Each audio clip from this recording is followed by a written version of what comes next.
yeah.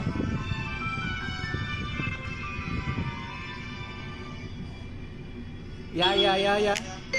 是。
Good fortune itself is also a kind of destiny.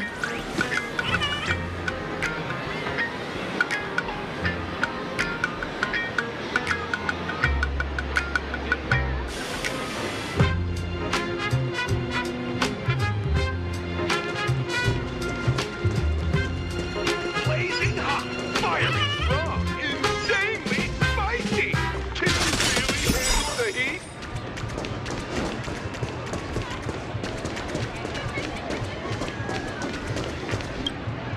Please, tell the boss I want to return to the Sinwish Syndicate.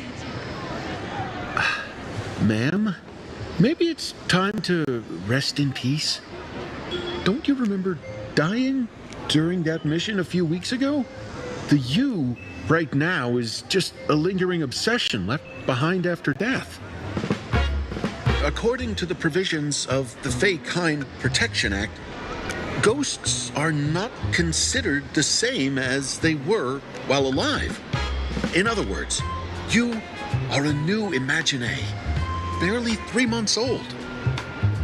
Are you a lawyer or a gangster? I gave my life for the Sinwish Syndicate, and now you mean to shut me out? These two are members of the Sinwish Syndicate? Don't you get it? The old you's dead, and even your criminal record got wiped clean. The leader's trying to say that now you've got a chance to keep to the straight and narrow. You shouldn't come back to the gang. How am I supposed to convince you? Hey, Fox Girl, you eavesdropping over there? I'm just a Xianzhou person here to talk business. Could you tell me which way to the Sinwish Syndicate? I come from the Xianzhou to discuss a deal that wears me down, yet tears my enemies apart. Business? From the Xianzhou? The Sinwish Syndicate office is just across the river. Have a safe journey. He doesn't seem to have understood the passphrase. But the news that the Xianzhou's #1 assassin is coming has already spread through the organization.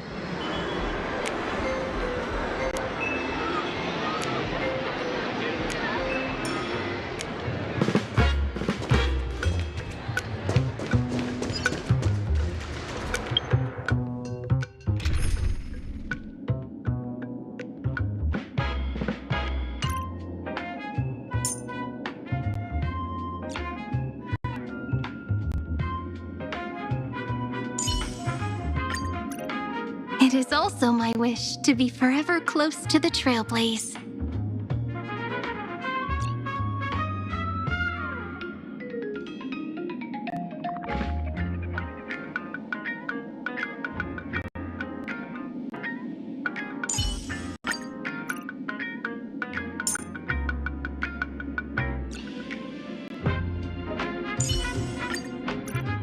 It is also my wish to be forever close to the Trailblaze. You want a photo together?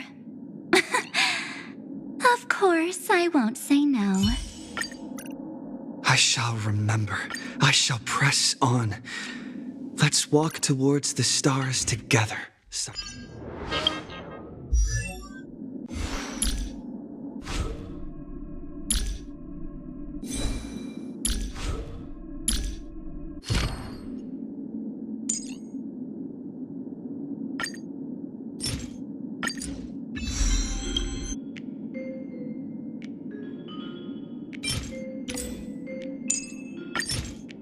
Does this road have more variables to come?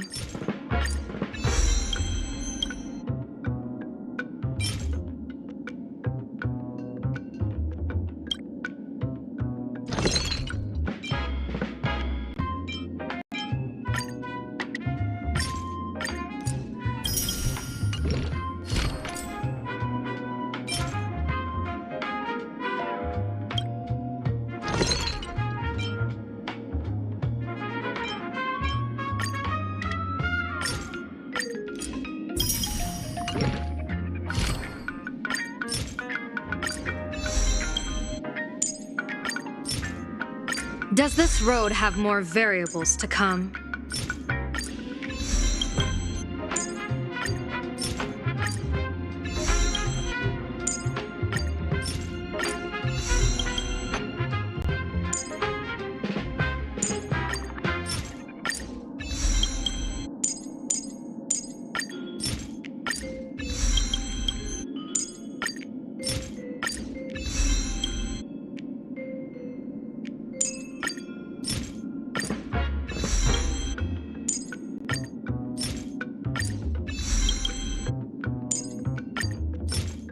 Does this road have more variables to come?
also members of the Sinwish Syndicate? Very nice. Turn over this eternal page. All's revealed in divining the Bro, how much longer do we have to wait? What, are your legs giving out? Idiot. The boss told us to wait here as a show of respect. Now behave yourselves! Could that big guy be the contact from the Sinwish Syndicate? Hey, you fox over there. You've been staring at us long enough. Got something to say? May I ask, is this the Sinwish Syndicate's turf up ahead? Yeah, so what? I should act tough and say less than what I want to say. Since this is the Sinwish Syndicate's turf ahead, not only am I going in, you will invite me in with respect. What did you say? You're here to stir up trouble, aren't you? I come from the Xianzhou to discuss a deal. A deal that wears me down, yet tears my enemies apart. You're the guest our boss invited?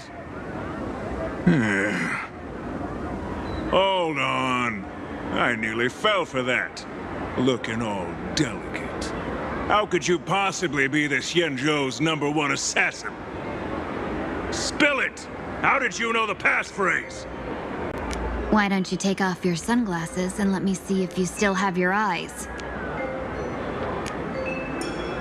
The Xianzhou's #1 assassin is nothing more than a nickname coined by the common folk. I have always considered myself a merchant. A merchant? Isn't a hired killer the oldest trade in the world? By the way, Mr. Imagine, do you know why they call me #1? You never miss a shot? Not quite. I kill in bulk. The way to keep business going is to offer a little extra. If they pay for one person to be silenced, I throw in 2 more. With that hot temper of yours, always picking fights, you've probably given your boss plenty of headaches. I doubt the boss would mind if I took you as a bonus kill. You punk! How dare you disrespect the underboss! Shut up, all of you. The boss's orders come first. My name is Kostai.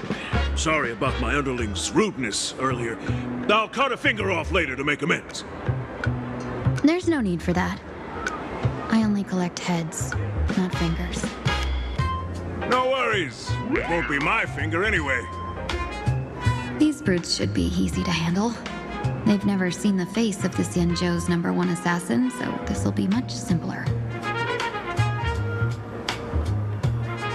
What should I call you?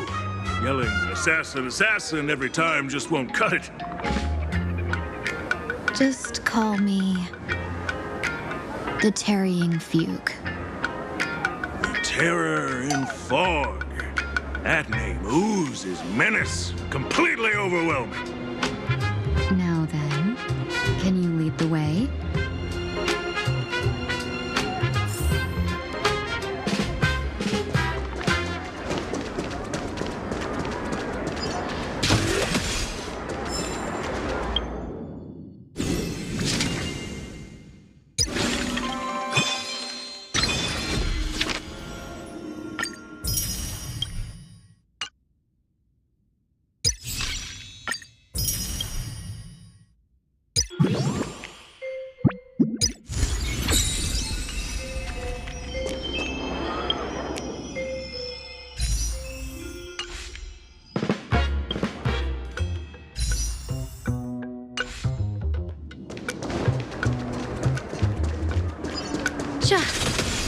That's the Sinwish Syndicate headquarters across the river. Quite impressive, don't you think? Please, follow me.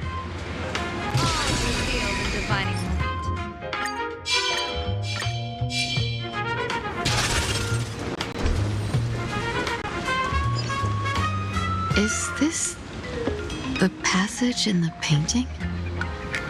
Of course. The Sinwish Syndicate has it under our command for now.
Boss, you're back! Thanks for your hard work! Who's this fox?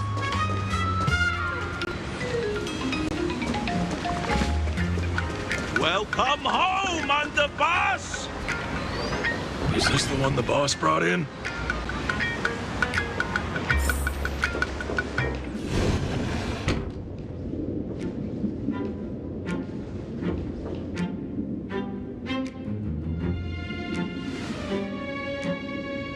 Underboss, I mean no disrespect, but is this frail woman really the one the boss invited? That's right. Her name is the Terror in Fog. Spread the word that the Sinwish Syndicate has secured the Xianzhou's #1 assassin.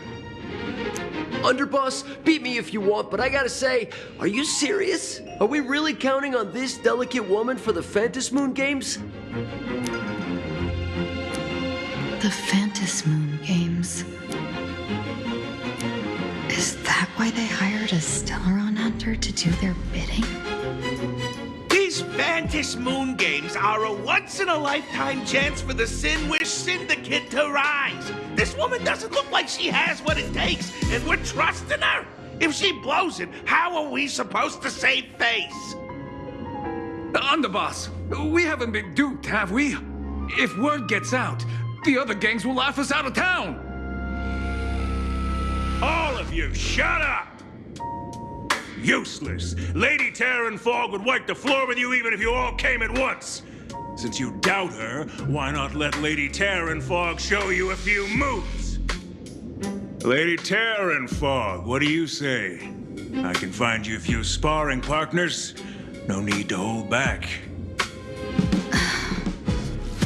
I thought you were naive, but looks like you're just playing good cop, bad cop to test me.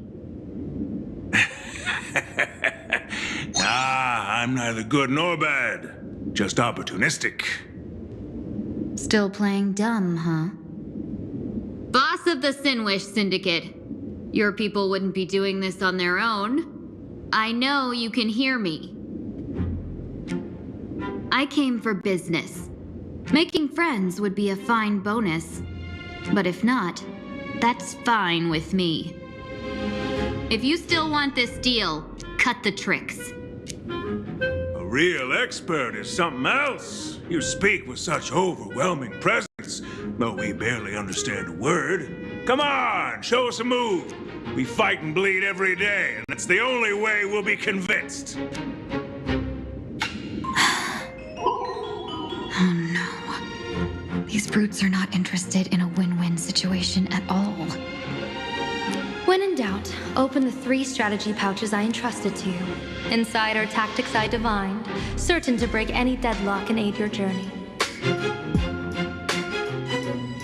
like it's time.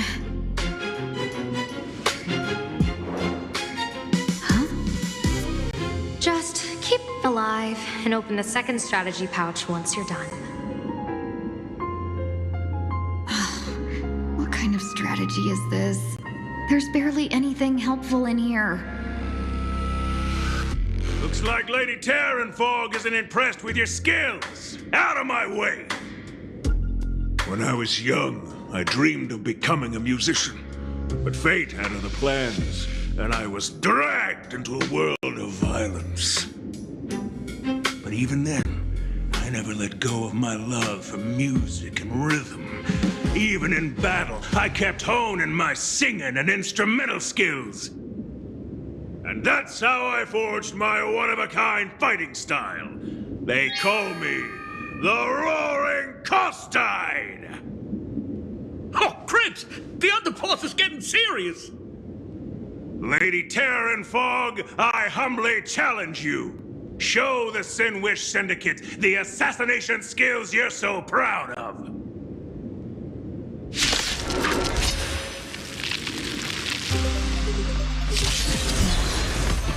Looks like I'll have to hold back against these reckless brutes.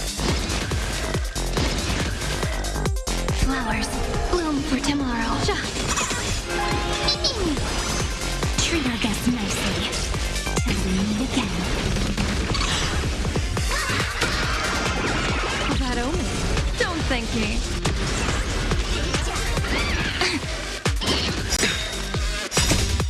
We can do anything! As expected of the Terranfog. Such incredible strength! The power of the destruction within me. It's still hard to control. Gotta meow. Done everything in my power to keep them alive, as you said. Observe the heavens with my divinations. Best of luck. An explosive start. We're off. Again. Rise and shine. I don't want to take your life. Back down while you still can. A true warrior of the Sinwish Syndicate fears no death. Don't underestimate my resolve.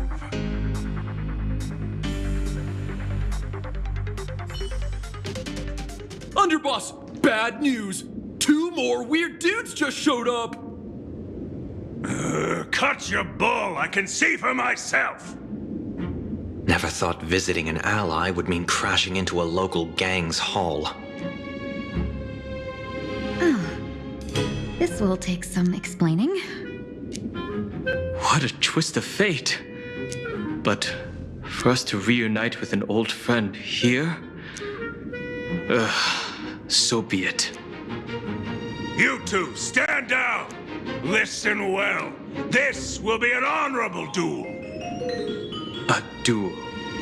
You dare duel a Xianzhou... Xianzhou's #1 assassin? And you still dare to act so brazen? Huh? Wait, What do you mean, Xianzhou's #1 assassin? Who exactly are you? Even a cunning hare keeps 3 burrows. Who ever told you there was only one Xianzhou's #1 assassin? So, there are 3 of you? No, it's 300. Times have changed. The title Xianzhou's #1 assassin is already a brand. At my side stands the organization's 7th-ranked Holovian Reaper, the Winged Death Knell. He sends every target into the sweetest sleep of death. And this one is the 2nd-ranked assassin in the organization. A ruthless killer surpassed only by me. His spear strikes like a falling star, and his presence soars like a dragon. They call him the Jade Dragon. Then you are... You can call me Whistling Flame Fox. I humbly hold the top position in our organization, though I mostly handle business relations and HR work.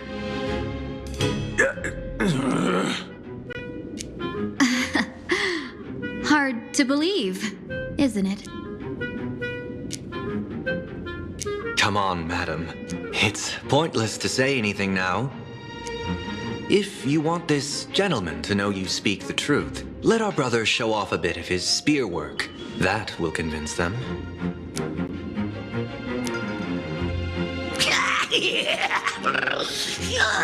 I say, there's no need for that. Course time. You insisted on testing them and got nothing out of it, didn't you? If you had let them beat me sooner, none of this would have happened. Boss! I cannot hand your grand enterprise over to people we know nothing about. You are the one who hired us? The boss of the Sinwish Syndicate? That's me. I am Polwave, current leader of the Sandwich Syndicate. My apologies. Our gang is full of roughnecks. I will make sure they are disciplined.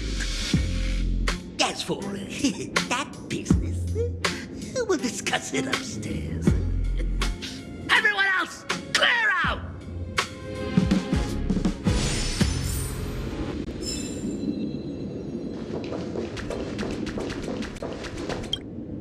Long time no see, Lady Tingyun. It's been a while since we last met in Penacony. I am truly grateful for your quick thinking. To avoid revealing too much, I made up false names and titles for you two just now. If you were offended, then I beg your forgiveness. This place is a hotbed of trouble. What brings you two here? When Sunday and I contacted the Shenzhou delegation, they asked for our help. They claimed someone from their group had lost their way here in a foreign land and was captured by a local gang, and they wanted us to help. It was clear there was more to the story, but we came anyway. Who would have thought? It turned out to be true. Lost? Captured? There must be some misunderstanding. Alas, this rumor was likely a destiny arranged by Madame Yao. Did you just say Madame Yao? Do you mean the seer strategist from the Shenzhou Yutue? I happened to hear of her back in Penacony too. They say she is the diviner general, one who lives in seclusion. Did the Alliance send her this time? Lady Tingyun, you stepped into such danger yourself. Do you have a vital mission? You two are no strangers, so I will speak plainly. She's the one who sent me here on this mission. The Sinwish Syndicate invited the notorious Shenzhou's #1 assassin with the intention of hiring this person to participate in the Phantom Moon games. But the delegation's intelligence revealed that the person was none other than the Stellaron hunter, Blade. Him? I assumed the title to come here to uncover why the Stellaron hunters are involved and how he will enter the game. So, how's it going so far? By sheer twists of fate, everything has gone smoothly so far. But as for what comes next, I still don't know anything either. Still, Madame Yao entrusted me with 3 pouches before I departed. Each said to hold a stratagem. Well, let us call them stratagems for now. And at this moment, it is time to open the second. A strategy pouch? So you revealed my identity after all. No worries, I've sent you some backup. Use them however you like. Open the 3rd pouch only after you've met the Sinwish Syndicate's boss.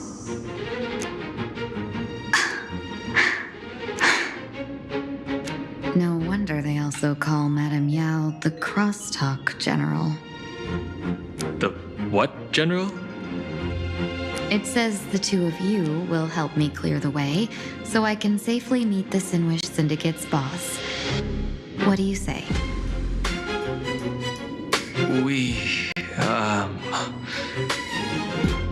This place is perilous. Of course, we will accompany you, Miss Tingyun.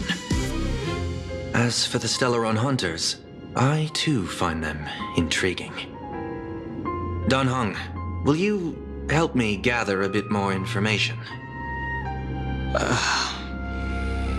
Of course. Thank you, Sunday.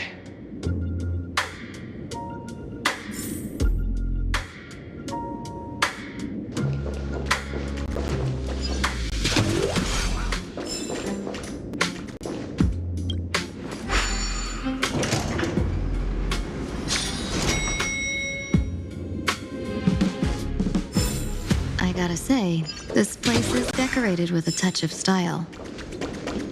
A gang does not always flaunt brute force. More often, they need to flaunt wealth.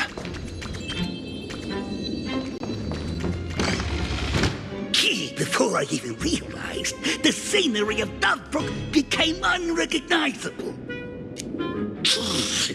Back then, who would have imagined Iron Hulks running wild on the streets? Let alone us gang members being treated like vermin. You didn't call us here just to reminisce, did you? Of course not. Please forgive Course Tide's rude little test. That narrow-minded fella never understands why young people flock to things that come from other planets. Like Mechatrons, the Masked Heroes, and the Astral Express. What he does not see is that while cosmic novelties are more enticing, big shots that hail from the cosmos are even more fearsome. Wouldn't you agree? You're a clever one, so there's no point in keeping up this charade. We're not Xianzhou's #1 assassins. You knew that already, didn't you? Yeah, I might not live as long as those Xianzhou folks, huh? But I got a decent eye for sizing people up. You may not be the #1 assassins, right? But your skills surpass even such assassins. Oh, I don't care who you are. I pay good money for a sharp blade. But I don't give a fig about its brand. And where do you intend to use this blade? On the Sinwish Syndicate. What? No, don't get me wrong. I'm not looking for bloodshed. Instead, I intend to perform surgery on the Sinwish Syndicate. Look here. Through certain connections, I secured this mass coagulation. The entry pass to the Eonic game. Some covet this treasure, while others fear it as a curse. Now, you claim the name of Xianzhou's #1 assassins, huh? So surely you came for this. You want the god's reward, don't you? You are our employer. Therefore, the festival's prize should rightfully be yours. What do you want from the Eon, Mr. Polewave? The Aeon? I harbor no such an unrealistic desire. I'll leave this prize for you to claim as your reward. I'm happy enough to share in a bit of your glory. Whether you win or lose, all I ask is that when the press comes a-knocking, you say this. You were sponsored by the Sandwich Syndicate of Dovebrook. That is enough for me. So this is a sponsorship deal? The Sinwish Syndicate only wants fame? Since we are not truly in your employ, are you not afraid we might break our promise and ignore your request? If you truly cared nothing for what I asked, why even raise the question, huh? As I said before, I may not have the long life of the Shenzhou people, but I do know how to judge people. One more question from me, please. Why are you so set on chasing fame? In plain Arcadia, Imagination exists due to wish power. And that wish power comes from the attention, curiosity, and demands humans place upon these imaginae.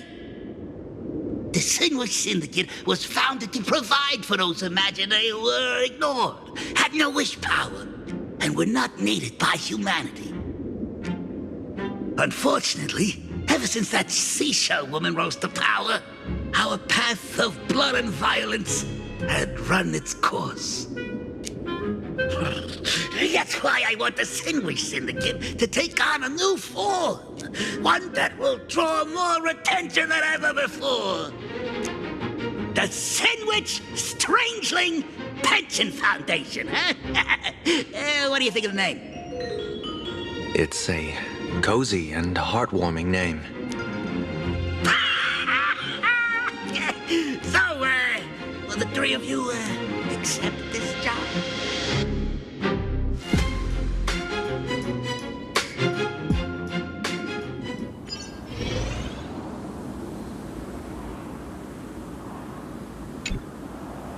Mr. Polewave's goal is surprisingly grounded. A gang leader won't survive this long by relying on bodyguards. It's about having a sharp instinct for survival. He wants to launder his gang clean, but that will not be easy. In my view, the underboss may not see eye to eye with his boss. My thanks to you both. With your protection, I managed to leave without harm. Yet, we carried off the mask meant for the so-called Xianzhou's #1 assassin. When I think of it that way, this mask feels thorny in my hands. That man. He seeks to enter the Phantom Moon Games? What does he plan to do? Whatever his purpose, this matter is grave. I'm afraid I must take my leave for now and report to General Yao Guang before making any decisions. No need for that. I've been waiting here for you all for some time. Madam Yao, you came in person? Well, you see, I must admit I passed false information to the two behind you, sending them on a wild goose chase. I should personally ask for their forgiveness. As for why I am here, Miss Tingyun, you still have not opened the third pouch, have you? That's true. Whatever they give you, just take it all and bring them to me. What kind of after-the-fact strategy is this? General, had you spoken plainly, Sunday and I would never have refused you. Why did you lie to us and claim that someone was lost and captured? I didn't lie. If not for the appearance of the former Vidyadhara High Elder and the runaway Master of Penacony, Miss Tingyun would still be trapped in those brutes' endless probing. Her being lost and captured was exactly the future I divined. I also foresaw bloodshed awaiting the Sinwish Syndicate. Had it come true, it would have been because Miss Tingyun failed to restrain her strength during the clash. Yet, with you two here, the gangsters' lives were spared. You even foresaw the anomaly with my body. Sometimes, even when fate is foreseen, it cannot be changed. Fortunately, things did not come to the worst. As for Mr. Sunday, I've heard so much about you. With my 1,000 feathered eyes, I had the privilege of watching the broadcast of your entire god-ascending feat in Penacony from far away. Truly magnificent. Let's not speak of that misstep anymore, General. Rather, we have brought back the mask, as you asked. How do you intend to use it? Surely not just to hold it and block the Stellaron Hunter's entry. That was the plan, but from one cost spring 100 outcomes. Now that the mask is in my hands, there are many possibilities. What do you say about using it to lure Blade here and strike him down together? Or perhaps I could wear the mask myself and personally compete in the Phantom Moon Games. That'd be interesting, right? Each mask used is gone for good. The Stellaron hunters will be left with a real headache. That'd be truly killing two birds with one stone. Madam Yao, this is deadly business. It's no laughing matter. Deadly. Miss Tingyun, that is exactly why I am here. Not to put Blade in his grave, that is. His ties to the Xianzhou have long since frayed. There was no need for me to snatch someone else's assignment and come here only for his sake. Snatch someone else's assignment? So the Xianzhou envoy was supposed to be someone else? To be frank, this journey to plain Arcadia was meant for Jingyuan, the divine foresight. The Luofu Cloud Knights recently returned from the great battle against Iron Tomb, and the honor should have been his. Yet, before his departure, I cast several divinations on all parties involved and received this result.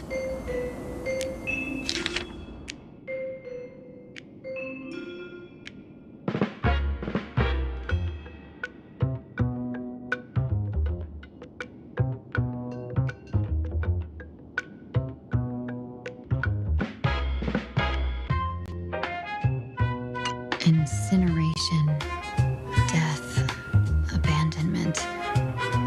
I may not know divination, but even I can tell that there is no good omen. Unfortunately, the two top diviners of the Yuchui and the Luofu, in other words, my junior soror, Fu Xuan, and I, cross-checked each other's extrapolations and came to the same astonishing conclusion.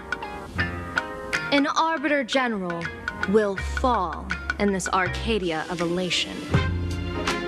Even so, you're still taking the mission meant for Jingyuan? Yes, I contacted the Marshal and took over the task. I've simply never seen such a bizarre fate and wanted to witness it. Even if it means your death? It's only death. If I can die in these Phantom Moon Games to achieve a moment of godhood, then my death won't have sullied the Xianzhou's honor. Miss Tingyun, hand me the mask.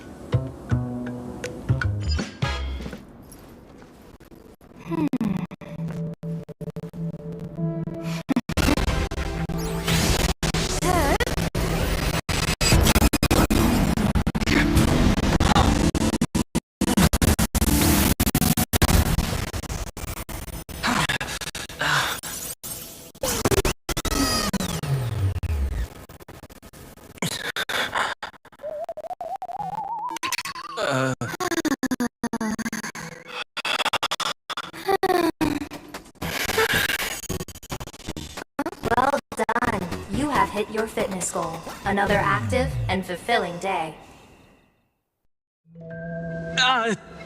Sorry, Sunday. My body instinctively sensed danger.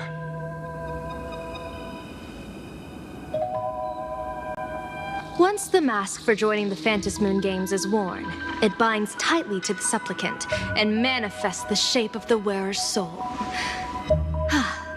I read something like this in the Views of the Universe from a Star Skiff. It's confirmed now. This mask is indeed genuine. Congratulations, Mr. Sunday. You're now a supplicant in the Aeonic game. What exactly are you trying to do, Seer Strategist? Twice now you've acted without warning. Do you mean to make an enemy out of the Astral Express? Dan Hong, let me take care of this. Sunday, are you planning to fight? Don't worry, I'm no match for this general.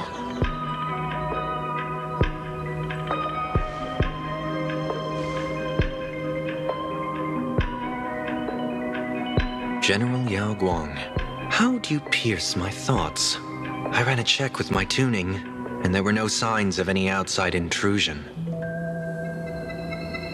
They say a diviner can't read hearts.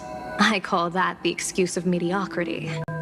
Mr. Sunday, you're fascinated by the Phantom Moon games.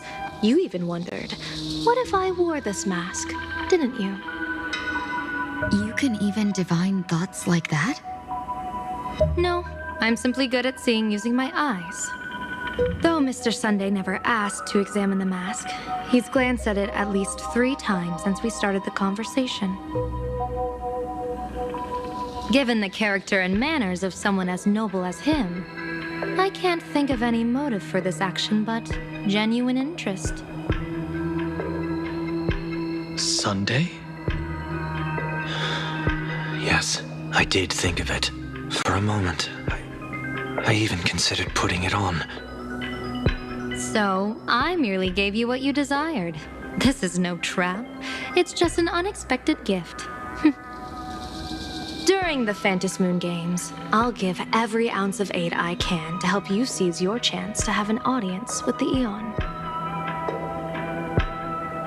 General Yao Guang, as far as I know, throwing out heavy profits first is usually a lure to make others lose. We've only just met. I don't understand why you'd go this far. Why belittle yourself? Every move I've made is to carve a sliver of possibility from the impossible. With my eye of Ishvara, I see you're the only one in this land who doesn't need to do a thing for me. Simply acting on your own will can bring change. Your own will? Indeed. Dan Heng, I do want to learn more about this world. Because this world of elation fascinates me. Is plain Arcadia truly a paradise? An Arcadia that its name claims. I once pursued a mistaken vision of paradise with stubborn resolve. Even now, I can't say for sure what a true paradise should look like.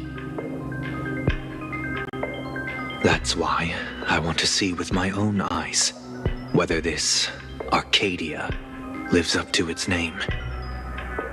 So then, as long as Mr. Sunday acts, that omen of death Madame Yao foresaw. Of course it would still come to pass. Did you think just a lavish gift could let you stroll out of Destiny shackles alive?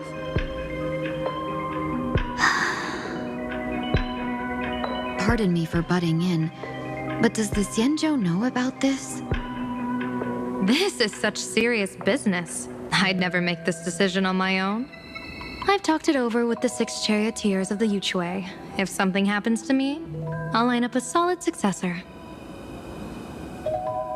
She headed to the Yuchue on the day I left on this mission, just in case anything went wrong. There, with the other potential successors picked by the 6 charioteers, she'll train at the Omniscience Sapientia Academe in divination arts, war strategies, and civil governance. You mean Lady Fushuan? She'd take over the Yuchue after you? Fushuan? What Fushuan? If I don't make it back from this trip, maybe Qingchui from the Law Fu Divination Commission could take the seer strategist position and command the Yuchue. Qingchui and Yuchue. Whew, what a perfectly rhymed match. As for the details, shall we discuss this somewhere else, you 3?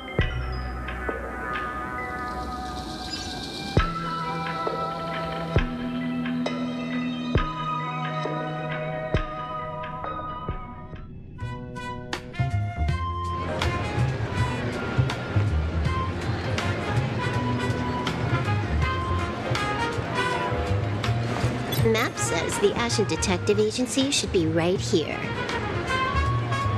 But why is there just a magazine publisher's office? Holy for bully! Her big drama hit Graphia Academy! A furbo? Taking photos? You really can find anything in the land blessed by Aha. Let's go ask for directions.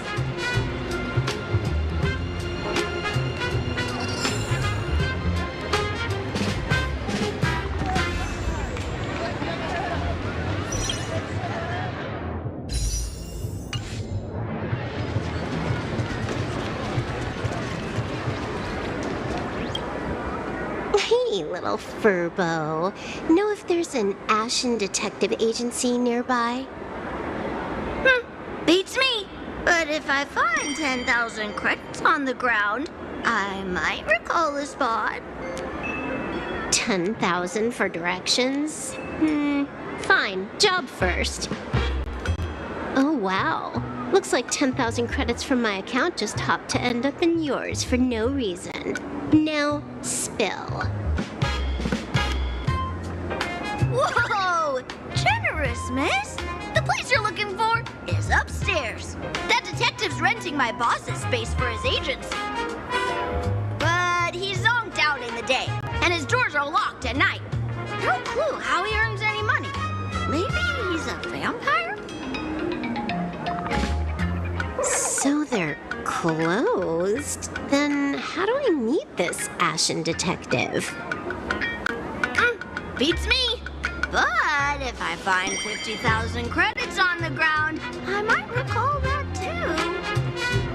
too. You stinky furbo! Begging for a smack! Scamming our guests! Time to go!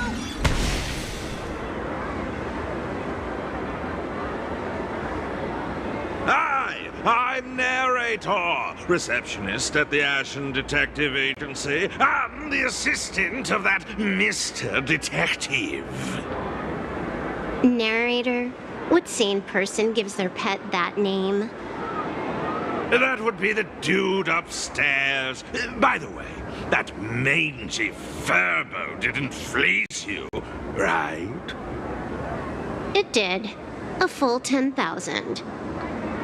Do you want me to catch that sneaky furbo for you and get your money back? Nah, save your breath. Got it fixed. Money's back in my account, plus the last 26.5 credits from that guy's account balance. Oh, not bad, Punklordian hacker. You seem pretty knowledgeable. So, would you mind showing me the way?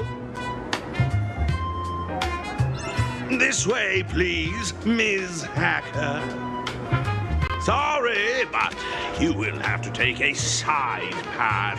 The landlord of this magazine office fled to dodge his debts, and creditors have been storming in one after another. In the end, Mr. Detective sealed the front door entirely.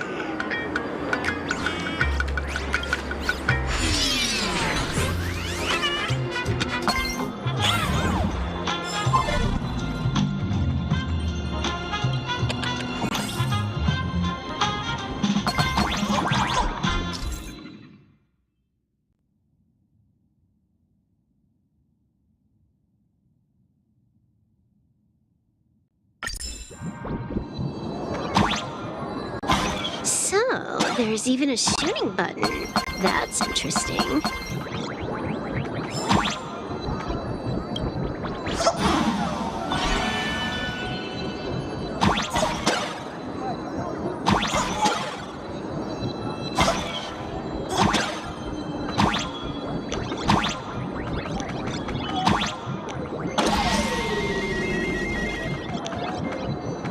Why are there so many furbos? They're all employees of this magazine company.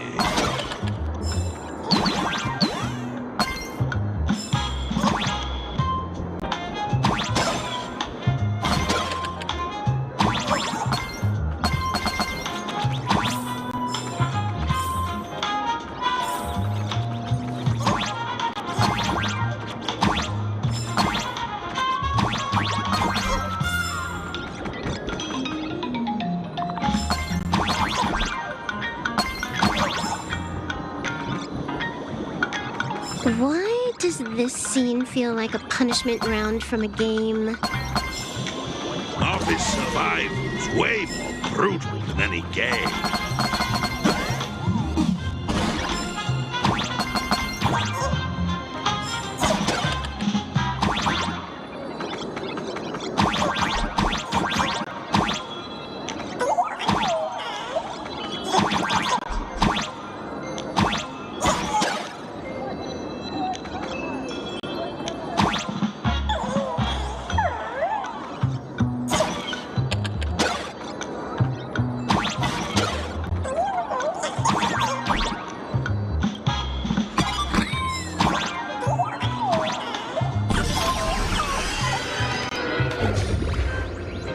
So, this is where the detective lives? Yes, his office and living quarters are one and the same. It is a little shabby, I admit. At this hour, he is probably fast asleep. Visitors here are rare indeed. Visitors being rare. That really does sound a little sad. Please, come with me. I will wake him at once.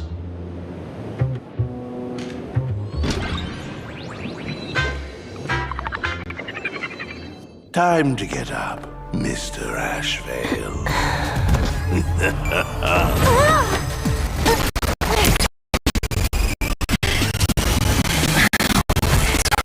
Do I have to say it? Just leave the delivery at the door.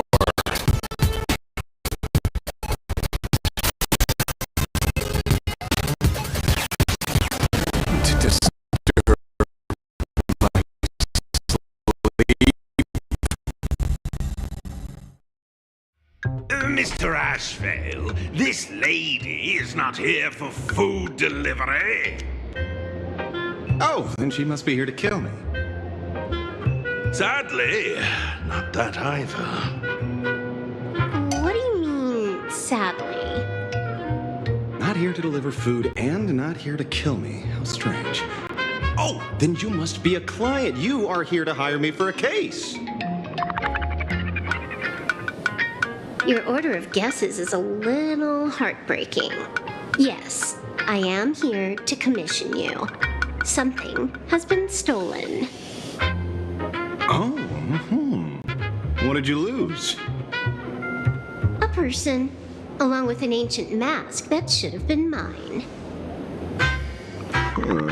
Interesting. Are you here to join the Fantasmoon Games? At that moment, a cloud of suspicion rises in the detective's mind. Who exactly is this girl? Mr. N, stop the voiceover when we're talking business. Oh, stop! You pay me 900 credits an hour plus 2 bananas just for this, don't you? Yes, but at least throw me a few clues while you work. Between the detective and their assistant, at least one of them should know a thing or two about deduction, right? A name flashed through the otherwise empty mind of the detective. This unremarkable-looking girl was, in fact, one of the top 10 most wanted terrorists on the IPC's bounty list, a Stellaron hunter. Kafka! It's Silverwolf! She's Silverwolf! Mr. Ashvale, did you get your head caught in the fridge door or something? I feel like I need to wipe my personal data again. One of the Interastral Peace Corporation's most wanted fugitives with the highest bounties comes to commission a broke detective who... I have seen plenty of stories like this. So, the next thing would be me getting dragged into a massive conspiracy and forced to run for my life, right? Drop the paranoia. I came to you because I hacked into the Security Bureau's criminal record system. What I found was shocking. In all those bizarre police cases, you were hired again and again. The curious case of the Harmony Sect Communion, the mystery of the Ghost Bullet Worm Express, the serial ghost resurrection incident, the super non-serial locked room murders at Kooky House. You helped solve them all. You may not be the most famous, but you're probably the most capable detective around here, right? Is nothing private anymore. Whatever, tell me, how did you lose your mask? Today was supposed to be our meeting with the Sinwish Syndicate. All right, now let's talk about the commission fee. Excuse me, I haven't even finished my sentence yet. A true great detective can know a case without ever leaving the room. While he sleeps, I gather the intel. We already have the basics about today's fiasco with the Sinwish Syndicate and those 3 Xianzhou #1 assassins who scammed the mask. Can you handle it? Money is not a problem. Do you take dirty money?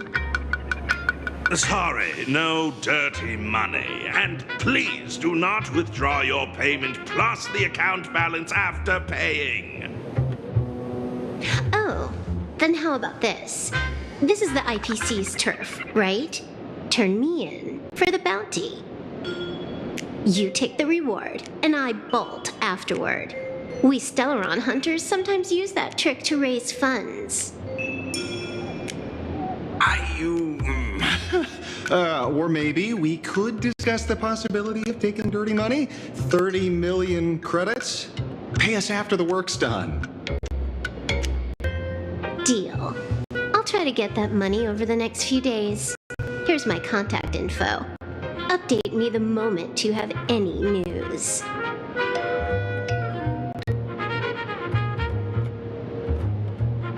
Pay us after the work? When did our office have a rule like that? That rule got made just now. Oh, my dear Mr. N, did you truly want to take dirty money? I have come up with another way to make money. Let me reach out to a certain big shot first.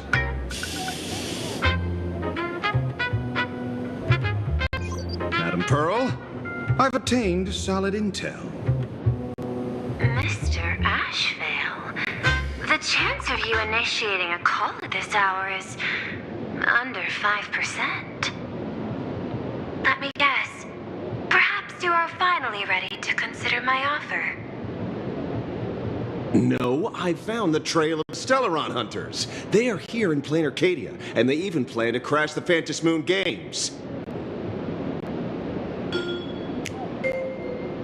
I can send you her coordinates quietly, without anyone noticing. Quietly, without anyone noticing. The Phantom Moon Games? The moment your IPC chose to speedrun it, it was fated to be more than just a game of fun. And you want me to take part? That is asking a bit much of an old man. We should have taken that hacker's deal earlier and turned her in for the bounty. An unexpected bonus. So Pearl still has other masks hidden away. That makes things much easier. Seems that listening in on one's partners after wrapping up business is a habit worth keeping.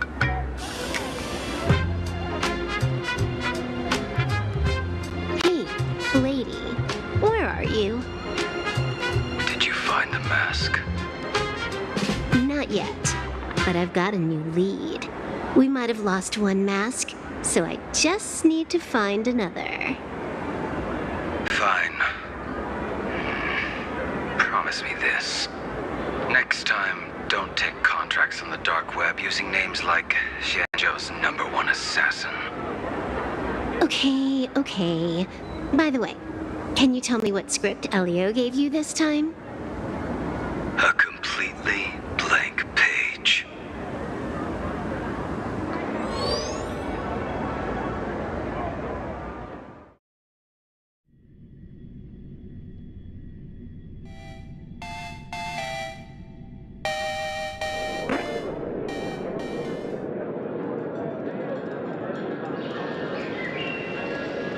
So, what you're saying is that this Miss Sparksy, who was originally just a virtual avatar, has now crossed into reality and taken entire school staff and students hostage.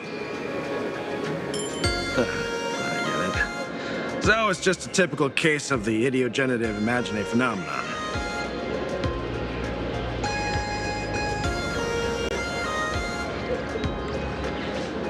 Yeah, you could say that according to the old superstition.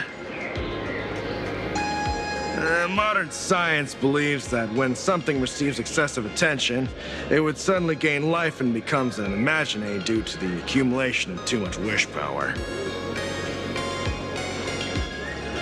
What kind of modern science is that supposed to be? Plain Arcadia's modern science, of course.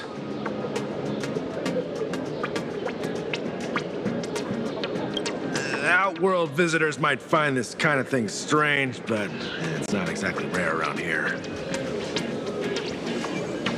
Certain historical eras had imagine popping up non-stop like mushrooms after a shower. Things are different now, but if you're not careful, you might still find characters from popular comics suddenly show up in the flesh. Sorry, used a bit of jargon there. The idiogenerative here means something born of chance and circumstance. These imagine arise from incidental events. That's quite different from progenitive imagine, which reproduce by having artists draw their offspring.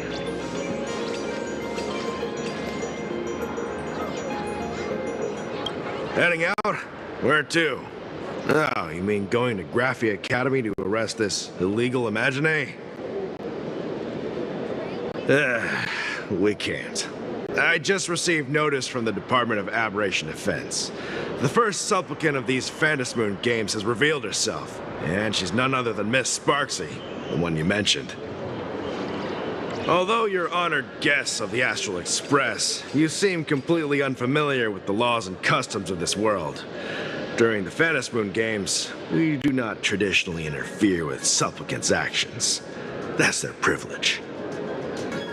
In other words, since she's a supplicant, we security officers can't do anything unless she causes actual harm.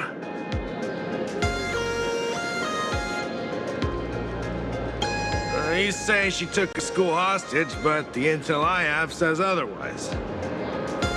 Oh, right. The news broadcast is about to start. Here to watch? Hello, everyone! Welcome to Full Wish TV's special news segment, Arcadian Morning Report. I'm your host, Poofy. Hi, everyone! I'm your host, Snowy! We've entered year 1999 of the Arcadian calendar. What an exciting time! Just one more year until the new millennium. Over 500 years ago, a famous prophet made a prediction. In year 1999, a terrifying devil will descend from the sky. Will this prophecy come true? Can Plain Arcadia safely make it through this crucial year? You idiot! Are you cursing our viewers? They didn't tune in to hear your fear-mongering nonsense. Just read the news and stick to it. Yes! Incredibly, after just 15 years, the Phantasmoon is full again, and the time for the Phantasmoon games is upon us once more. Surely a blessing from the master relation upon this Arcadia. Which supplicants will appear in these Phantasmoon games, and what mind-blowing miracles will they bring to everyone? With permission from the Department of Aberration Defense, we'll be following and reporting on the Phantasmoon games from start to finish. Just now, the first masked supplicant has appeared. How intriguing! Who are they, and where did they come from? Let's take a look. Wow! Internet famous streamer Miss Sparksy announced 2 hours ago that she's donning a mask to become a supplicant. The Department of Aberration Defense has confirmed the news is authentic. As an idiogenerative imagine, Miss Sparksy's birth wasn't approved by the Department of Aberration Defense. But that hardly matters at this point. What sort of miracle does this live streamer plan to produce during the Phantasmoon games? Let's switch over to her stream and see.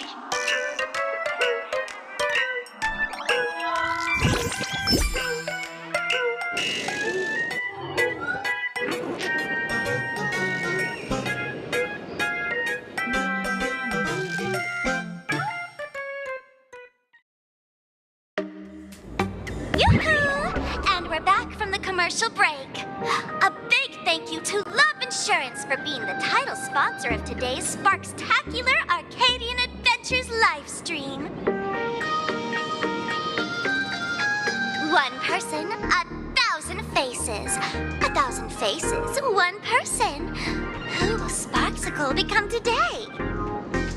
Ta-da! Time for the big reveal! Everyone, follow along with Bean Sparksy of Graphia Academy as we check out how our new transfer student is settling in. Marge, say hi to the camera. Sparksy, don't you dare mess with me. I, March, am not someone you can easily push around. I'll have you know I'm the disciple of General Jing Yuan of the Luofu and General Huayan of the Xu Ming. I've undergone rigorous Xianzhou sword training. Others might fear you, but I sure don't. My, Marge seems quite worked up. Is it because she's a bit nervous about her first live interview? All right then. Now, let me interview my colleague, Mr. Yang.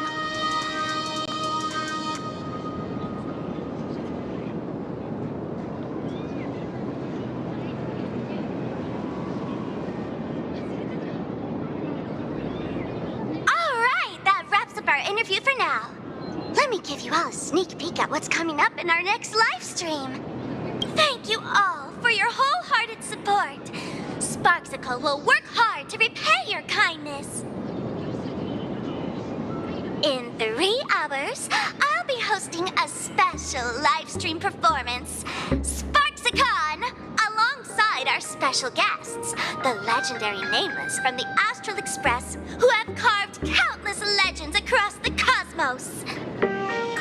Tell your friends, your family, even your enemies.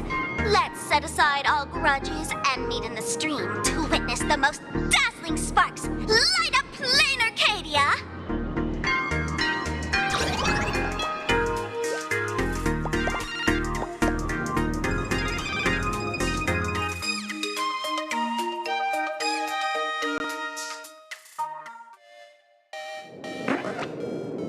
Now, see, Miss Sparksy was just doing a program with your friend. It's fine, really.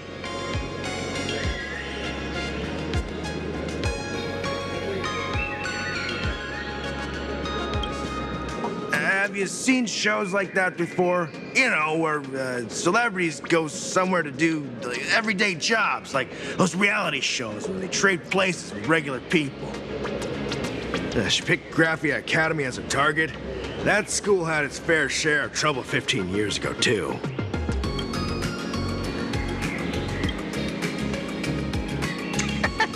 So these are the Nameless of the Astral Express? That's hilarious! I heard they're supposed to be great heroes who saved other worlds. Look at them now! Switching to comedy in a heartbeat.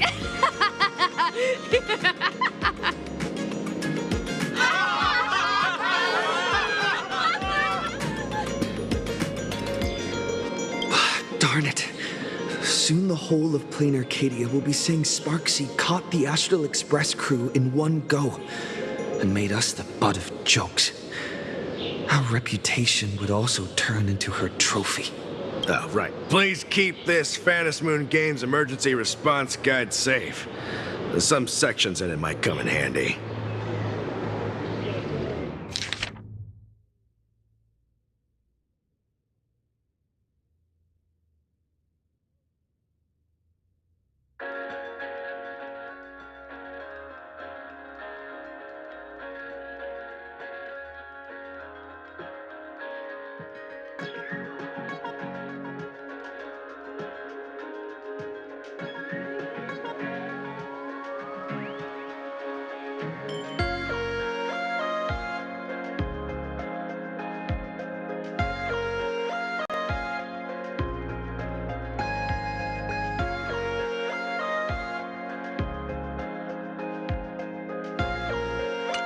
If there's nothing else, I'll be going now.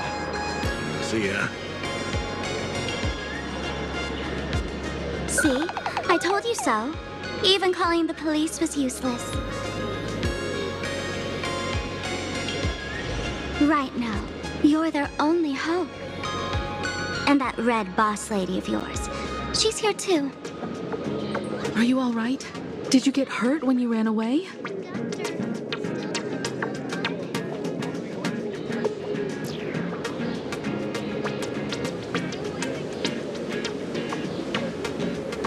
So, March and Welt are both trapped in Graphia Academy now? And that girl called Sparksy took the mask, too.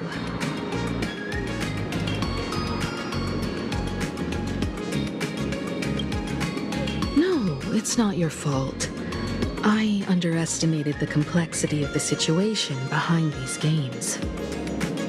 Coming back to my homeland was meant to be a relaxing vacation for everyone. And I also wanted you and March to experience the atmosphere of elation in this world. Throughout the history of the Phantom Moon games, there have been many instances of cooperation between supplicants. But this time, forces from across the cosmos have turned this into their own high-stakes poker table. Rather than honoring the elation, these players are far more eager to savor victory for themselves, itching to knock everyone else out of the game. Sparksy is one such troublemaker.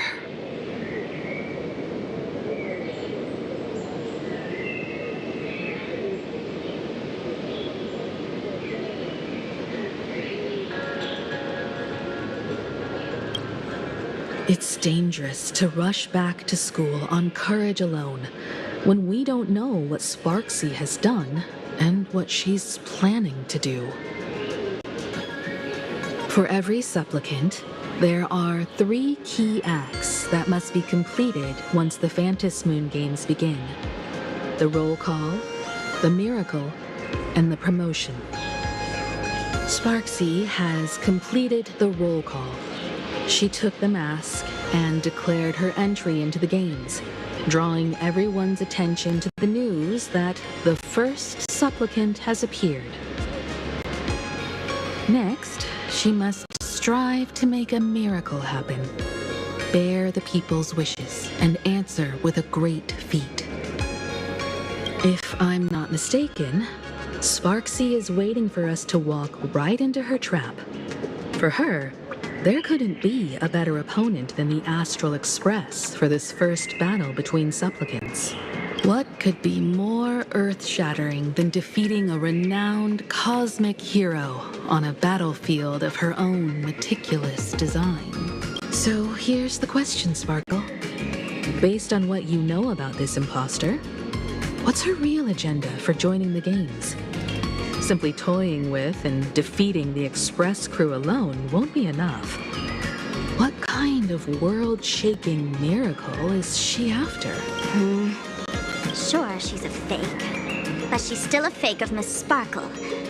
Guessing won't get us far. If you ask me, we should check out the tavern. Might find some leads there. The Masked Fool's headquarters. The World's End Tavern. That's right. How could we pull off something this insane without Miss Sparkle's prized collection I've been hoarding all these years? That imposter must have known this well. Before this operation, she definitely went to the tavern, using my name. Most fools can't tell the difference between me and that imposter.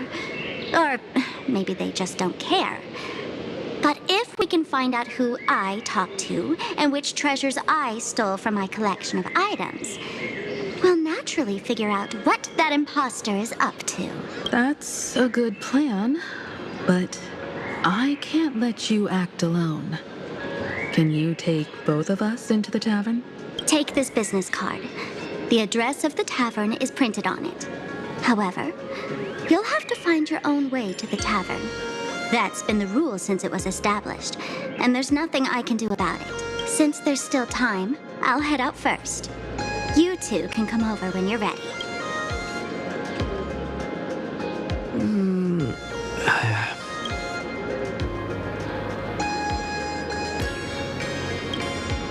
Relax. To step into the elation's right, what you need the most is ease. Don't dance to your enemy's tune. Find your own rhythm. Now it's our turn to set the steps.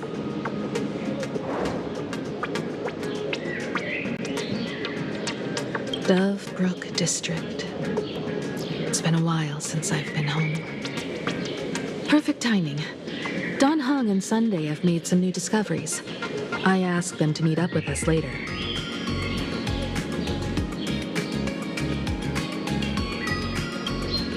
Don't get your hopes up too high. Looks like this vacation trip has gone right back to our usual trouble magnet mode. Now this is the kind of vacation the Nameless just has to savor.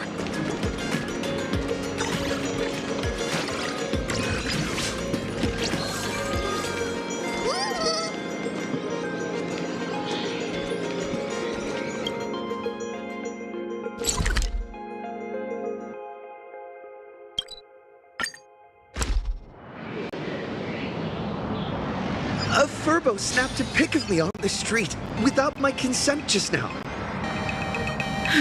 Fame isn't exactly good news for the Nameless. Where everybody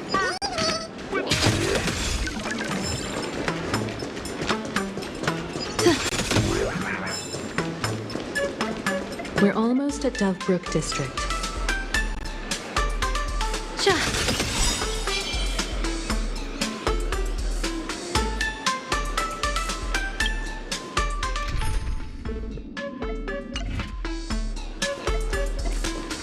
I never managed to beat the queue and eat at this store when I was alive. This time, I'm...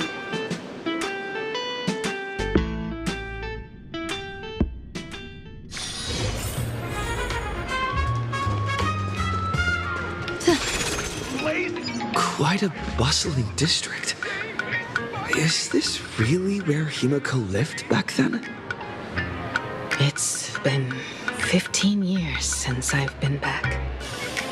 I wonder what's become of these houses now. If they're being rented out or if they've been sold off already. Perhaps they've become like the Graffia family. Nothing but empty shells of their former glory. Let's go. Stay safe on the road.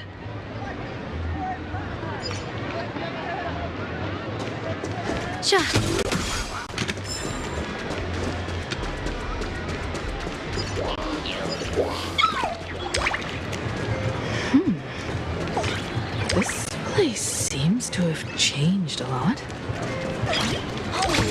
Holy! Great Raccoon, you really came!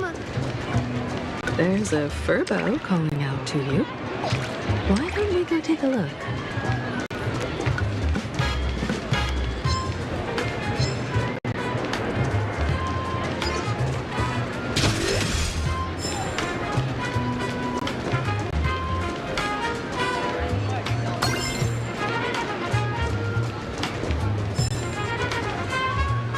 Rest assured, I haven't forgotten a single thing about the compensation. This Furbo was actually waiting outside the magazine's office just to make amends? Furbo absurdo. And you are?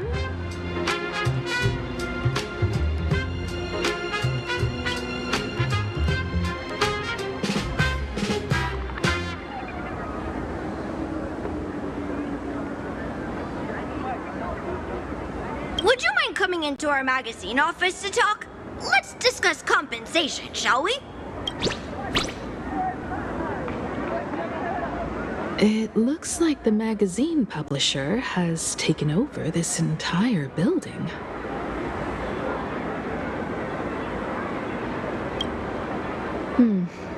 Strictly speaking, the entire street where this building stands belongs to my family's estate. It's said that, in their heyday, The Graphia family owned property all across plain Arcadia. But by my generation, very little was left. When my journey reaches its end, will anyone in this world be able to inherit anything from me? Sorry, I made things a bit too heavy there. Come, let's go inside the magazine office and see what this little Furbo is up to.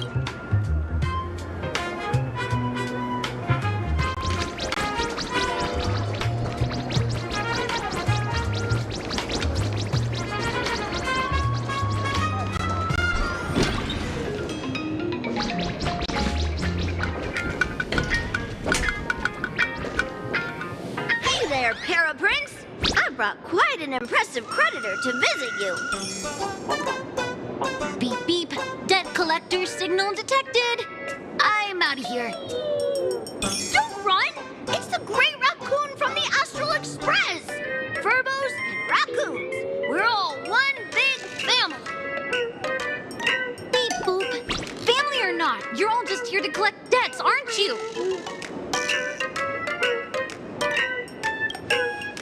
Raccoon, that jerk of a company president ditched everyone to dodge the debts. We brothers haven't gotten paid in months. As you can see from our sorry state, even if you sold us all for Furbo Hot Pot, you wouldn't get much money back. But I've got a plan. We can work together for some mutual Raccoon Furbo benefits. After all, Furbobo Weekly does have quite a readership. Right now, the hottest news in all of Plain Arcadia is the arrival of the Astral Express. Once you become the company president, Great Raccoon, Furbobo Weekly can go full throttle for you, becoming the Express's exclusive media outlet, churning out a string of hot scoops. In no time, Furbobo Weekly will be the #1 gossip magazine. We won't have to worry about our salaries, and Great Raccoon won't have to worry about compensation.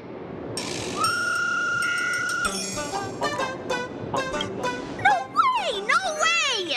As your devoted fans, me and my bros sincerely want to compensate you handsomely for your emotional distress. A magazine publisher? Now that is interesting. What do you think?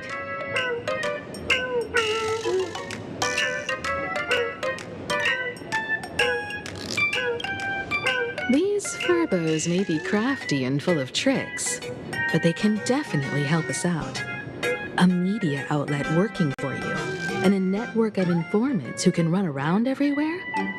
Having a logistics team like that during the Phantasmoon Games would come with many perks. And best of all, they're free. Being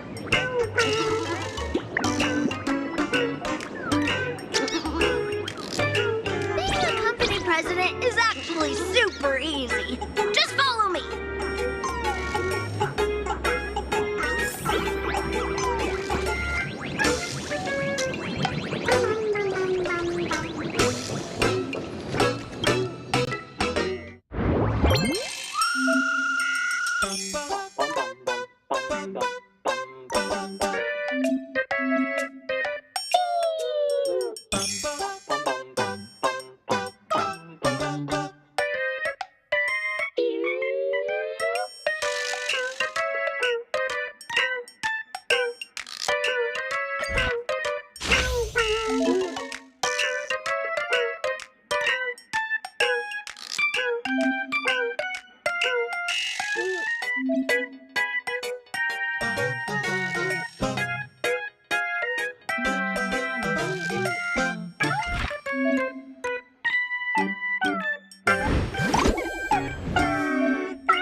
That's all it takes?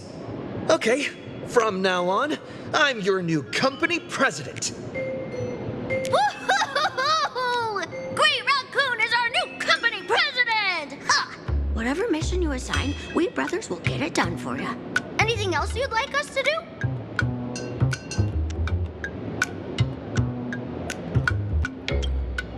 Boss, you don't like Verbobo gossip? What name would you prefer then?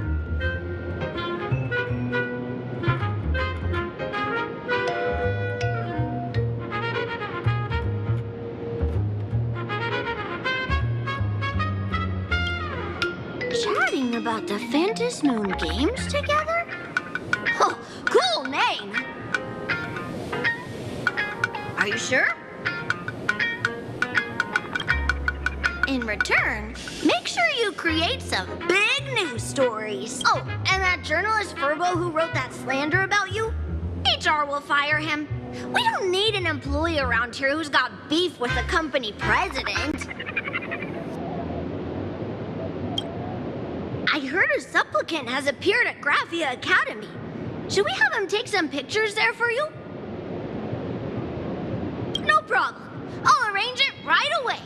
This Furbo will issue the order. Stay tuned for his first-hand report. Looks like you're already getting into the groove of being a company president. We're pretty much done here, and Dan Heng and Sunday should be arriving soon as well. I'll just have them meet us here at the publishing house.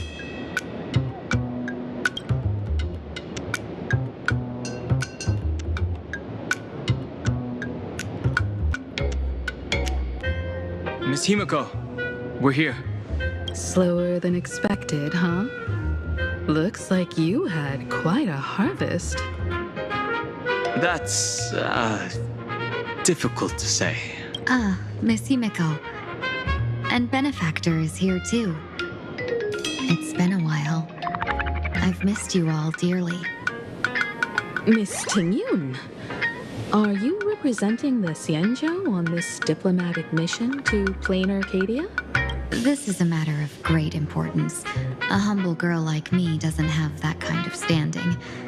I'm just tagging along with General Yao Guang of the Yuchui to help out with odd jobs. I happened to run into these two on the way. The seer strategist. What happened on this journey? Sorry, there was a bit of a hiccup. I accidentally put on a mask of elation. Now I'm a supplicant in the Phantom Moon games. Well, that's quite unexpected. I know the Express has been seeking to join the Phantom Moon games, and I've been quite curious about that. Sorry. Did I make things more complicated than they needed to be? No need to apologize, Sunday. You are a companion of the Trailblazers. No nameless would ever stop a companion from finding their own path. Many thanks. But wait, did you just say accidentally? It's a long story. I'm afraid we'll have to wait for General Yao Guang to explain it herself. She was with us just now, but somehow disappeared without a trace. Madame Yao is always like this. She probably disappeared suddenly to deal with something urgent.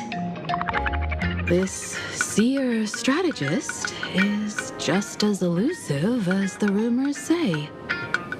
Should we wait for her? No need. I wouldn't dare impose. The tides of fate shifted.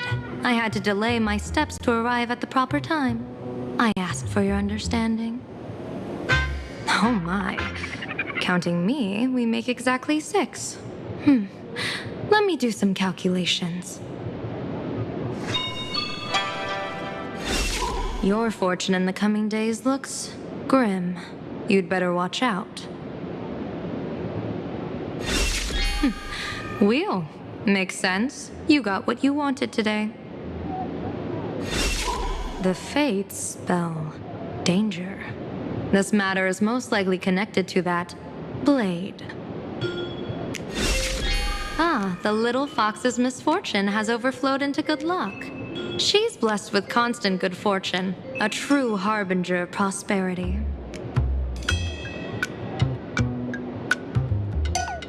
Huh. That's weird. I can't see yours. So, you're that Trailblazer Fushuan mentioned. Your reputation precedes you, seer strategist. I'm Himeko, navigator of the Astral Express. Whatever's on your mind, you can discuss it with me. My sincerest apologies.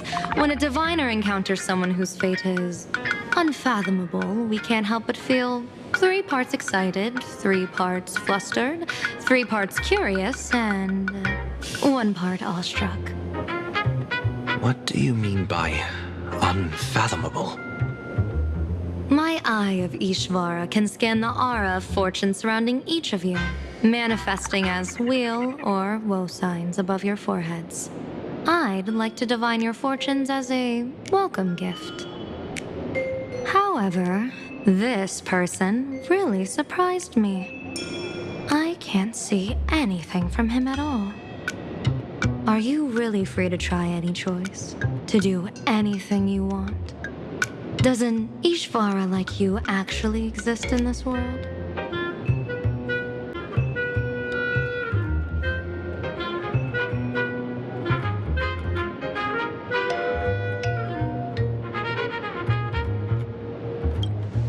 Everyone has options in life. But some options, they can't help you escape your fate. What do you think this means, General?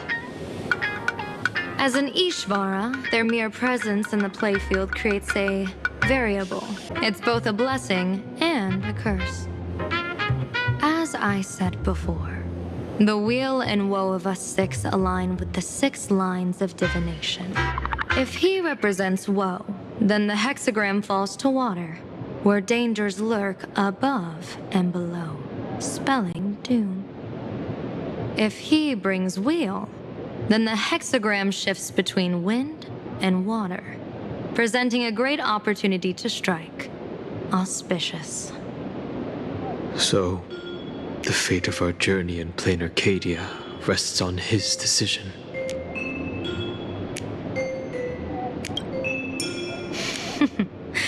It's not as mystical as it sounds. While an Ishvara has far greater freedom of choice than ordinary people, they're still caught in the currents of fate.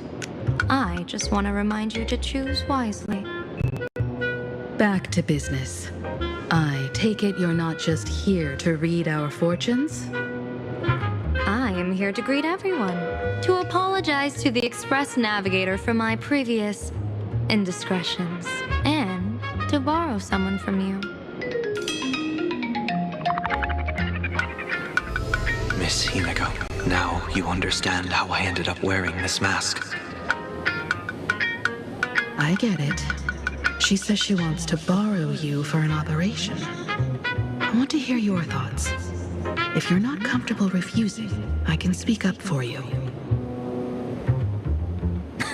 Oh, you two. No need for whispers. I can hear you loud and clear. How did you... Well, since the General heard us, would you mind telling us your reasons for doing this? I'm collecting variables. During this journey, I'll be acting as unpredictably and irrationally as possible. Don't be surprised. Some Arbiter generals excel in battle with their wit and valor. Others master the art of forging weapons, and some guard the netherworld with their lives. I, however, fight for the Alliance by calculating and manipulating fate itself, peeking into the future.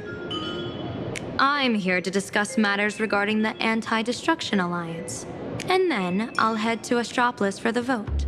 That's the real business. But according to the divination, this Arcadian world faces an extraordinary danger. When a bird's nest falls, no egg will remain unbroken. Are you saying we'll all perish along with plain Arcadia? What's going on here? Intel indicates that a serious Xianzhou criminal is attempting to join the Phantasmoon Games. This individual has been infected by the flesh of Shuhu, the emanator of the abundance, and is extremely dangerous. According to my interpretation, his long-suppressed violent nature will eventually become uncontrollable, bringing catastrophic disaster to everyone. There's no way he could do that. That's the divination's answer. Rather than asking whether he could, we should ask, how would he do it? My divination shows dragons clash in the wilderness, their ichor dark and yellow. While the term dragon clash could simply mean fierce battle, could it be foreshadowing a great calamity from your conflict with Blade? Perhaps this prophecy has other interpretations, but with my limited intel right now, I have to prioritize Blade, this most volatile and dangerous factor. I've heard that different interpretations of prophecies can lead to completely opposite outcomes. Until things become clearer, it's better to reserve judgment. Let's put that aside for now. In any case, I've brought along a creation forged by Blade himself. If things get out of hand, it might temporarily restore his sanity, giving us a brief chance at victory. What is it? I'm sorry, but fate has shifted once again. I must take my leave. To put everyone on the Express at ease, I solemnly swear that Mr. Sunday won't be obligated to do anything for the Xianzhou. On the contrary, our delegation will give him every ounce of aid within our power. What did you say, General? Aid within our power? She's gone. Whoa, that was quick. Madame Yao must be really busy. Has she vanished into thin air like this before? Yes. I don't know the details myself. With Madame Yao, it often happens and no one knows when she'll return. She doesn't do it on purpose. Allow me to apologize on her behalf. No worries. At least we know what the Xianzhou is up to. Right now, 2 companions from the Express are still trapped somewhere. He and I must head to the tavern to uncover some clues. If Miss Himiko needs my help, please don't hesitate to ask. Are March and Mr. Yang in trouble? I'll go with you. No, you and Sunday will act together with the Seer strategist. We're not at the point where we need to call in reinforcements yet. The situation with Blade is unusual. That Seer strategist's concerns aren't just baseless worries. I don't want to see the Phantasmoon Games bring catastrophe to my homeland. So this is also my request. To put it in the General's words, please do your best to introduce new variables.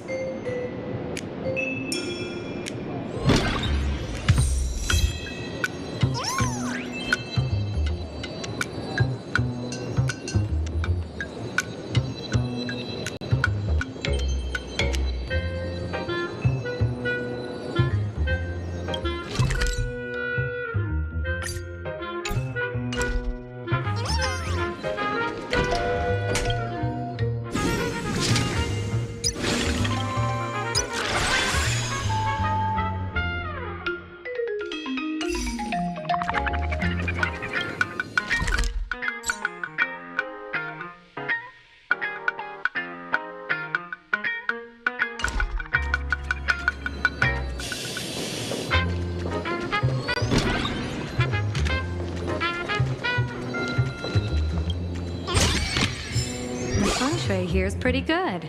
I've made a note of it.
The intertwining of fate.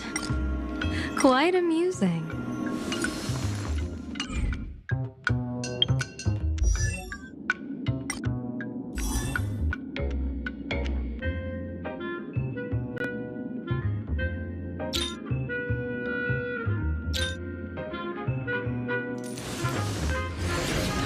The intertwining of fate. Quite amusing.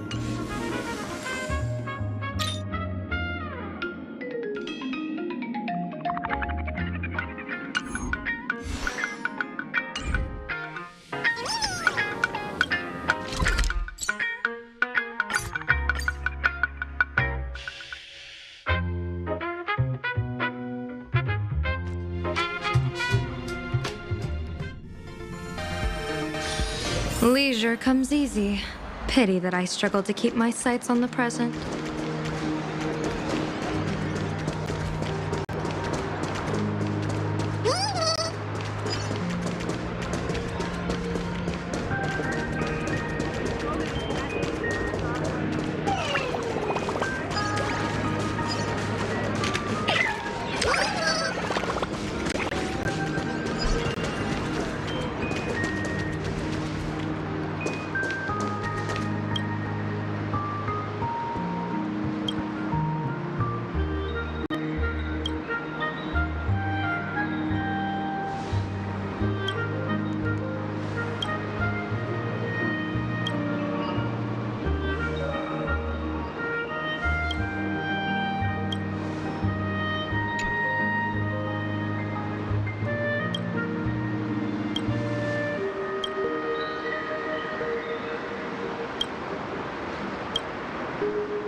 I understand Miss Himiko's intentions.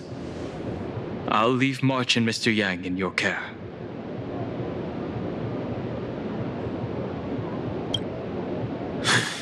Blade's appearance means the Stellaron hunters are also on the move in this world. From everything we've seen, this mission to Plain Arcadia is of the utmost importance. I will accompany General Yao Guang to uncover the Stellaron hunters' schemes. Whatever happens this time, I hope it won't put any of you in danger. I'll do my best to make sure of that.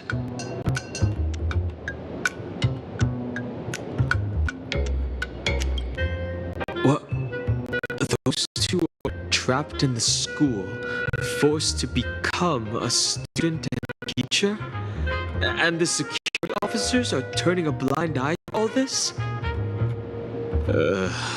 Though March and Mr. Yang don't seem in mortal danger for now, who knows what Sparksy is plotting. The longer we delay, the worse it could get. Better to rescue them as soon as possible. The Phantasm Moon Games. What a bizarre ceremony. What does this type of elation really mean for the people of this place? Why would AHA promote such a game?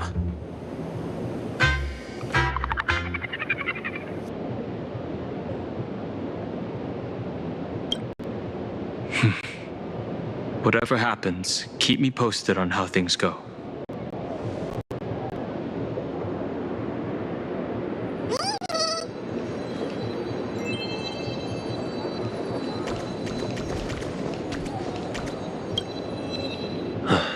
Mask of elation can reflect the shape of one's soul.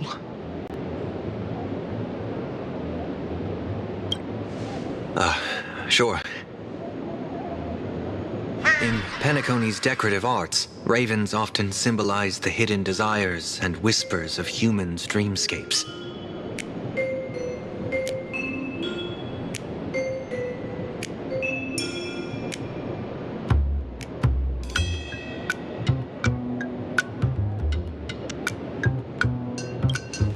Don't worry, I once tried to ascend to godhood myself. I won't be dazzled by the honor of an audience with a deity.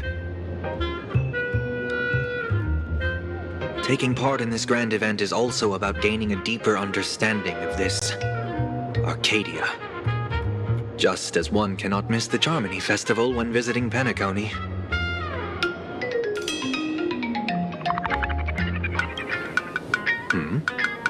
There's no rule saying that supplicants of the Phantasm Moon Games have to fight each other, right? On the contrary. For the elation, shouldn't laughter be a resonance that comes from within each other's hearts?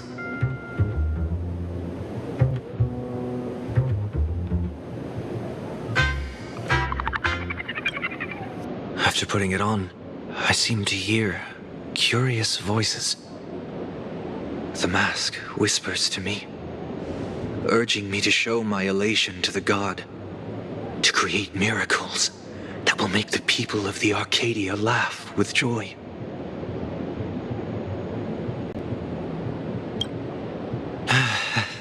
That's a good one. When that general, Yao Guang, shows up again, I should discuss our collaboration plans with her. Good luck.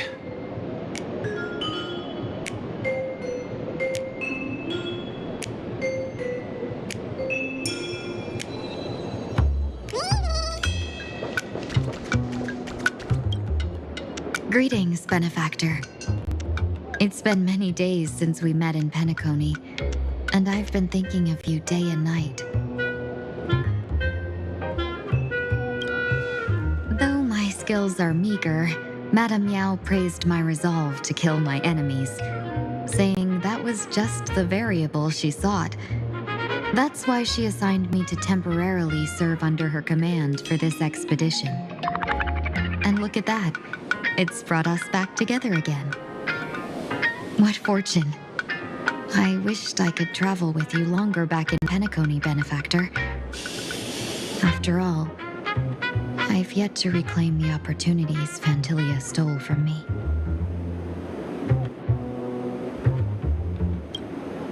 Hard to say. Like the divinations she casts, she's a riddle shrouded in fog.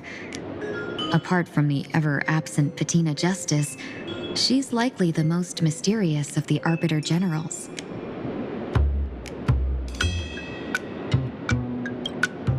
I'm sure there's no mortal danger.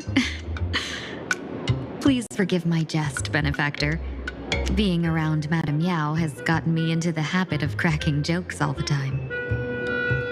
Her actions may seem inscrutable, but she always provides what you need ahead of time. That's why even those who grumble still carry out her orders with diligence. In truth, doesn't she seem more like a shrewd merchant than a diviner? But then, when have any Arbiter Generals ever been ordinary?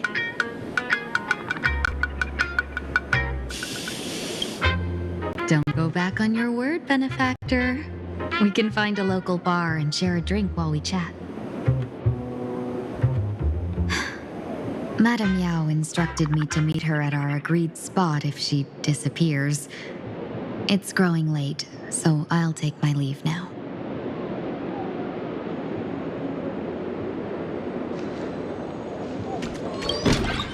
The IPC, Masked Fools, a Cienjo General, the Stellaron Hunters, and the Nameless. Some came for the Alliance. Some for the Eon's game. Whatever their reasons, a storm is brewing in the skies over this world. But at least we got some good news. Sunday has joined the Phantasmoon Games. He can help us in our showdown against Sparksy. Let's rendezvous with Sparkle at the tavern. We must uncover why Sparksy entered the Phantasmoon Games, and what sort of Sparksicon she's got planned for Graphia Academy.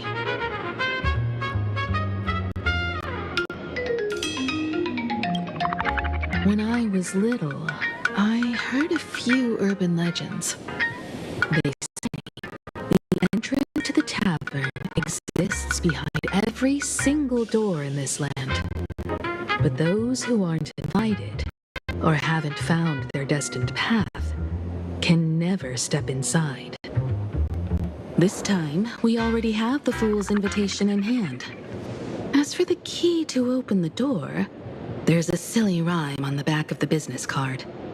For revelry and drinks galore, no need to search from door to door.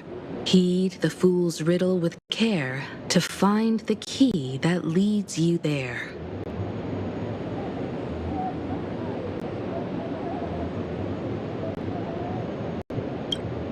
So, about the fool's riddle, got any leads?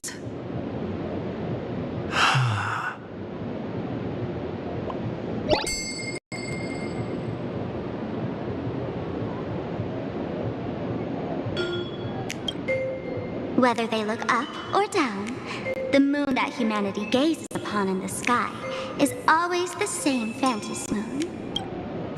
Looking up makes sense, but looking down? How exactly do you gaze at the sky?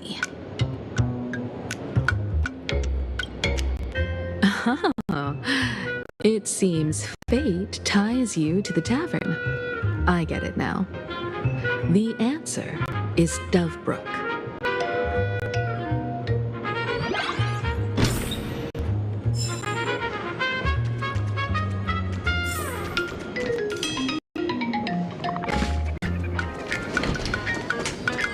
Many generations ago, the Dovebrook was already a river flowing with countless legends.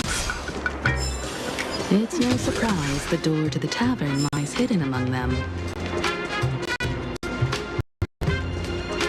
Legend has it that the master painter Graphia once drew water from the Dove Brook to wash her paintbrushes. Many later artists followed suit, hence its other name, the Painter's Stream.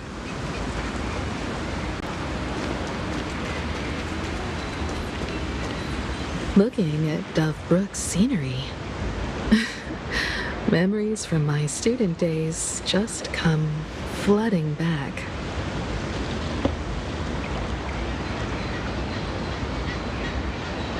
They're not exactly interesting memories. Back then, Dove Brook District was teeming with gangs. There were hooligans running around everywhere, and some really loved messing with the students. I was taller than my peers, and happened to be training in martial arts. To stand up for my juniors, I would occasionally get into scraps with the thugs on the streets. The people who fell into the Dove Brook River would cover the surface like bean sprouts in noodle soup. It all feels like it was just yesterday.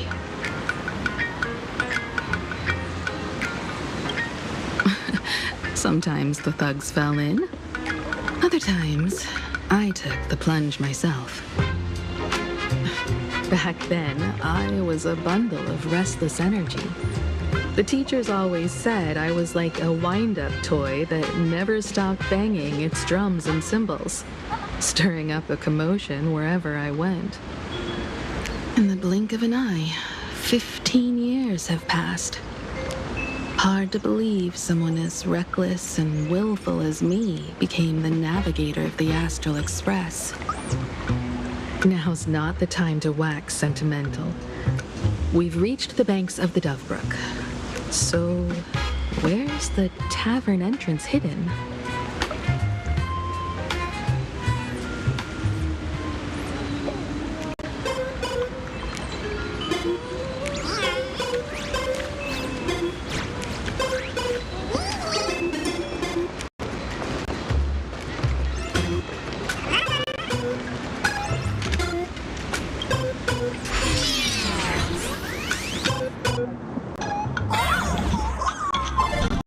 According to the business card, the tavern is near the Sinwish Syndicate headquarters. Oops.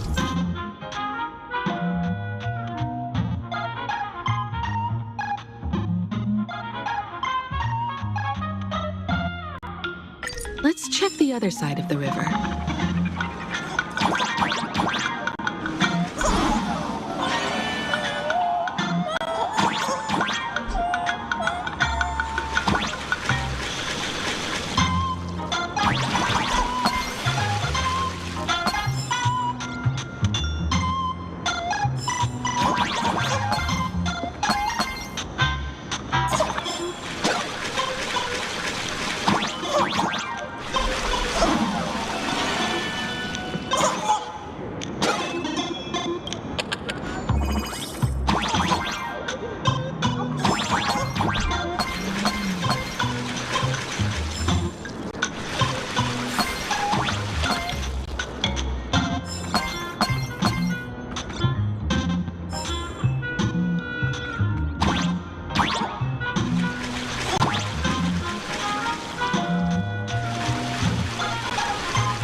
So fragile it shatters at a touch.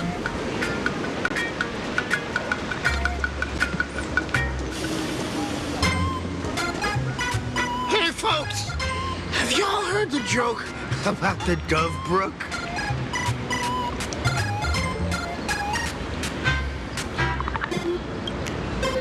One day, a criminal escaped from prison.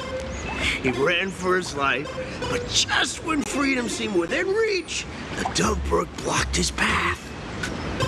With his pursuers closing in, the man prayed to the river. I am hammered by the law, stained with filth.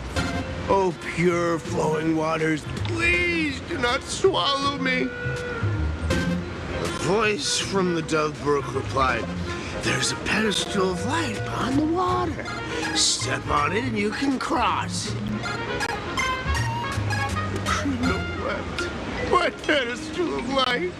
It's only the moon mirrored on the water, an image that shatters at a touch. If I step on it, I'll fall in and drown.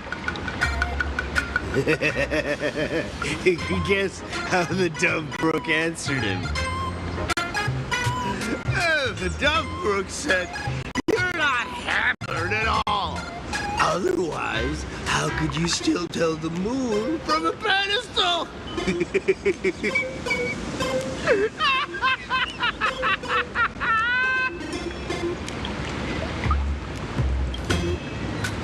It's fine. You don't have to buy me a drink as long as I can make you laugh.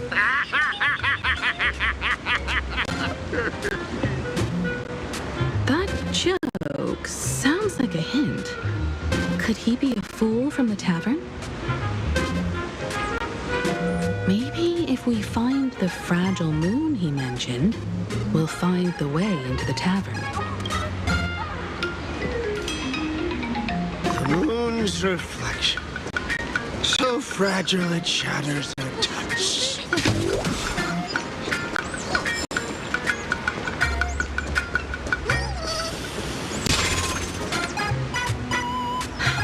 Sparkle's riddle says this.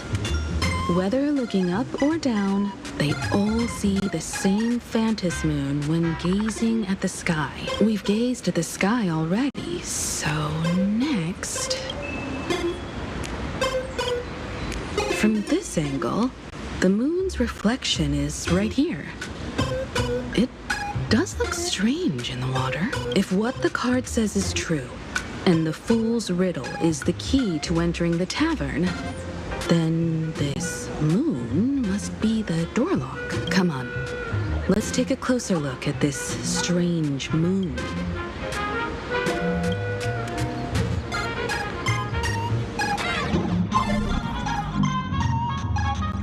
Keep going. Chase that moon's reflection.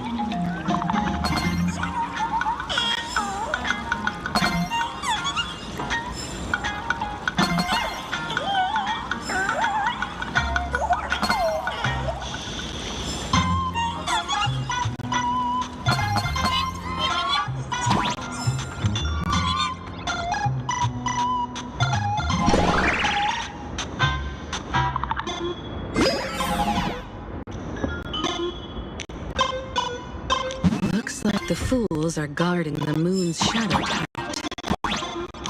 Find the switch and blast through the obstruction.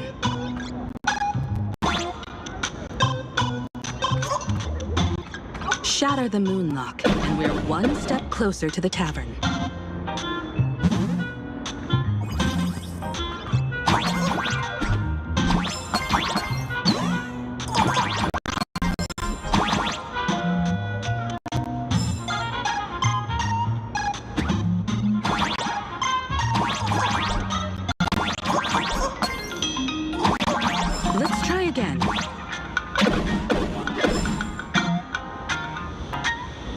Something's back there.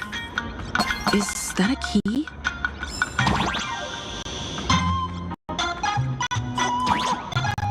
The moon is about to break. Let's try again. The key has dissolved into the water. The water's surface is about to change. Look, the tavern's shadow has appeared.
follow this path ahead, we should reach the tavern.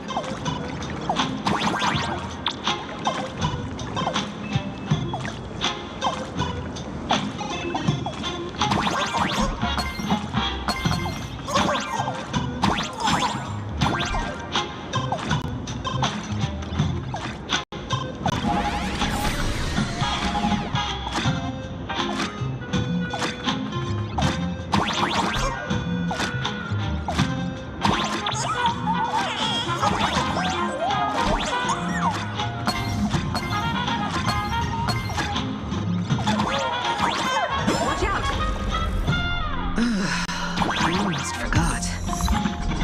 You're a full-fledged Trailblazer now.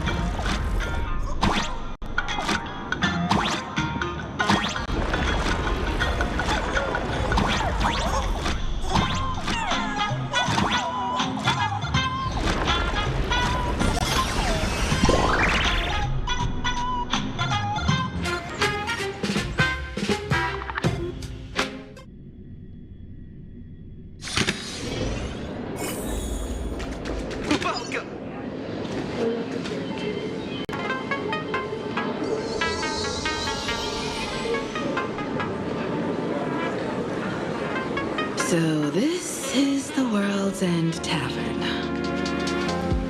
No. Allow me to correct you. If you think this is all there is to the tavern, you're sorely mistaken. Like a single grape on a great bunch, this is just the part where the tavern connects to this world. Sorry, but this looks like a regular lounge. The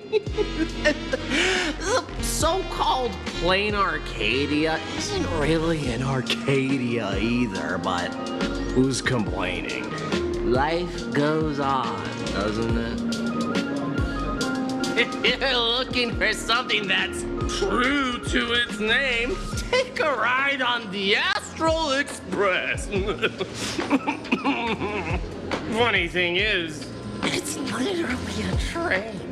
You know, can't find a single trace of astronautical engineering on it.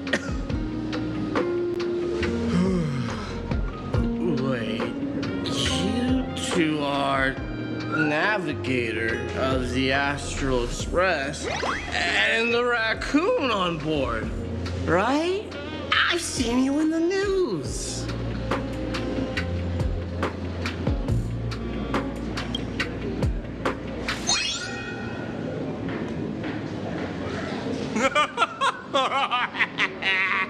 Friends, a big shot is here. A real knee slapper incoming. Really? From the Express? You're not so freaking way enthusiast, are you? Express folks come to the tavern too? Do they even have the sense of humor? Can I get your autograph? The song is on my foot. I'll never watch it again. Everyone, curb your curiosity. These two are my guests. Even the most mischievous among you should know when to stop and mind your manners.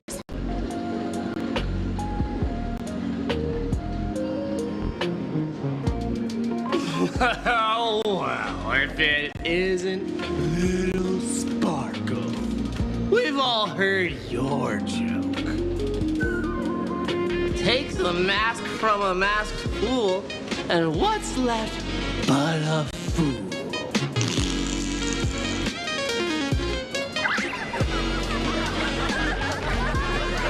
Oh my! Wouldn't a masked fool be better off without the fool? An empty mask sounds even better, no?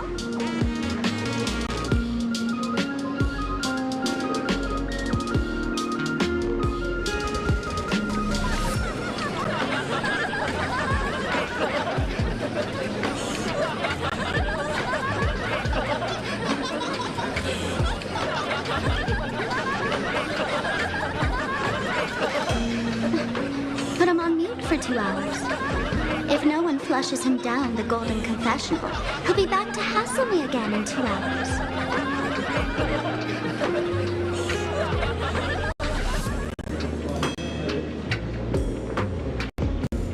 All right. Now I can finally entertain my guests without interruptions. You hit this way.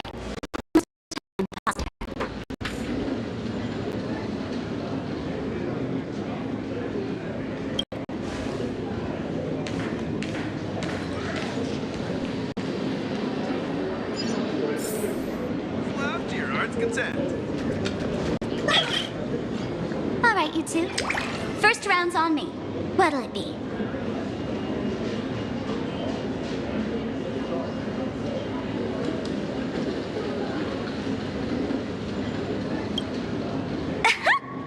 This is a tavern. Even if you don't drink a drop, the fool's jokes and pranks will turn your world upside down until you can't tell the sky from ground. We're not here to drink. Time's ticking. Did you find anything on Sparksy? Don't pull a long face. You'll sour the vintage in the cask. While you were gone, diligent little Sparkle was gathering intel nonstop and didn't waste a single minute. Sparksy. She did come here disguised as me. I called Giovanni. You might not remember him. He's the poor sap who drew the short straw to manage the storage area recently. Old Gio told me that a week ago, I came here and took a few things. Among them was a vial of mimetic virus. A mimetic virus? No wonder she could take over Graphia Academy and distort March and Weld's cognition, making them believe they're a student and teacher.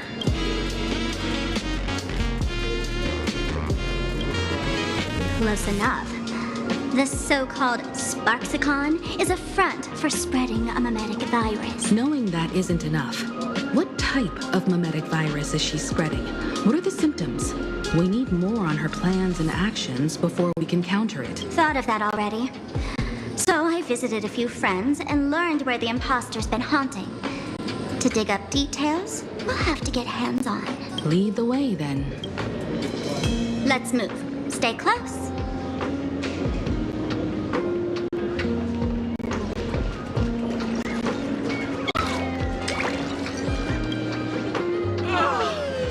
Abandon all despair, ye who enter. If you want to pass, then amuse me. By the way, hate to ask, you're not Aha themselves, are you?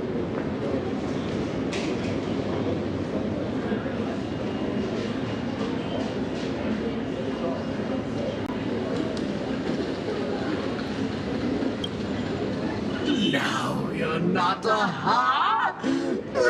If you were Aha, a wave of your hand would cure my melancholy. You can't do that. Isn't this the Tavern of the Elation? Don't you welcome the laughter, gracing you with their presence? You're wrong. It's not that they are unwelcome. See that? The fools put up a sign over there. Aha! And morning actors, stay clear from the door. Stay clear! Ridiculous as it sounds, it's true. After 666 invitations to Aha went unanswered, the younger fools voted to expel the laughter from the path of elation. Oh, I get it. It's like students expelling a teacher from a classroom. The action is meaningless. The message is loud and clear, though. All right, Mr. Doorway. I assure you that none of us three is Aha, and none is a morning actor. Oh, it's Sparkle. Is it really Sparkle? It's not someone else pretending to be Sparkle. I can't tell, and I don't care. Listen up, gray-haired lad. If you want me to open, pay the toll with saying a joke. I've been waiting for the one joke They can cure my melancholy now.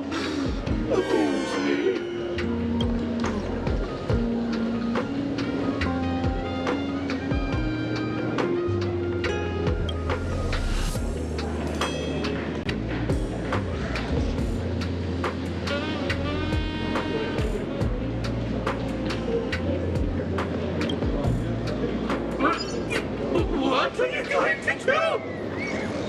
I'm gonna break you open.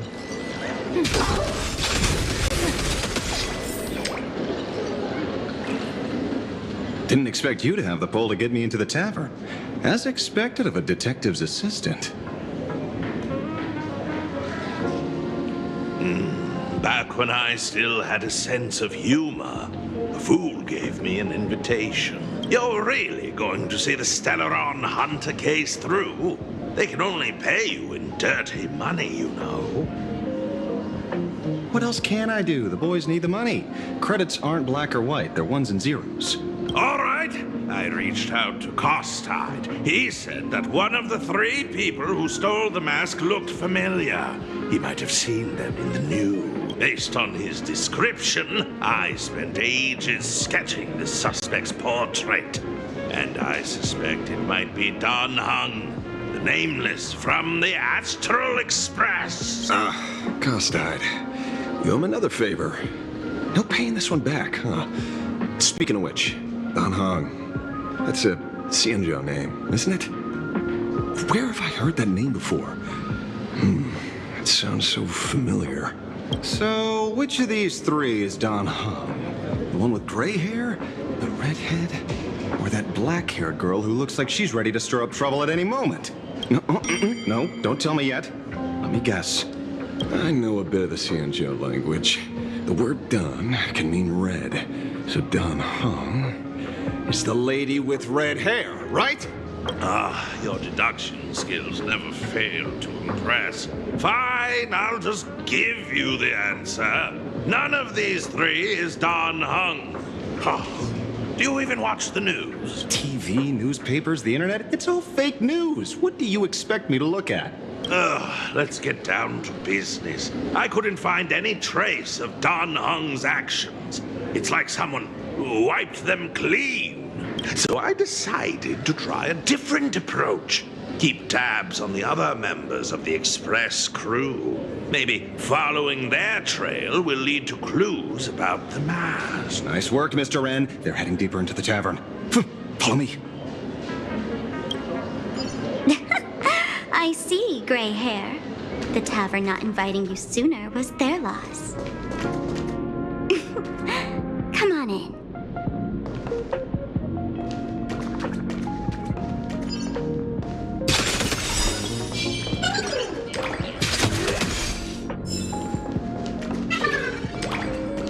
Is the drink in these barrels really brewed from jokes? Yep. You know your stuff, man. Just heard some rumors, that's all.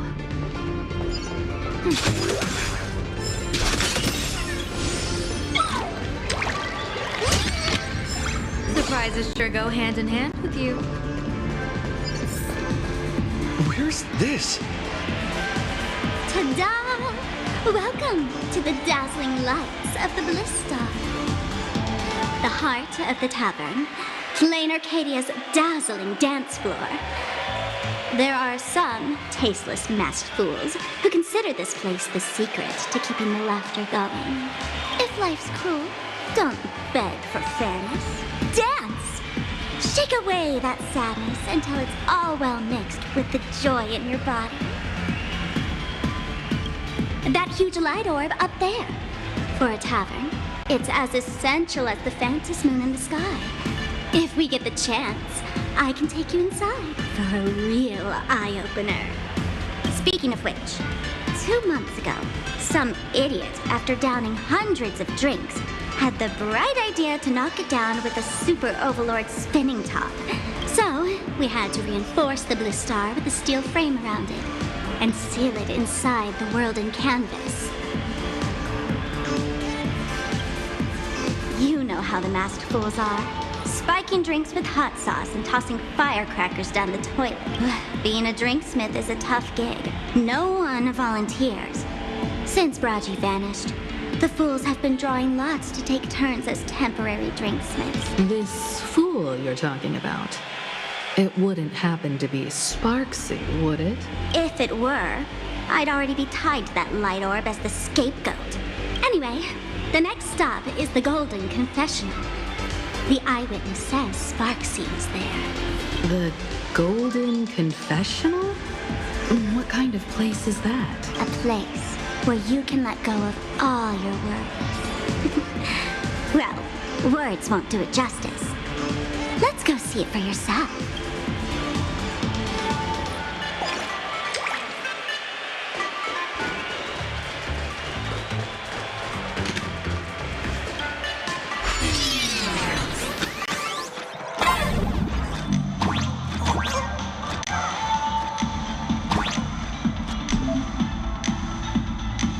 Let me show you how to open a path. Play according to the sheet music, and the path will naturally open up.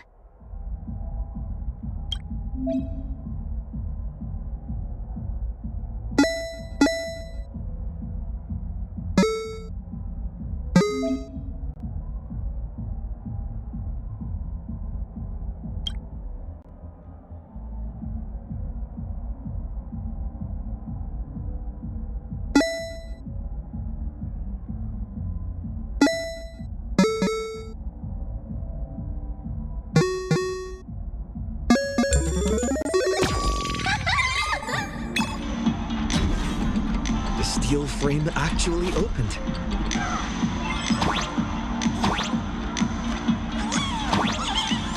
The wrist bay here actually changed color with the lights. Just another night at the tavern. Fun, right?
Sinks? Why bring us here? Feeling lucky. A will of metal and stone. Final report!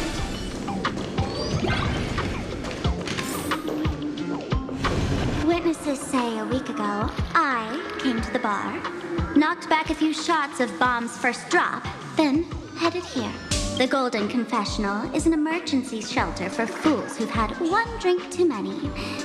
Here, we shed our excess baggage before marching light-footed into the next second. The Golden Confessional is the Golden Confessional, not some random bathroom. Well, if it isn't my old friend. Sparkle's sake, you be coming to the tavern.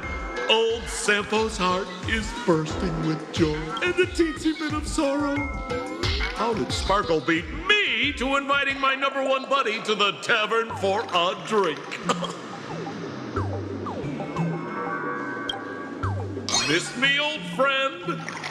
Hello, Miss Himiko. Long time no see. Mr. Sampo, hello. What business brings you here this time? No business. Just here to repay an old favor. Ms. Fool here sent me a message asking for H-E-L-P. Someone's been parading around the tavern impersonating her. Well, now, this is some juicy news. Miss Sparkle's usually the one impersonating others, but look how the tables have turned. Trickster's getting a taste of her own medicine. Shush, Sampo. I brought you here to repay a favor, not to gossip about me. Oh, I've suffered the embarrassment of losing my mask myself. Thanks to Miss Sparkle's mercy, I didn't end up stranded, so here I am today, ready to help you out. No questions asked. All right, then. Let's get to work. Get to work? What are we doing? Naturally, we'll fish around in these thrones where humans dump their worries and find the worries that Miss Sparksy left behind. You want us to unclog your toilet?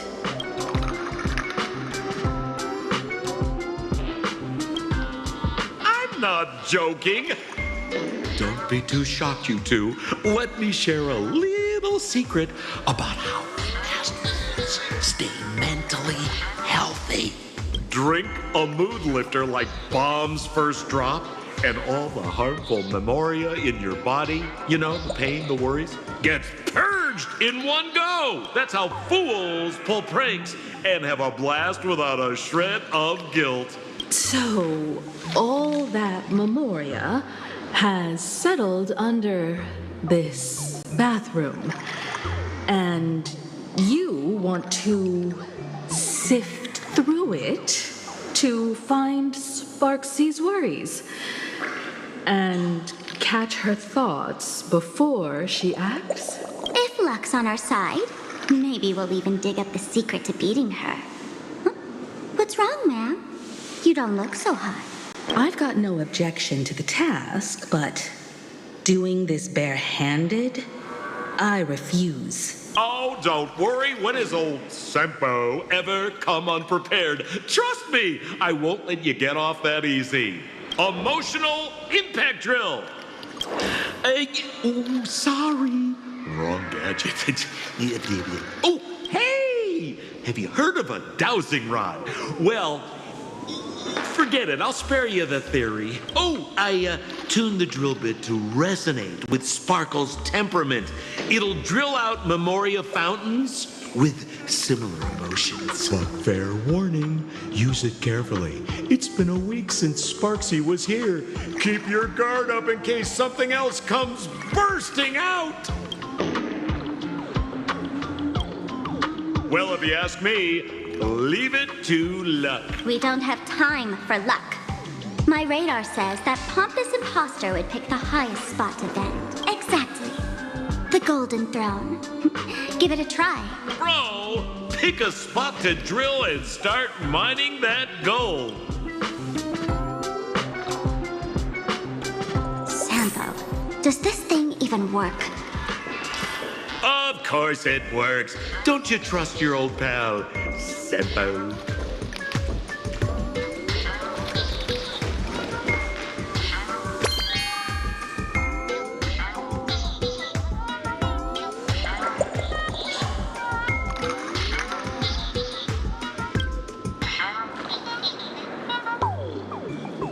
Sempo? How did you get up there just now? Oh, right! Silly me. Through that pipe on the side.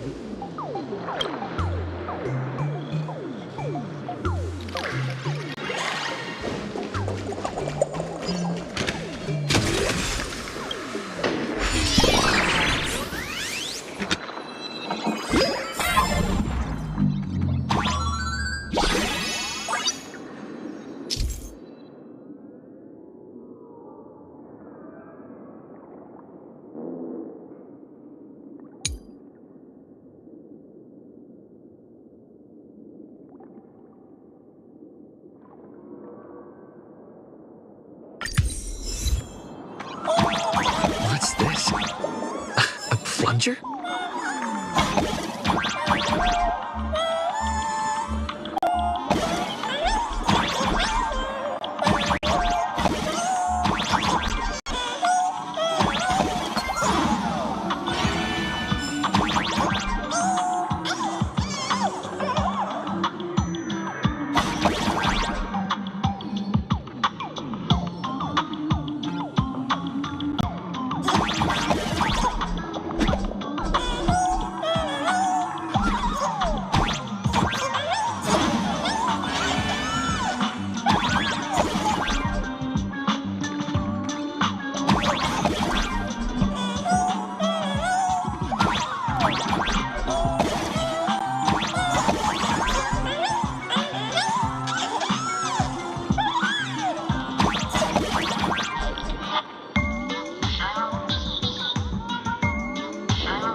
did I tell you?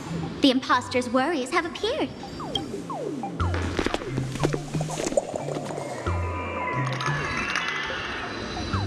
What a rare sight. Sparksicle used to always connect with everyone online. But now, for the first time, she's meeting her fans through the sewer network. Sorry, but we're your haters. Come clean now. What are you planning to do with that mimetic virus you stole? Use Sparksicon as a front to turn everyone into mindless zombies or dancing monkeys? How could I ever harm my dearest, most beloved fans? You took an entire school of teachers and students hostage and turned them into your puppets to help you enter the Phantasmoon Games. You're going to argue that you did it all for them? Of course I did. From the very first day I was created, I've been doing exactly what my creator asked of me. Listening to every fan's questions, empathizing with their pain and troubles. They feel insecure about being ordinary, cry when ignored by those they like, and strive to stand out because they desperately want others' approval. Sparksy hears every wish, and she answers during these Phantasmoon Games. I'll grant their wishes through the ceremony of the Master of Elation. No, I'll give each of them a choice. The choice to become me. Because deep down, every one of them longs to become Sparksy. To wear this dazzling mask, capture the internet's attention, and bask in praise. You must have heard that saying. In the future, everyone gets their 15 minutes of fame. Now, that moment has come. Sparksicon will turn every spectator into me! For reals? She plans to use a mimetic virus to turn everyone into herself? Oh, the answer was right there in the riddle all along. You know, I gotta say, that's very Sparkle. As expected of my imposter, you're absolutely bonkers! Sis, is now the time to be tooting your own horn, just thinking about being turned into a copy of you? Or I can't even force a smile. Oh? And who gets to define elation? The laughter, the fools, the IPC, or every me seeking joy on the Arcadian internet? Contrary to popular belief, the masters of the Phantasmoon Games were never us, the supplicants, but the spectators watching us. Sadly, the Inter-Astral Peace Network showed people other worlds in the cosmos. Once horizons widen, expectations climb. Nothing they hear or see feels fresh, interesting, or thrilling enough. And everyone fears that they're outdated, uninteresting, or unexciting in others' eyes. So the world's like a derailed train, racing toward thrills and madness. Nameless of the Astral Express. Am I wrong?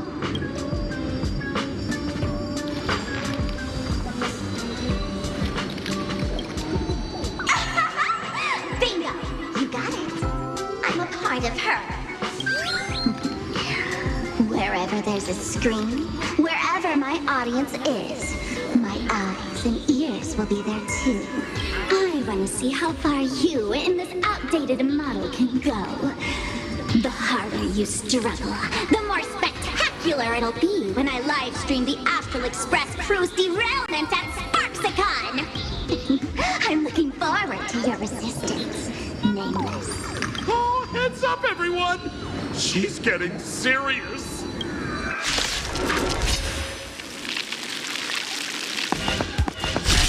Oh man, the other day I ran into this fan.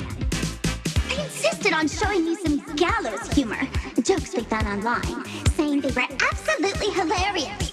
But all they show me a video of someone being killed by the Antimatter Legion, then burst out laughing.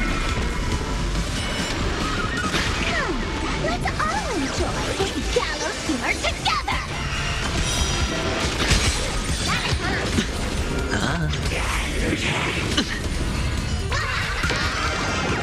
That omen. Don't thank me.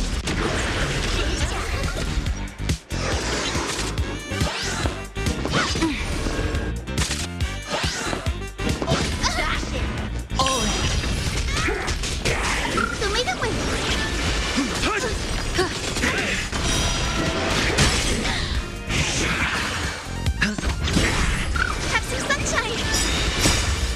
Dispel the gloom! Restore the skies!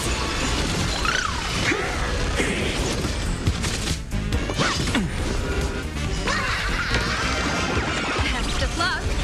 An explosive start.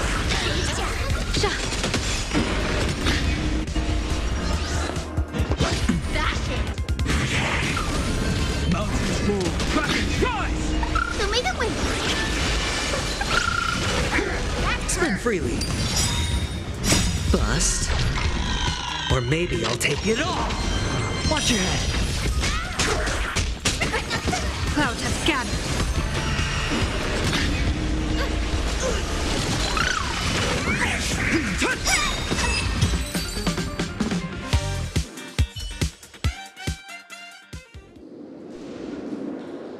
Listen, Sparkle. You only asked me to do your dirty work, but you never said anything about being your thug. You owe me compensation for emotional damage. Everyone's going to become me soon. Sampo, crawl out of your money pit for a moment, will you? To think, Plain Arcadia's elation would end up like this. Back when I still lived in this place, the internet was just for sharing information. Live streaming and virtual idols, we'd never even heard of them. Coming back now feels like stepping into a foreign land. Like returning home, only to find home isn't where it used to be. It's just madness wrapped in a cheerful shell. She's convinced that we'll be powerless to stop her plan, even if we know what it is. But I'm not ready to roll over just yet. I know. Even I don't want to turn into that phony's lookalike. Though, we're not that different. Since the fools stash dangerous things like mimetic viruses in the tavern, I assume they must have also prepared some countermeasures? Man, you give us fools too much credit. This is the tavern, not the well-ordered Herta space station, but I do know a place. With some luck, we might find a mimetic virus cleanup expert. All right. Now that you folks have a lead, old Sempo's calling it a day. The Astral Express always has a way of handling crises, doesn't it? With big shots here, a sidekick like me doesn't need to steal the spotlight. Oh, I'll even give you folks a special discount, sort of. Well then, farewell, everyone. So, where are we heading next? Let's check out Fatal Joke. Fatal Joke? What kind of place is that? Maybe some kind of hospital.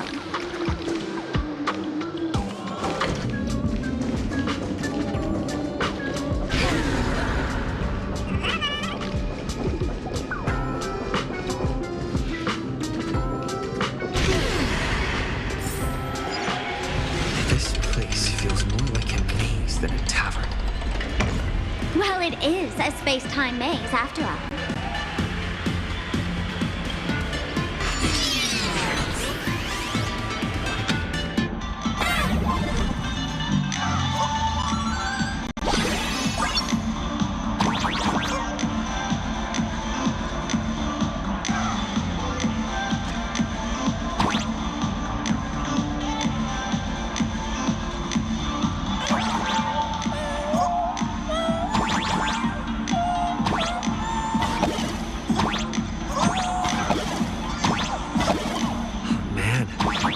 Wish we had one of these light orbs on the Express.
room 7.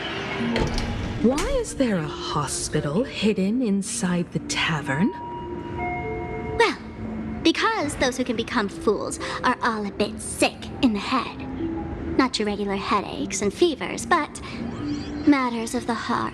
Every time someone goes bonkers and stirs up trouble in the tavern, like scattering nosewalker parasite ticks in every corner, or spiking the beer barrels with truth serum that makes people spew insults, for each time the whole place goes topsy-turvy, there's always some fool who, in the spirit of elation, volunteers to treat them. Yep, they get sent right here to Fatal Joke. Strange. Why isn't there even a fake doctor around today?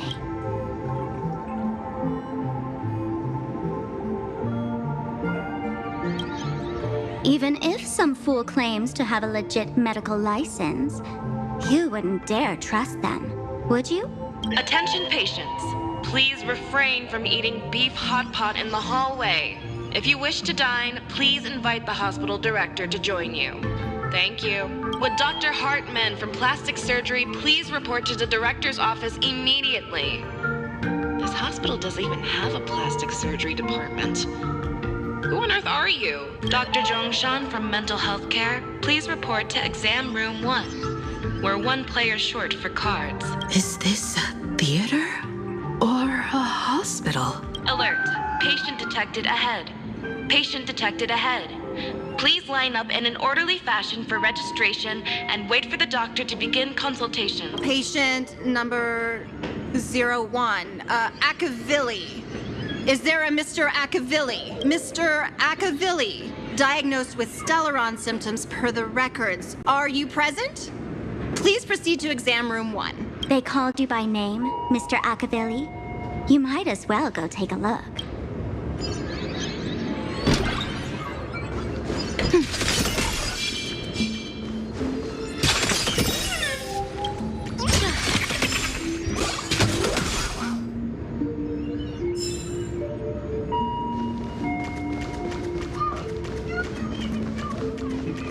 Attention patients. Please refrain from eating beef hot pot in the hallway. If you... You're finally back, Akavilli. Thank you. I've reviewed your clinical records. Your Stellaron symptoms are stable. Continued observation will suffice. I'm your presiding physician. Good news for you. You don't need to rush into treatment just yet. Though I can't say the same for Miss Sparkle over there. Patient number 02, Miss Sparkle, please come in. Hello there, Miss Sparkle. You're one of the few who didn't mistake me for that imposter, Doctor. But just a reminder, yours truly isn't sick. I'm perfectly healthy.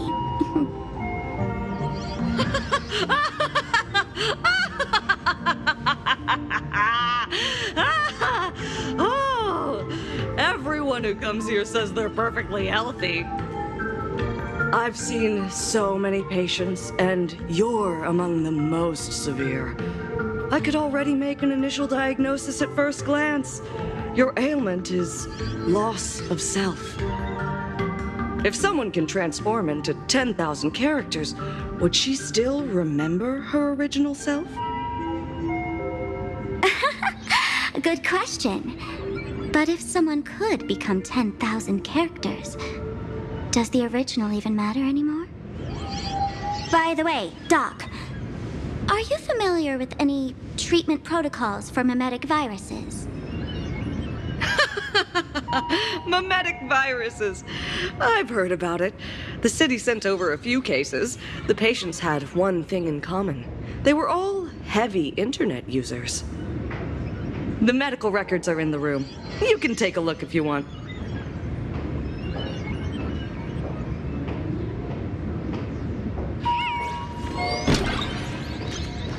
Is this Dual-Mention City? How is that possible? The tavern's spatial structure is bizarre to begin with. It's not that strange to see Dual-Mention City here.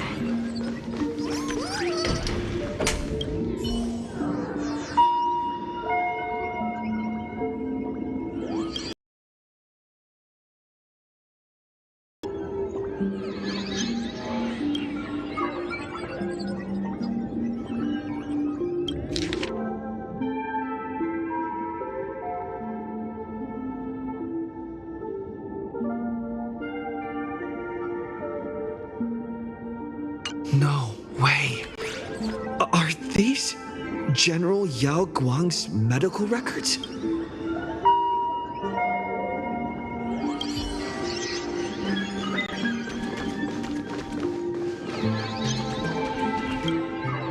The medical records are on the bookshelf. First pile on the left.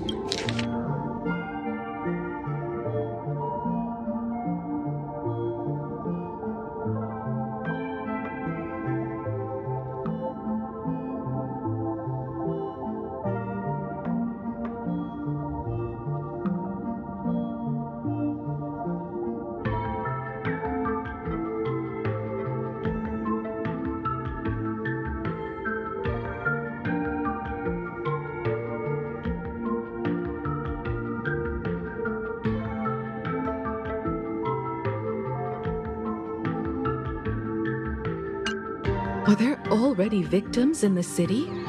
To eliminate the mimetic virus, helping patient zero face reality is a crucial phase of the treatment. You've never been to Fatal Joke before?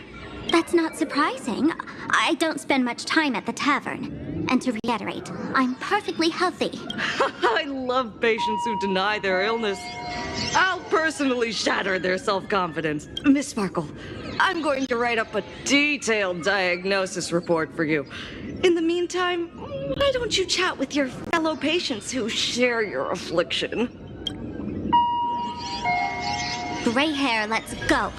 I don't want to waste any more time with this quack. Miss Sparkle, please wait in this room until the consultation is complete. Not believe any information. Hey there. Are you also troubled by the same illness as me? What illness do you have? I once suffered from a disease called Fool. A masked fool named Sparkle grew out of me, slowly becoming one with me. She used me to bear all the pain caused by her performances, left me battered and bruised, while she slipped away from everything. But I was lucky enough to find this tumor called Sparkle. And I expelled this malignant growth from my body. You're just a tool I discarded.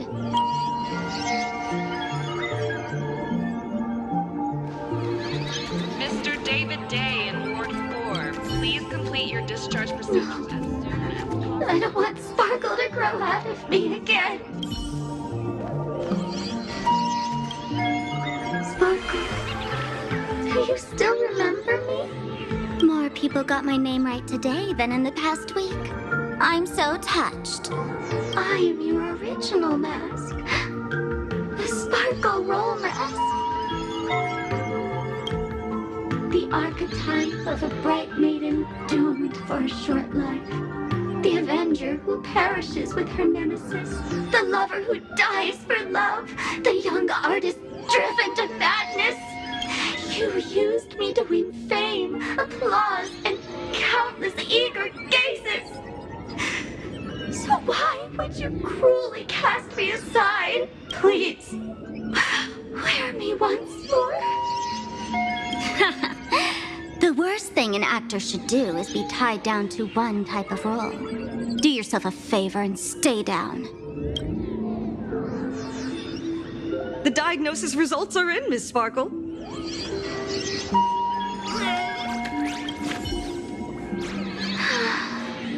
Please, put on all the masks. Even if you don't have that many faces.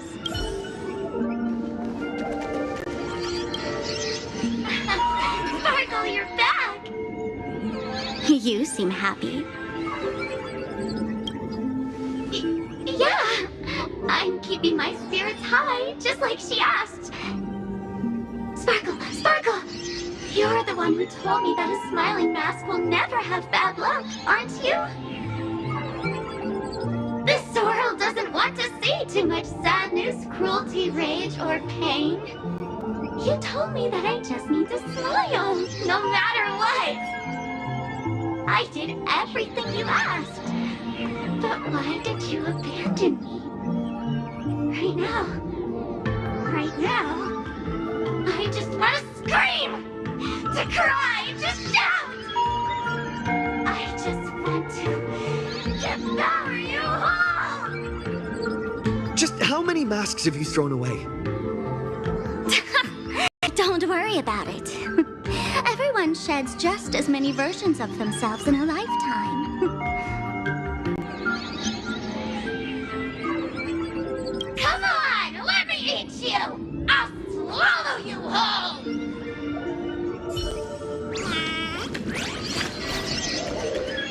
Attention patients, please.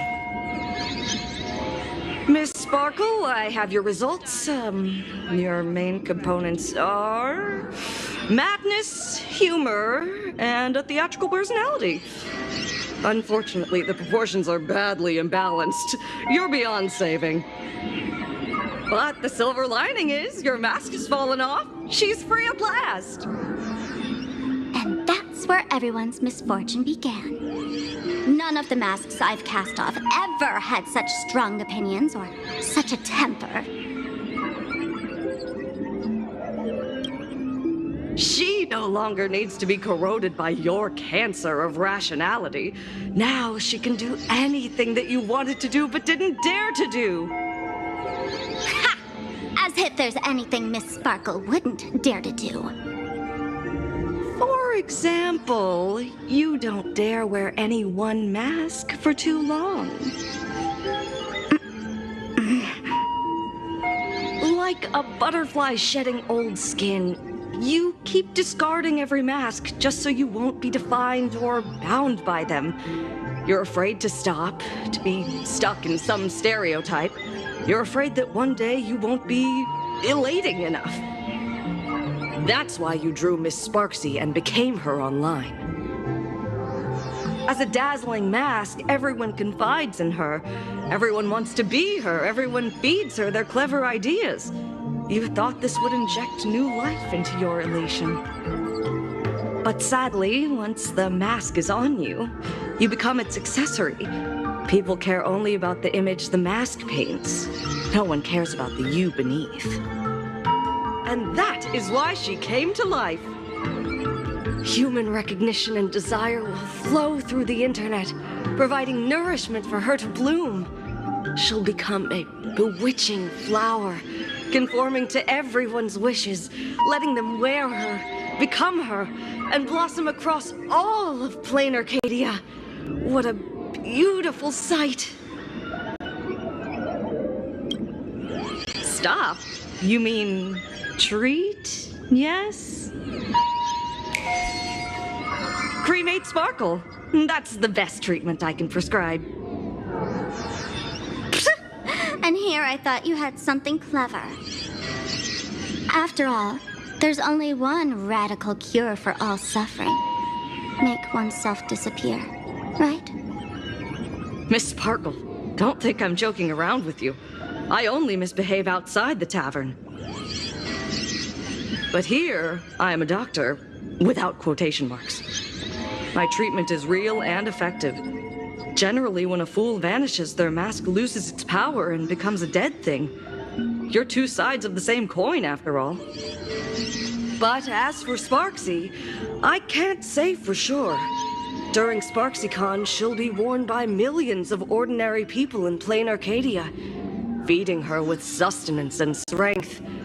Your window of opportunity is therefore fleeting. Go on, lie down on that bed and say hi to your friends. Press that button and the nurse will come wheel you away.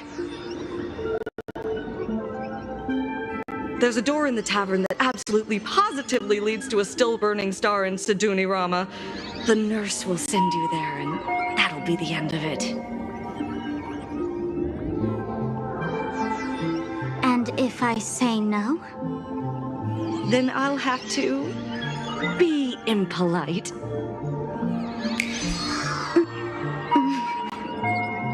Miss Sparkle, nameless, the choice is yours. As for me, by the laughter above, I've got to catch the next ship out of this dump.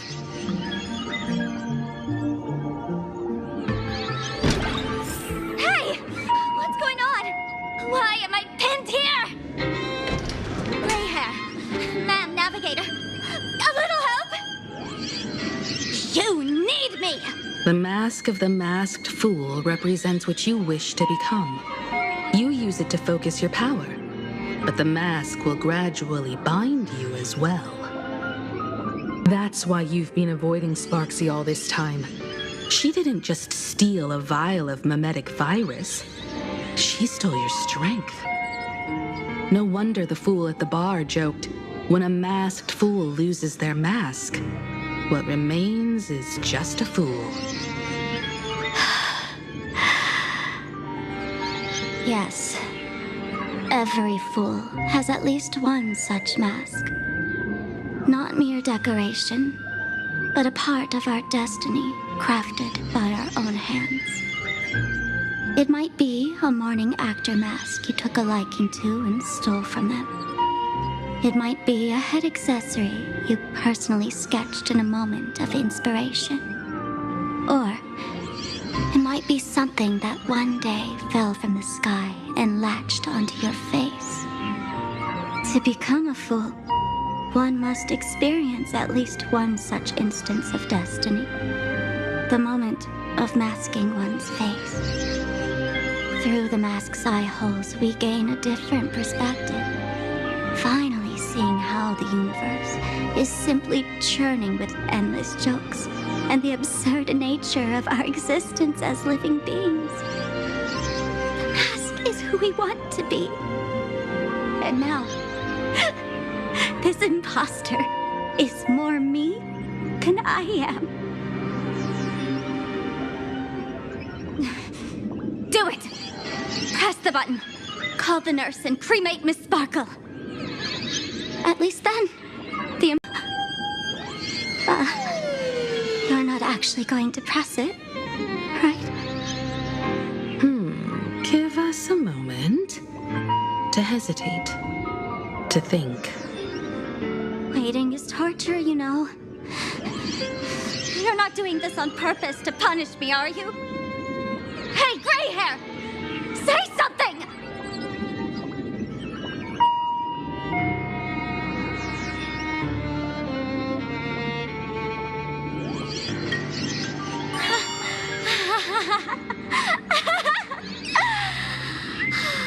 I knew it.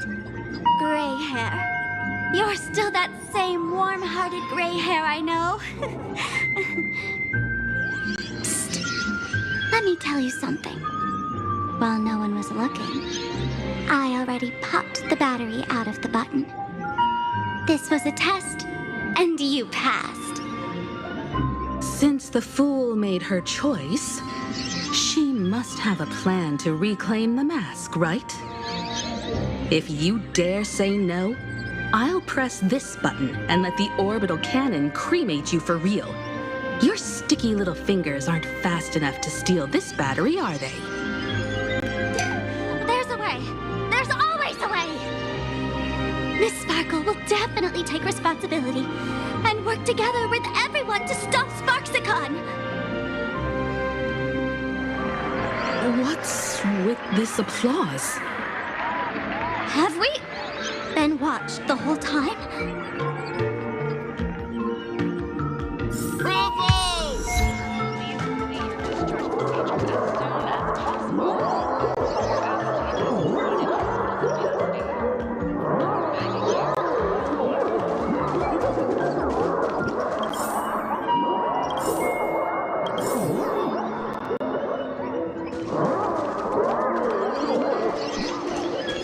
Attention, Professor Skaven from the Department of Psychiatry. Please proceed to consultation room 7 immediately. One player short of recording. Thank you. So, is it time for the combat sequence now? That's hilarious!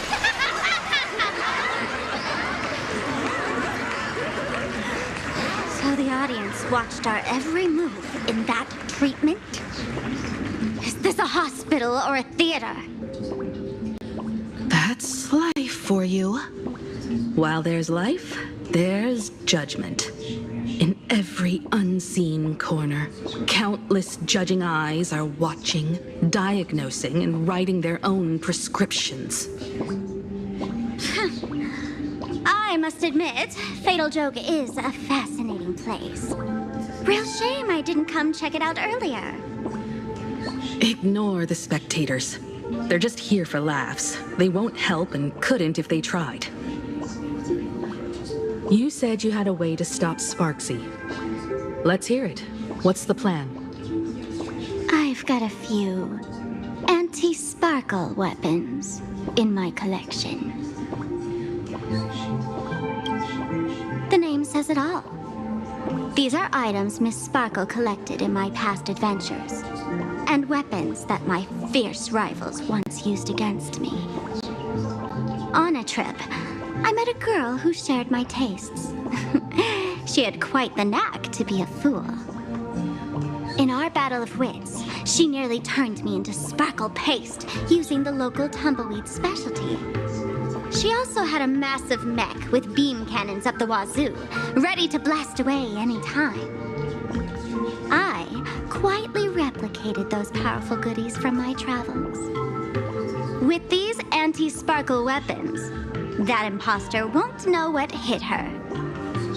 I gotta say, I'm quite the visionary. You two, let's head to the storage area next. I've already contacted Giovanni. He's doing an inventory check of the lost items there.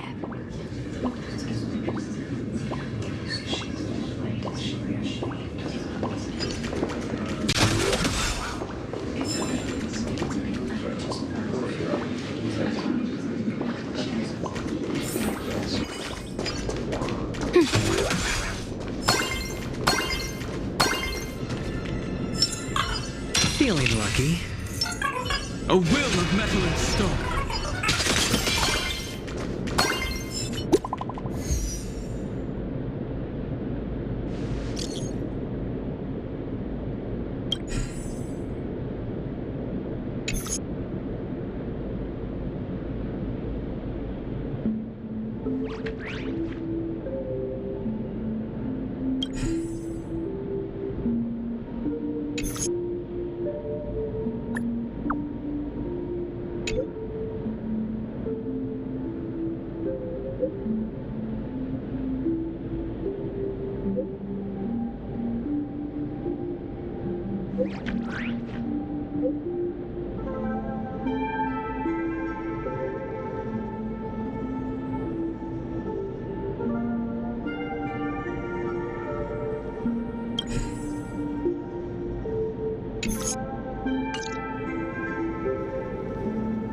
Intel from the school?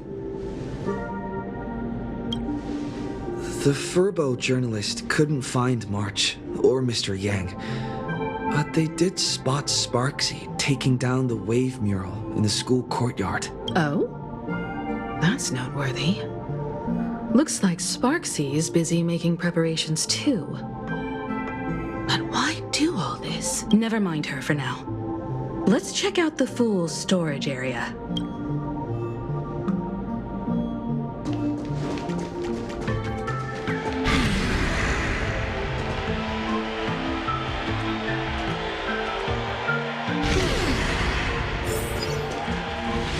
This tavern is huge. It's all right. I just wish there were more fun spots around here.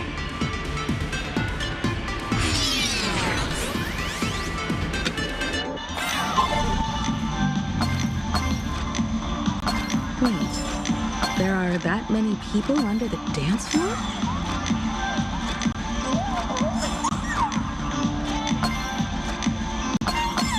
Wait, there are that many people under the dance floor?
working my tail off for you, tallying the losses. Wait, who'd you bring with you? Oh, it's Mr. Trailblazer. I knew you'd step into the tavern and become one of us someday. Those with the makings of masked fools are naturally drawn to one another. You sure know quite a few fools. Ah, and the lovely lady behind you. You must be Miss Himiko, navigator of the Express. A pleasure to meet you. Mr. Giovanni, just call me Himeko. Normally only fools may enter, but since Sparkle brought you, and you are practically an old friend, I can make an exception as the caretaker. Let me show you around. Gio, cut the spiel. Sampo says you recite that intro so often he's grown calluses on his ear. Want the fool's treasures, souvenirs, and prank gear? Come to the Grand Treasury Storage. They've stashed everything here. You stole my line again. With our theft rate, that tagline's probably to blame. I'll admit it's catchy. That's why I used it as a slogan. Storage area visits went up by 26%. Business first. Did you see my pickup message I sent? Where's my stored anti-sparkle weapons? Well, your storage list is a total mess. You never leave any notes. If I hadn't been called to audit, who'd know how many surprises you got stashed away? As for the anti-sparkle weapons, I'd love to know what on earth that's supposed to be. Why don't you go in and look for yourself? As requested, I've linked the vault entrance to your collection room. Gio, did the imposter leave this behind? How should I know? I've been doing inventory all this time. I only just now noticed something fishy about this. Huh? What's this? Whoa. That's one massive stellar jade. Let's go in and take a look.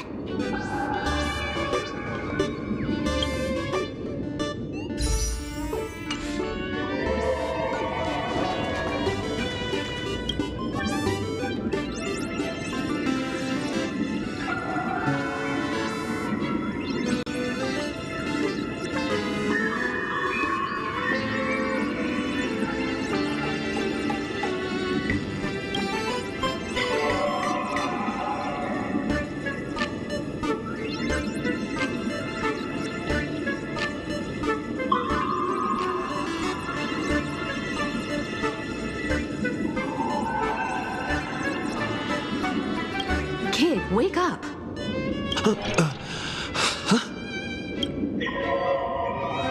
This rock is dangerous. Dangerous? I'll smash it with one swing.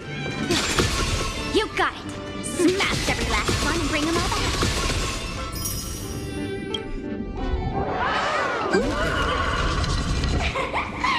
Stellar jade is the perfect bait for catching the nameless. How generous of you. First time I've seen a thief steal something and leave something even more valuable in the vault. Isn't this exactly the type of phantom thief flair we masked fools adore? Remove a carefully curated piece and leave a gift in place to soothe the owner. A jumbo-sized stellar jade is surely worth a jar of mimetic virus and a few anti-sparkle weapons, wouldn't you say? And you stole my other prized pieces too? That worthless junk? Consider it a complimentary vault cleaning before SparksCon begins. I'd like a little warm-up entertainment. Old model and the nameless. You should be able to break out of this room, right? Don't disappoint me now.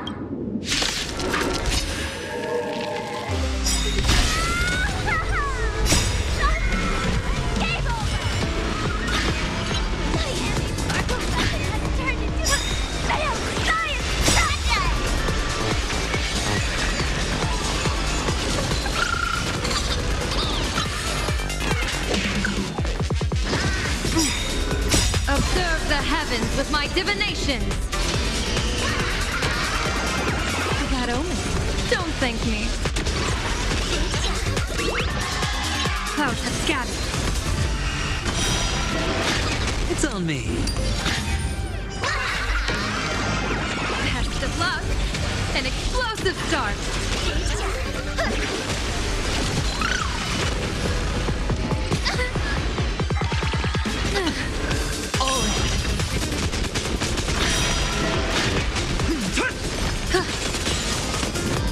freely. Have some sunshine!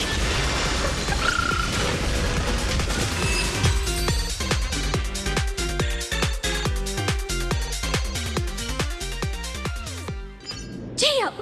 The security here is an absolute mess! You're in no position to talk. Even the drinksmith here is a temp. Count yourself lucky I'm kind enough to help tally your storage. She didn't just steal my power and my collection! She completely destroyed Miss Sparkle's reputation! This is the worst day ever! A correction, Miss Sparkle's worst day so far. Wanna make fun of me? Go ahead. Don't get me wrong. I also don't think gear tumbleweeds and giant mechs would work on someone spreading mimetic viruses. I thought of a way just now that might suppress the mimetic contagion at Graphia Academy. You can fight fire with fire, but a mimetic virus can be scoured away with water. What do you mean? Our informant at the school reports Sparksy is removing the central mural there. The imaginated mural, World Breaker Waves, is said to be a work left behind by Graphia herself. Legend says the wave comes from the Dove Brook river water she used to wash off her painting mistakes. The artists say it is blessed. That's why they kept it in the school. I couldn't understand why Sparksy went to such lengths to tear it down. Now I do. Painting mistakes are redundant information that stain a painting. A mimetic virus is redundant information that stains the mind. If someone knew how to harness this Dovebrook wave to wash over the school, they could cleanse the infection she spread. That's why Sparksy wanted to hide the mural. Exactly. As a Graphia Academy alumna, I know a bit of traditional painting. Right now, our most directly effective plan is to break into the school, regain control of the mural, and use it to suppress Sparksy's movements. Let's go! I'll make this imposter pay 100-fold! Well, looks like our paths must part in haste. I wish you all fair winds on your journey ahead. If any of you feel uncertain about what's next, here's a small suggestion. Take a detour inside the Blistar light orb.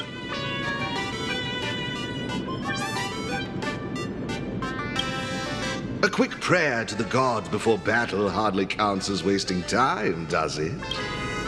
For us masked fools, that light orb holds the same significance as the Phantos moon hanging above. Deep within the orb, everyone can find the divine revelations of the elation.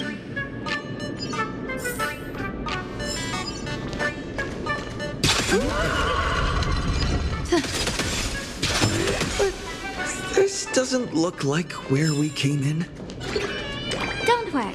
I had old Gio open a shortcut.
Oh,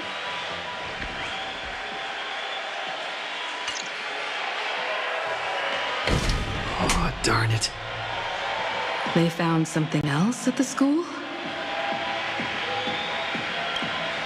We need to pick up the pace.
Surprises sure go hand in hand with you.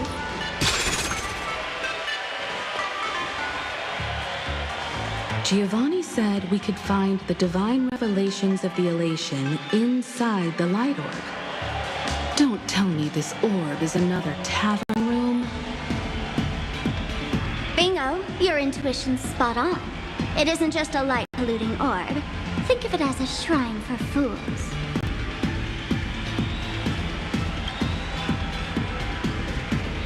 The youngsters only revoked the Laughter's right to enter the tavern. They don't reject things associated with them. Inside this light orb is a miracle tied to a hive. It responds to any fool who approaches.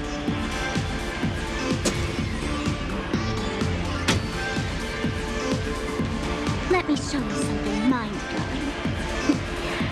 Here we go. Open sesame!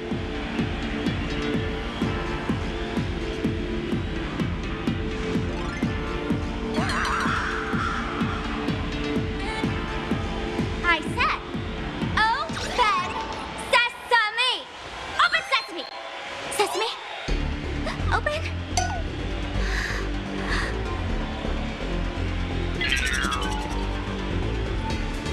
Hooray! So in their eyes, I don't even count as a masked fool anymore! What a wonderful surprise! The imposter stole my identity too!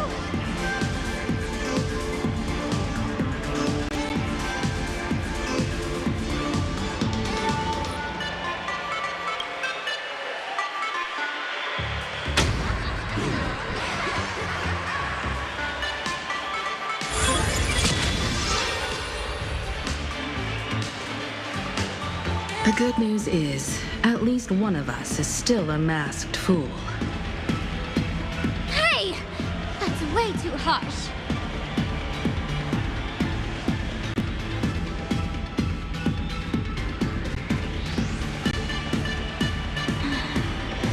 I hate to admit it, but gray hair, it's opened for you. The light orb has acknowledged you.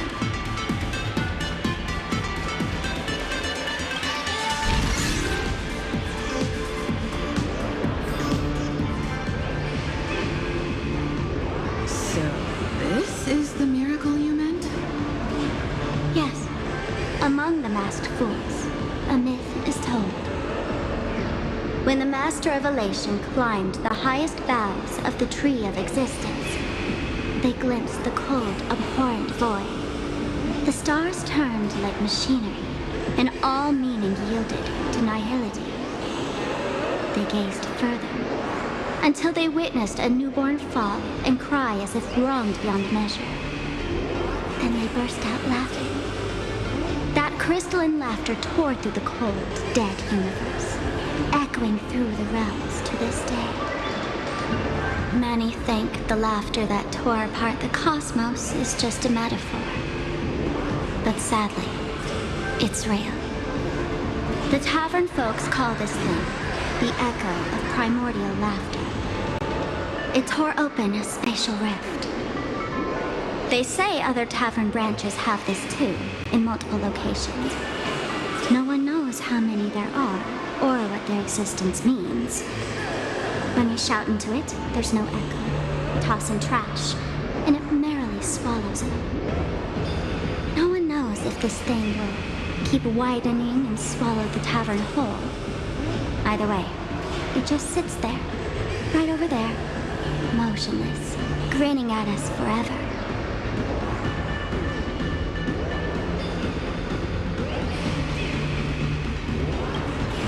Just stick your hand in there. It's said, at a turning point of destiny, a fool need only reach into the rift and grasp something. The tavern folks call it the Laughter's Gift. No one knows what this thing will bring to those who seek it, fortune or otherwise. But one thing's for sure. Your destiny's bound to get much more chaotic. Hey, gray hair. Wanna give it a try?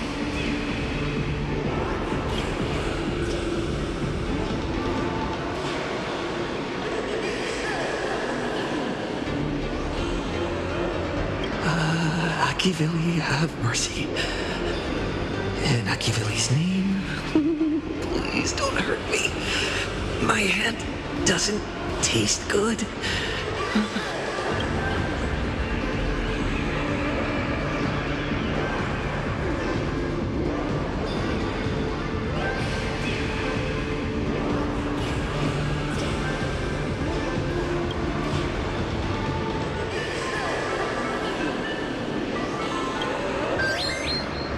Is this? Huh?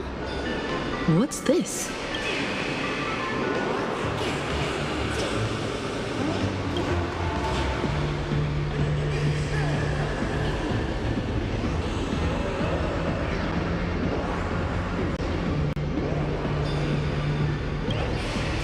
Laughter above, they really answered. But what's their deal giving you another mimetic virus?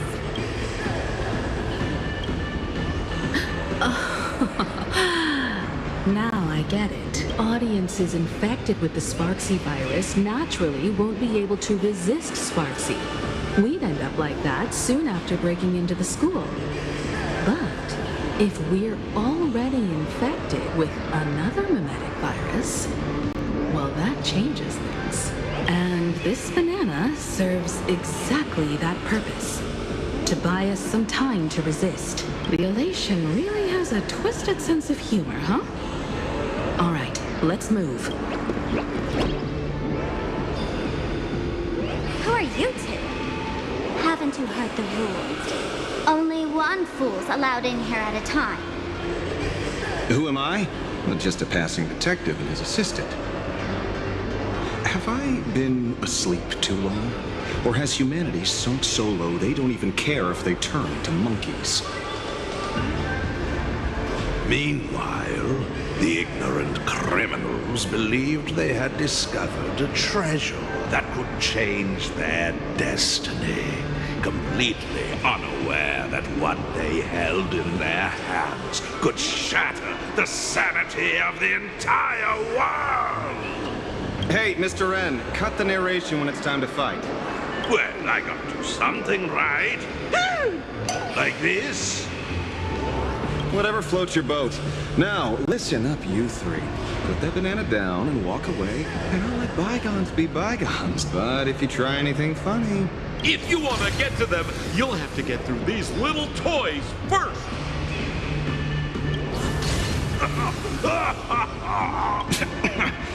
Are these folks really the Nameless? In all my years, I've never seen the Nameless dealing with mimetic viruses. The real deal. Just some nameless passing through. Mr. N, I've got to go after them.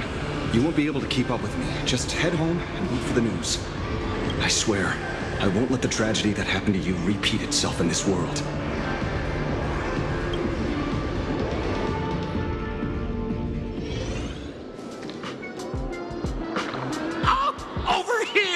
This way! Run faster! You don't want to get caught by that guy back there, do you? Yo, bro! Just how many troublemakers did you people manage to tick off when you landed? I swear, Miss Sparkle definitely hasn't gotten involved with someone like that. Thank you, Mr. Sampo. Now that we're all set, it's time to head to Graphia Academy for the rescue mission. Mr. Sampo, do you know which door in the tavern can get us back to the city the quickest? You don't even need to ask. When it comes to knowing all the secret passages and shortcuts in this tavern, you won't find anyone who can match old Sampo. Then lead the way.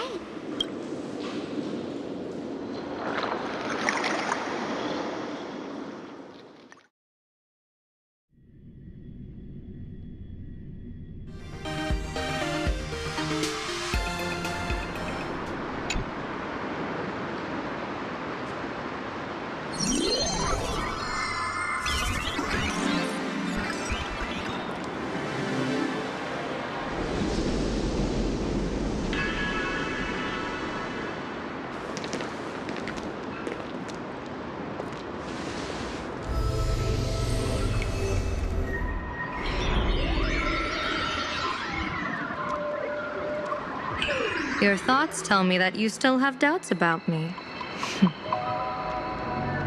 Did you ask to meet here so I could clear up some of your doubts? Greetings, Lady Yao Guang. Being able to hear others' thoughts anytime. This tuning ability sure comes in handy.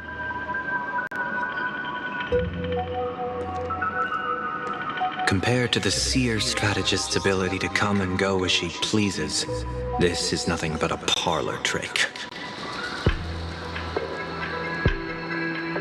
I've heard that Xianzhou folks are big on etiquette, yet here I am, and you're still playing hide and seek, General. Isn't that a bit discourteous? Sorry.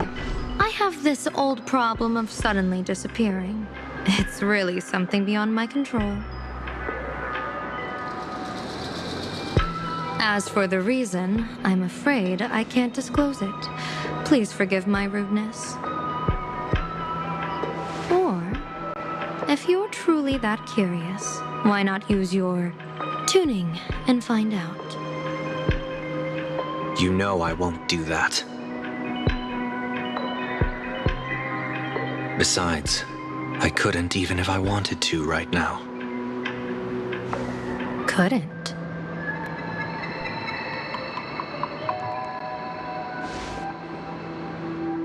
At this moment, the crowd's thoughts are crashing over me like a tidal wave.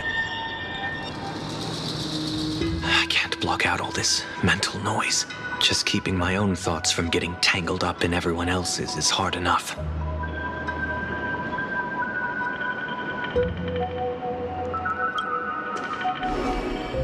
I see. So that's why. When you were speaking with Miss Himiko earlier, I accidentally intruded on your private conversation.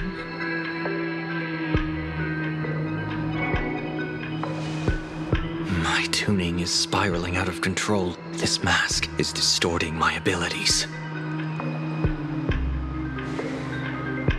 I see it differently. The loss of control is temporary.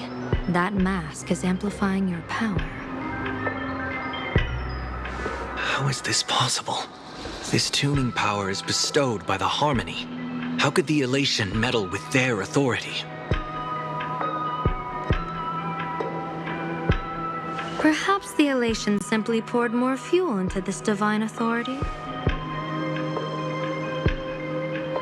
In my humble opinion, this mask binds the supplicant to all beings of plain Arcadia, drawing strength from those who share the same path here for your use.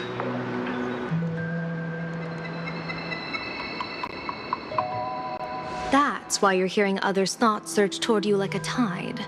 Your tuning is steadily expanding, and you've become the center of this melody.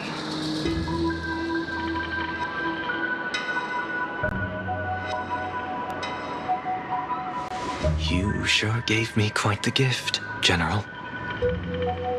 But why would such a precious gift be placed on my face? I need an honest answer. You want to know the reason? Didn't I explain it already? Your reasons about me make sense, but what I really want is your answer about yourself.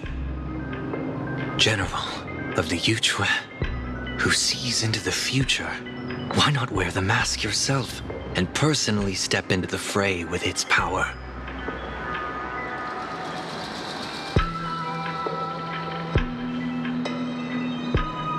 Words can deceive, but only tuning lays the truth bare. Mr. Sunday, why not use your enhanced tuning to feel the weight of that answer for yourself? Well then, pardon my intrusion, Lady Yao Guang.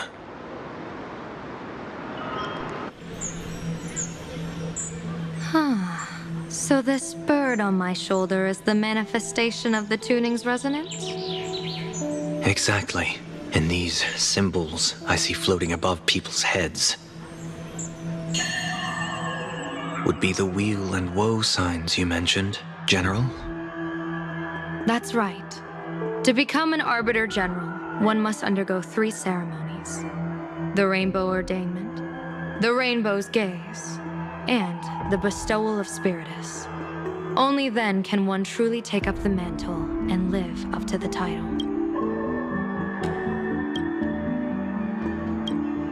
When I was appointed as the Yuchue's General, I was bestowed with the Rainbow Spiritus called Kalachakra Sky Plume, which represents the vision of the hunt among the 7 aspects of the rainbow, a symbol of foresight, verdict, and self-discipline. Thanks to that, I gained the Eye of Ishvara, which allows me to read the flow of destiny. Since the day I arrived on this world, every person I've seen bore a crimson woe sign above their head, without exception. Within days at most, a catastrophic disaster will befall this place. So, that red glow rising from the edge of the city is... The blazing light, formed by the convergence of all those woe signs in plain Arcadia. In that case, General, it's all the more reason for you to wear the mask. Once your sight into the future is strengthened, you won't need to fear the deathly omen in your readings. Mr. Sunday, have you heard the diviner's iron law? Never divine the same matter twice. In Penacony, diviners also warn clients beforehand. You can't ask for another spread just because you dislike the result. There's a reason for that, isn't there? Divining the future is, in essence, a form of observation and calculation. It's an interference with the future. Each reading drives the murky future towards a definite outcome, a collapsed quantum state, even if that outcome isn't to one's liking. To be honest, when I set out for Plain Arcadia, I had fully intended to personally participate in the Phantom Moon Games. But the moment I laid hands on the mask, I understood the consequences of wearing it. Once this miraculous item is donned, the Eye of Ishvara would transcend mere sight and permeate throughout this realm. The Kalachakra Sky Plume would predict the future of all beings at tens of billions of instances per second. You're saying that simply by your observation, our future would become fixed. Indeed, just like how the Wisdom Walker expounded the way of destiny, anchoring the fated moments.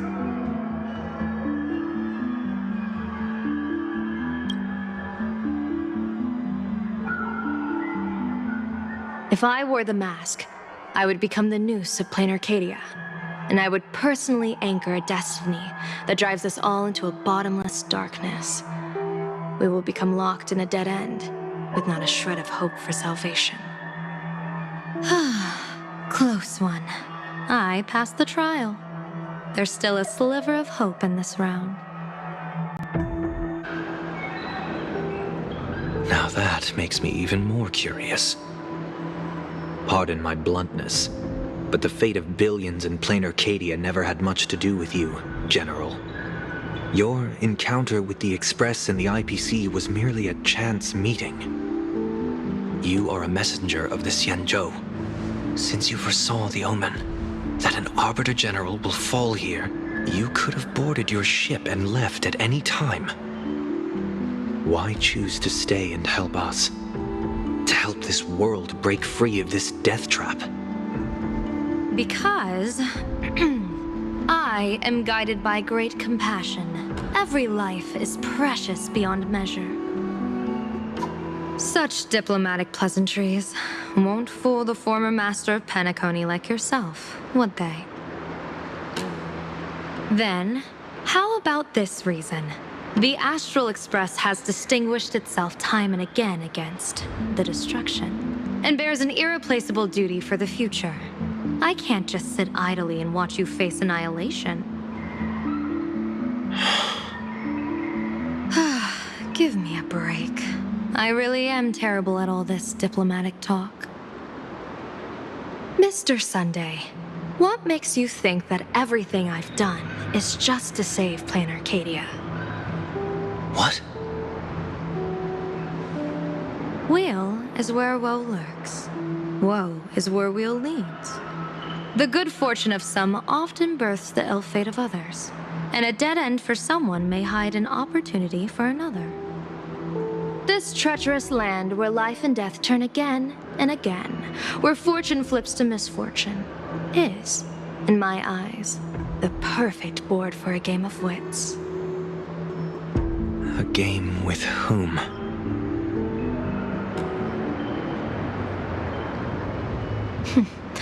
With the gods. Mr. Sunday, have you heard of the Battle of the Fonghu 30 years ago? I've heard rumors of that war, but not the details. General, are you suggesting plain Arcadia is now facing dangers just as perilous as the Xianzhou Fanghu was back then? You got that right. 30 years ago, the Abundance Axis broke our lines and invaded the Fanghu homeland. The abominations awakened a living demonic star, intending to sink the Xianzhou Fanghu.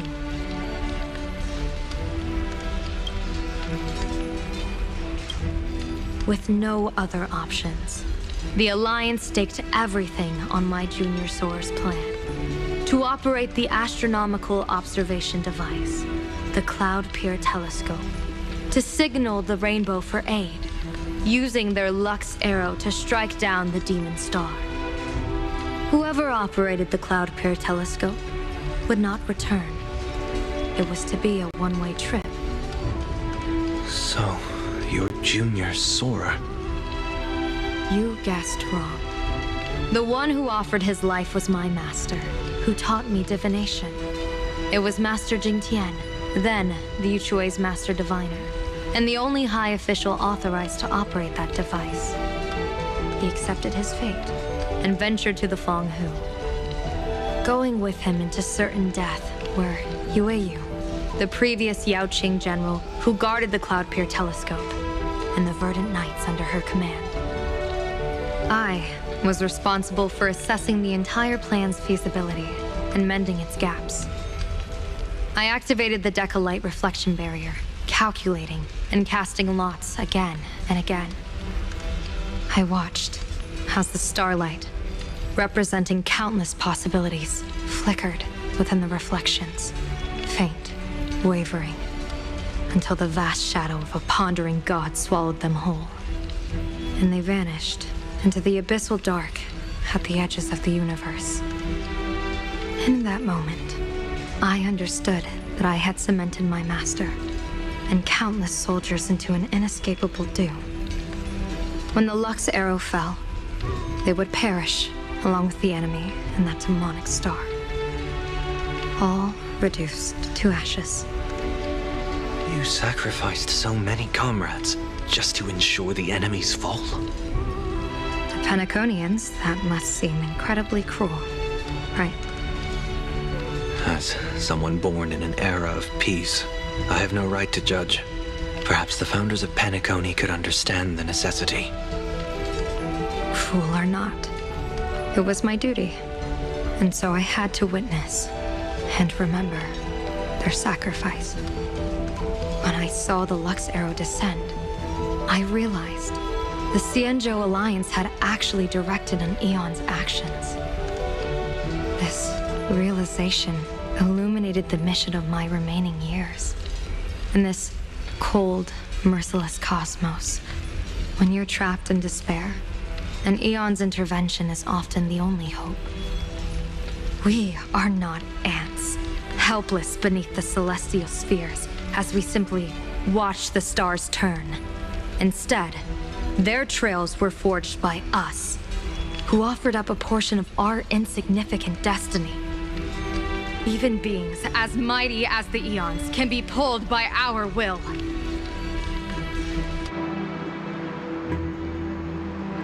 Is this what you want to do in plain Arcadia?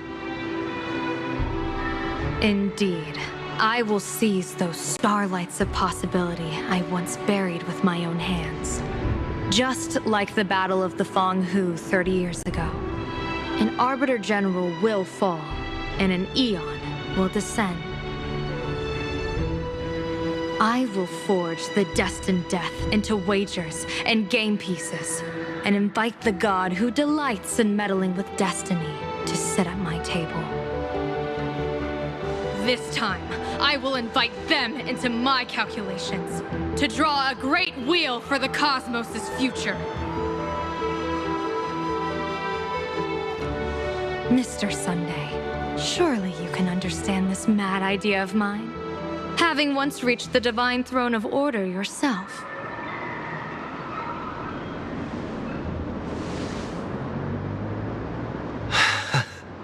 Our common ground goes far beyond mad ideas. But I was reviving a god who already lay dead and buried in the infinite dark. General, how can you be sure that the most capricious eon would be led by your fancy?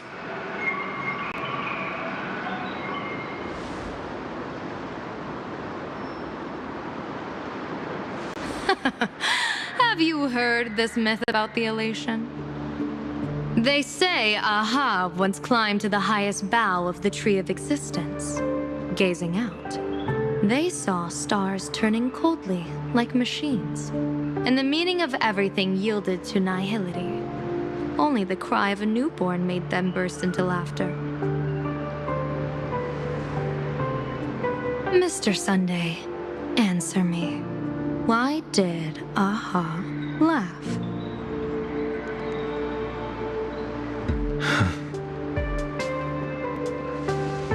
I think it's because they finally saw an audience arrive at this long, empty stage we call the universe.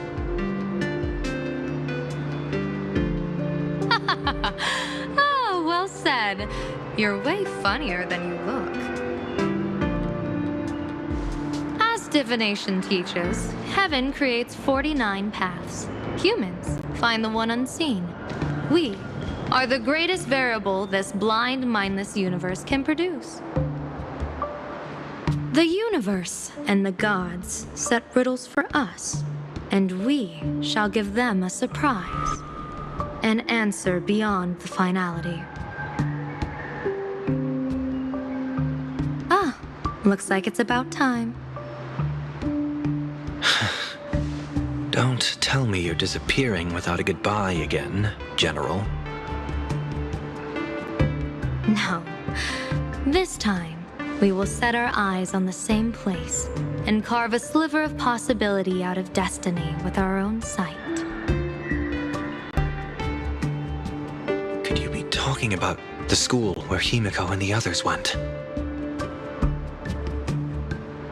Yes. The crimson light there pierces the sky today, marking it as a locus of woe. The Arcadia's first calamity will erupt there. I should have asked you to give them a few secret strategies before they left. Forget it. The stuff in those pouches is all harmless banter anyway. We should let them off the hook.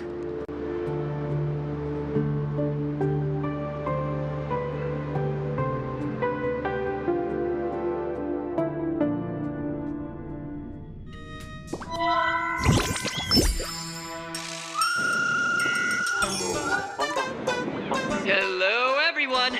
Welcome back to Full Wish TV's special news segment, Arcadian Morning Report. I'm your host, Poofy. Hi, everyone. I'm your host, Smelly. It's been 3 hours since our first supplicant, Miss Sparksy, announced her entry into the Phantom Moon Games. The performance she announced to all her fans, SparksyCon, is also about to begin. How curious! Plain Arcadia's day-night cycle was completely scrambled in ancient times. Graphia Academy's location just happens to be bathed in light. So, in broad daylight, what kind of fireworks show does Miss Sparksy have in store for us? Who knows? Maybe she'll blow the school sky high in a blaze of fireworks. After all, at the Phantom Moon Games 15 years ago, Graphia Academy also. Hey, Senior, you can't joke about that. Dear viewers, our apologies. Let's move on to news about other supplicants. According to the Department of Aberration Defense's staff, during a routine inspection of the Phantom Moon courtyard, 2 additional mask shapes manifested on the altar. Other words, 2 more supplicants have appeared! Although none of them have publicly announced entry into the games yet, the altar's masks mean someone, somewhere, has quietly donned the masks of elation. As for the 2 masks, Department of Aberration Defense staff describe one as a raccoon and the other as some kind of bird. A raccoon mask, huh? Hard not to think of the Astro Express that just arrived in plain Arcadia. Will the nameless from the Astro Express join the Phantom Moon Games? I hear they've even invited them to SparksyCon as special guests! Will it be a miraculous show formed out of the collaboration between supplicants, or a head-to-head showcase between 2 famed contenders? Countless streamers are already live, broadcasting the scene at the venue. Let's cut to the feed now.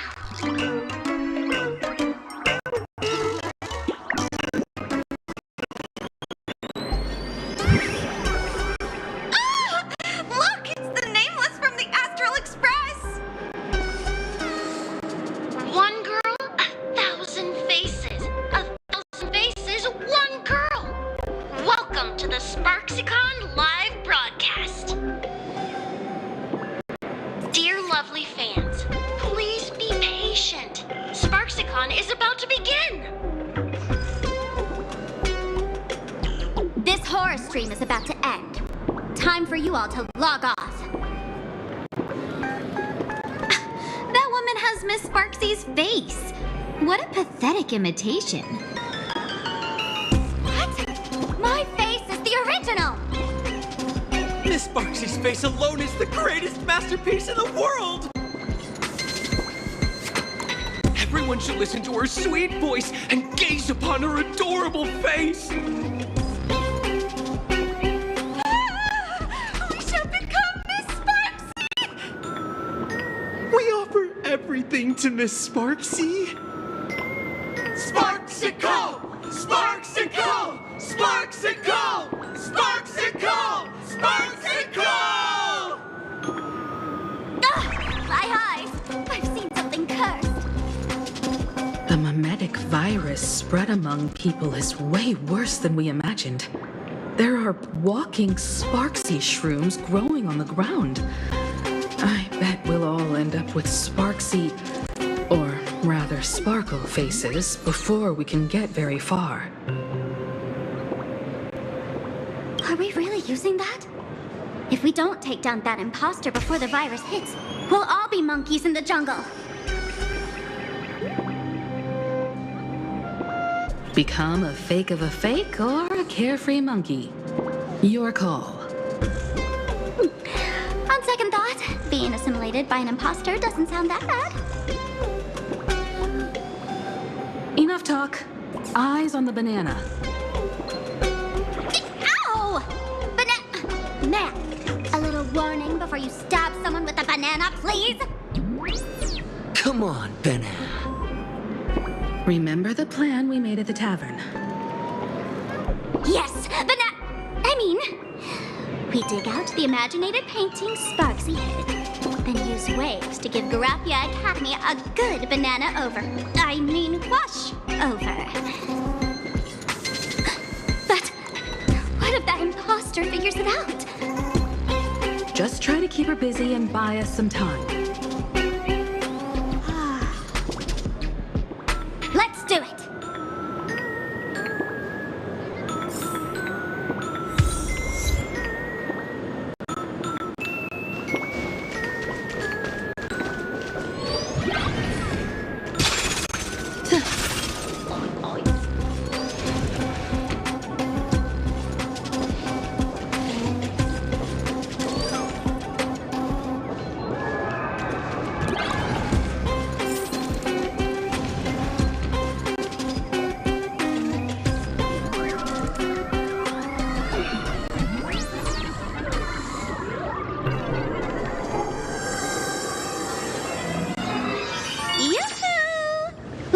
Welcome, dear guests.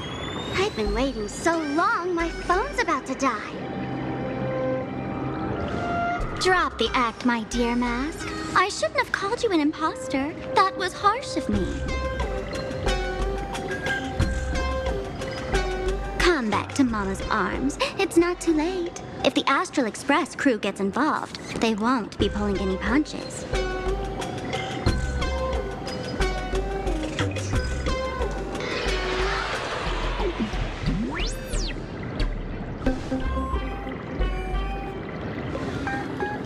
Of course I get it. Surrendering now would ruin the stage you so carefully set. Total buzzkill, right?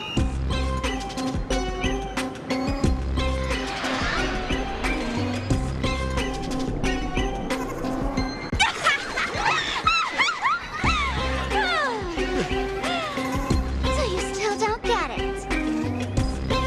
The worst thing an actor should do is be tied down to one type of role.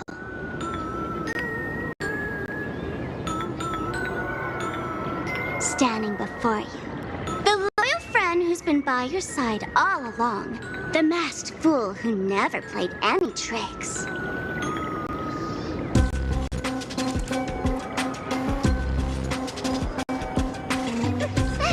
She is actually the old mask I have shed.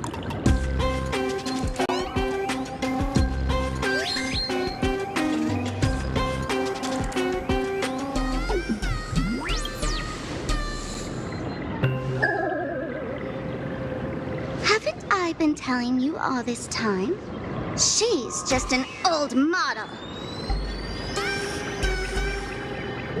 No wonder the light orb in the tavern didn't react to Sparkle.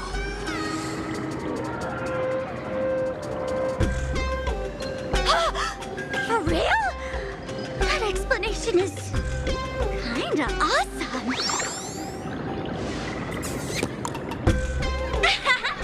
Look at those expressions on your faces. This is the best opening act for Sparksicon ever! I shed that old mask, and with it, the weak, timid, all too human me. This new me will break free from all shackles, gather my fans' wish power, and stride onto the stage of the Fantasmoon Games! In return for the wish power offered by everyone in the Arcadia, every supplicant must show them what elation truly means. We will demonstrate the elation we desire!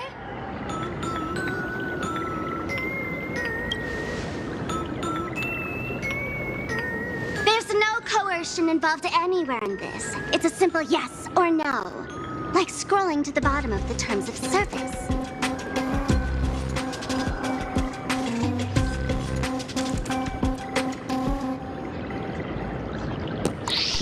Want attention, talent, quick cash, universal praise? Download the Sparksy virus. Ta-da! Click confirm, and you're set. Isn't that exactly what they crave? Elation in 3 minutes flat? Nameless, you're doomed to lose. You can't stop what people desire. We can't stop their desire. But in this stream, we'll show this Arcadia world another possibility. What did you just say? We'll show everyone watching the live stream the elation of the Astral Express.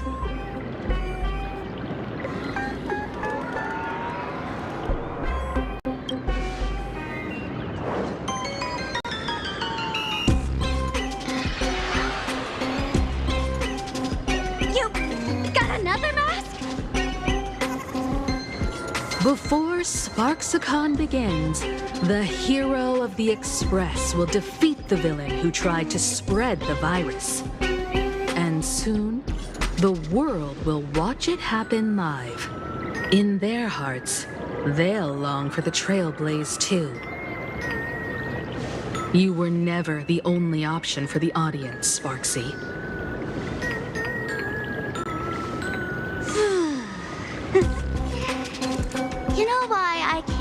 understand heroic stories. You lot always wave the flag of justice, then stomp all over the fun with brute force. The elation has nothing to do with justice, and you haven't won yet. Man, gray hair, don't tell me you forgot the plan. I'll stall her.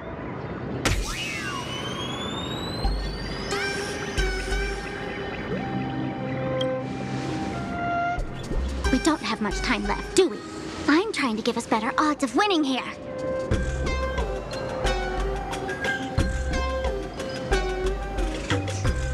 There's one thing I've always wondered. Who's the real Sparkle and who's just a mask? Shouldn't the last one standing decide that? Then let's settle it right now. I'll make you the opening firework of Sparksicon.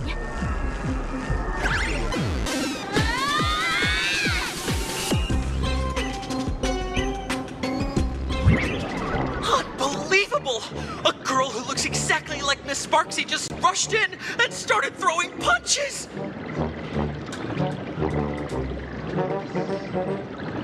Could she be a high-grade lookalike rival? Looks like when it comes to top-tier V-Streamer wars, the fanciest fights are fought the old-fashioned way.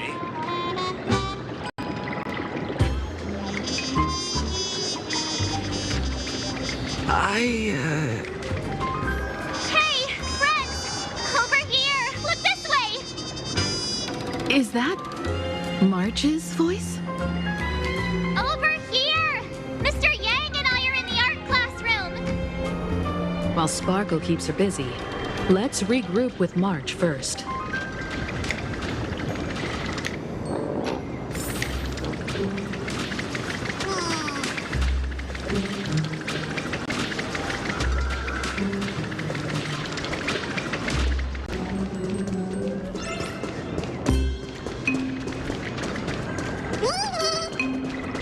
Love the sparks! Guard the sparks! Never fear the dark! What kind of trash rhyming is that?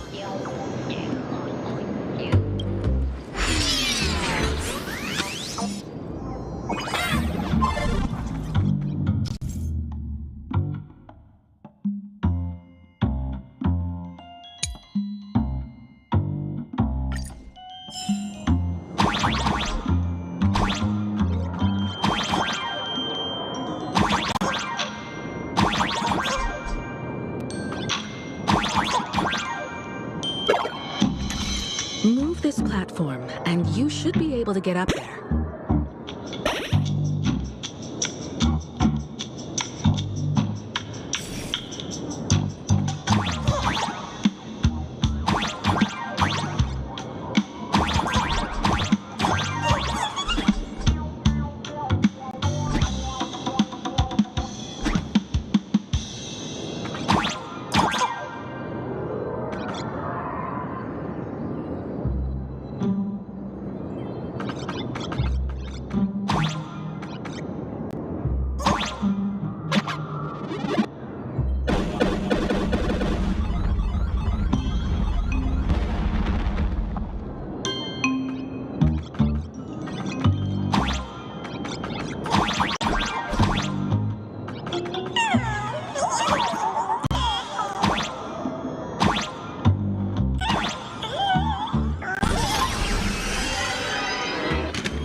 It's Himeko!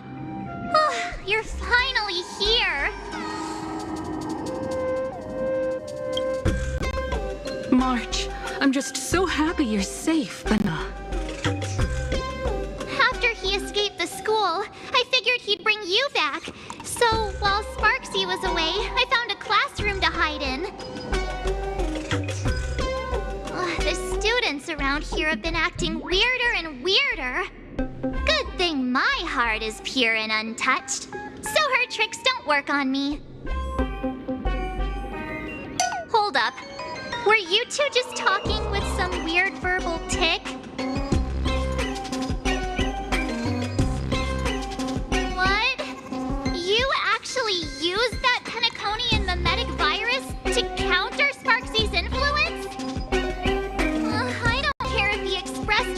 a Sparksy train or a monkey train. I want no part of either. What about Welt? Is he all right? Mr. Yang, it's our friends. Come on out. You look perfectly normal, though. So that Professor Welt he saw in the news...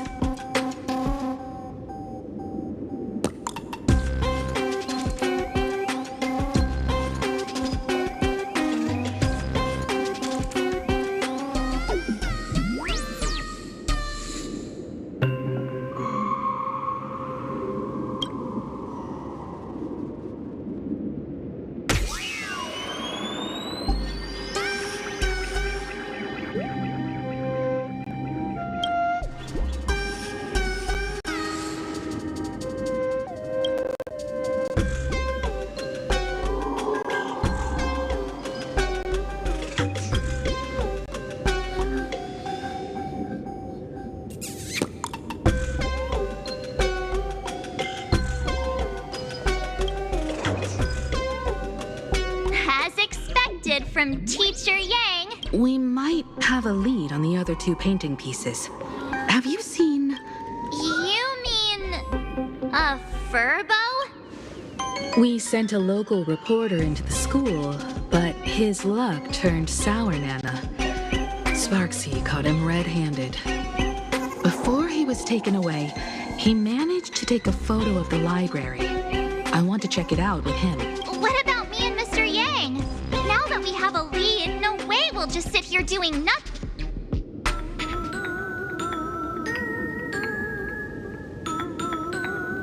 That's the plan. Let us know right away if you find any lead. Himiko, where's the library? I know the way. I just hope they haven't renovated the academy in the past 15 years.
Please give Miss Sparksy lots of likes!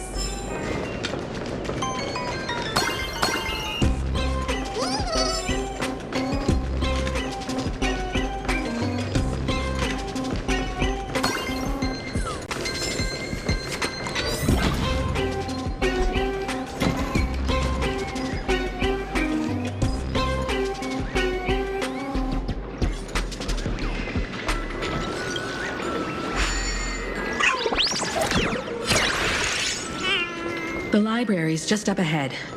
Finally, I can get away from all these live stream obsessed students.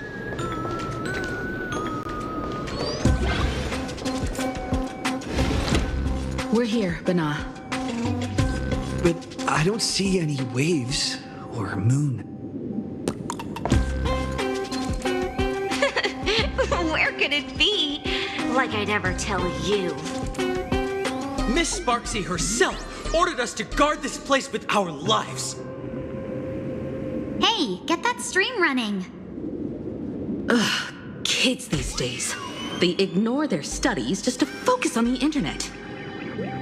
As an alum of Graphia Academy, it's my duty, as tradition dictates, to give you all a proper extracurricular lesson. Hey, juniors, ready to roll?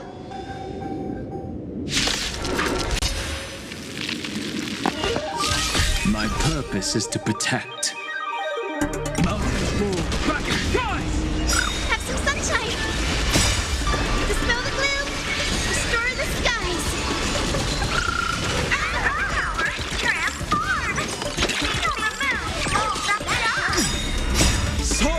the lands. This is permanent! Clouds have scattered.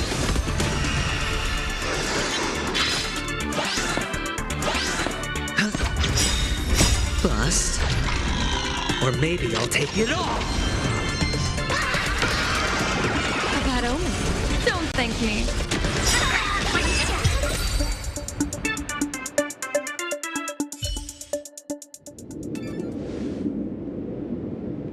Where could they be hiding the landscape painting? After all, it's an image Nana'd thing. Once sealed in a scroll or something, it'll be a pain to retrieve, Bana. Oh, right. Let's check out that photo Nana the reporter left us. Maybe we can find some clues.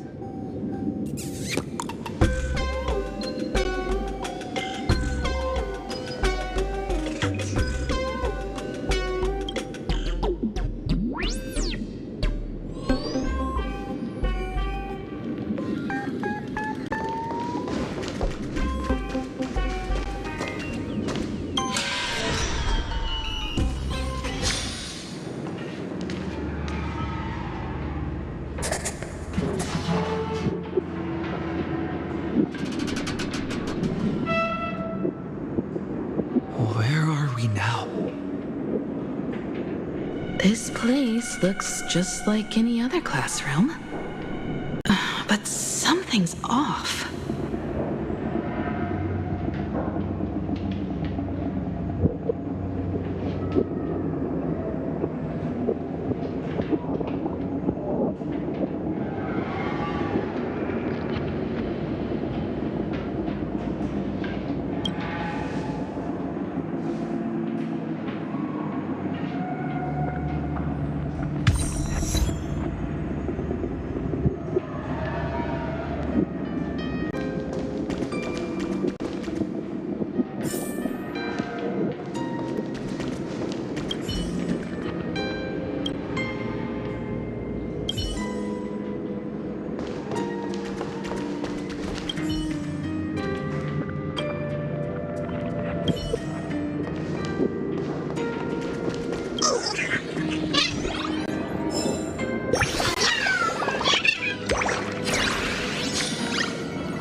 So this is where they stashed the wave.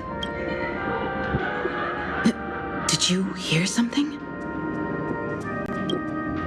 I think I heard someone laughing.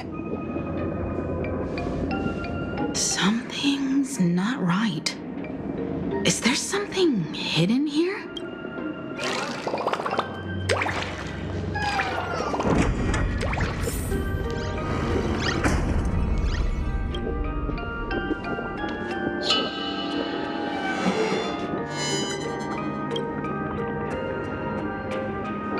July 22nd, night.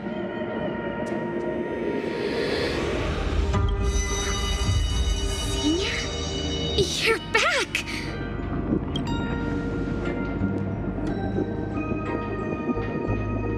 Belle? And you are? But how is this possible? You're back? It really is you, Senior! You look so different. We almost didn't recognize you. Still, that dashing aura of yours simply can't be obscured.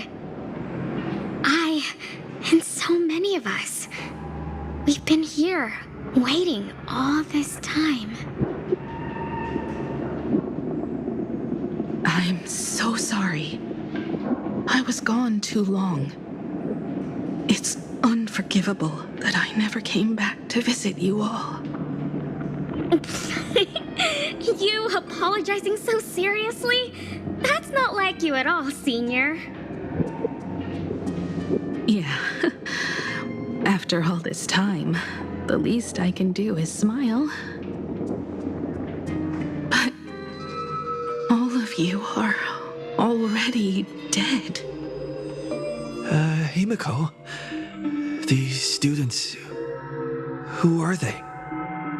They're the shadows cast by my past regrets. Young lives buried here by a tragic accident. What? Oh no, Senior, he's here! That thing is coming! Wait, what did you just say? Everyone, hide! He mustn't let that monster find us! Run, Senior! The Herald of Death is back! Go!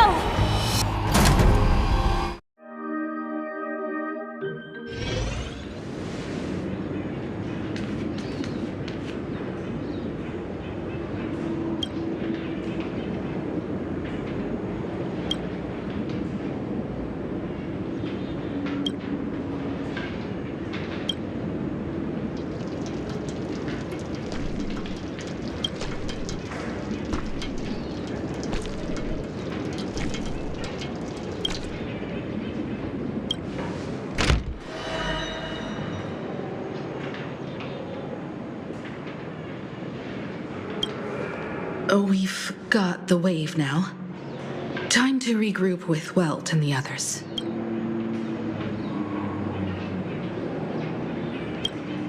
You can't save them. They're already ghosts. It wasn't Sparksea who attacked them, but something far more cruel. And they didn't die in the present, but during a certain twilight 15 years ago. We can't change their fates. However, this definitely isn't some kind of time travel to the past. Someone created this space for unknown reasons, only to reenact before an eyewitness the bloodbath at Graphia Academy from the Phantasmoon games 15 years ago.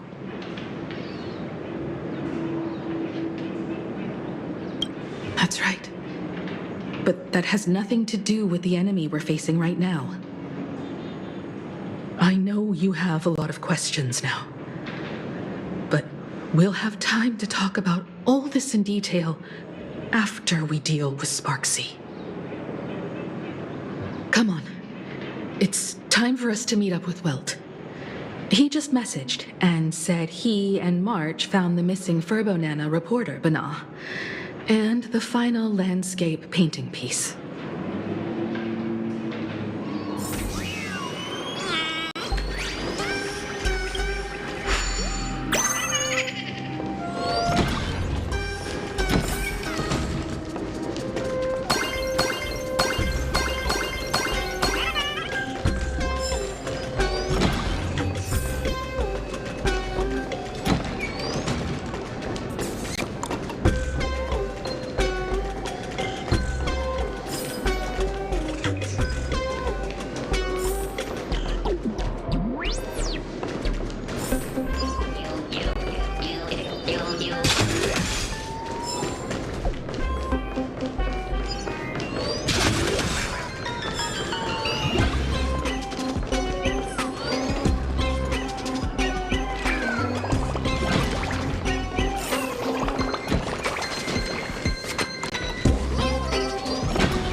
it up as a target practice dummy.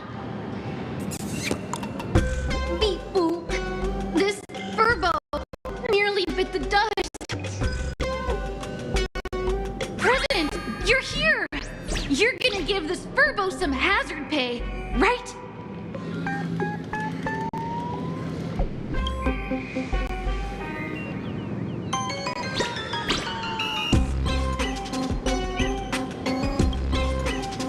Sparksy must have given the moon to one of the emotes to look after. She really went all out, didn't she? The whole gym's full of moons. Now what? Be it Sparkle or Sparksy, both are equally just as headache-inducing. All right, everyone. Let's round up these emotes and take a look.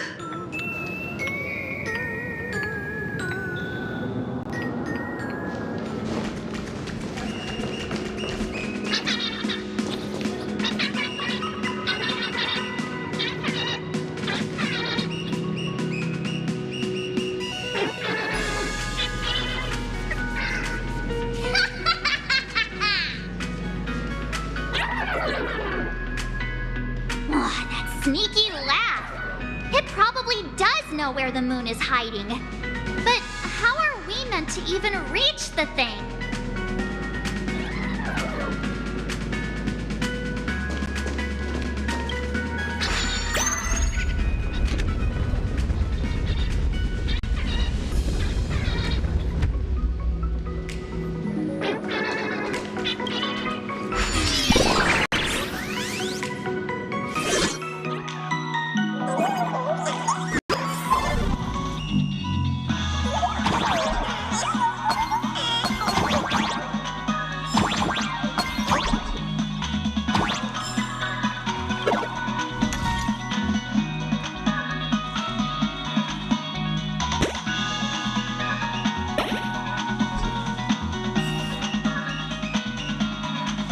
The gym.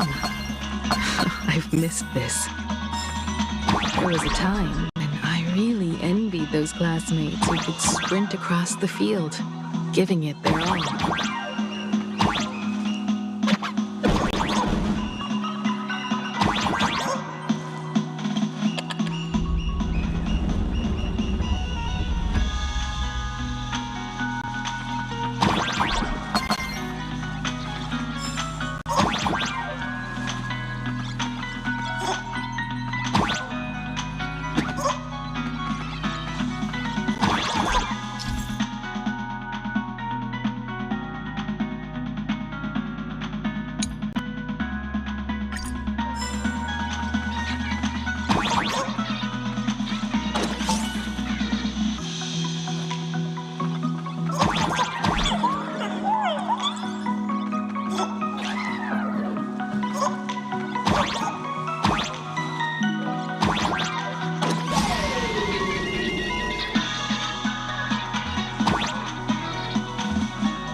too? Oh, don't tell me Himeko was the quiet type who stayed far away from the gym back in school.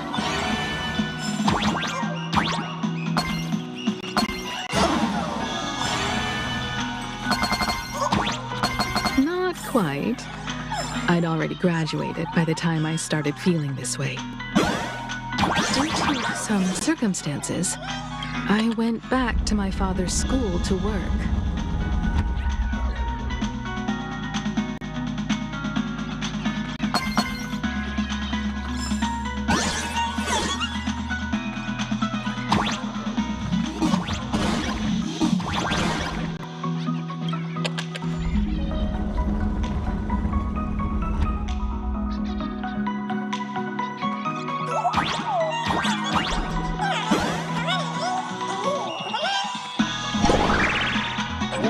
good jump, and we should be able to reach that emoji.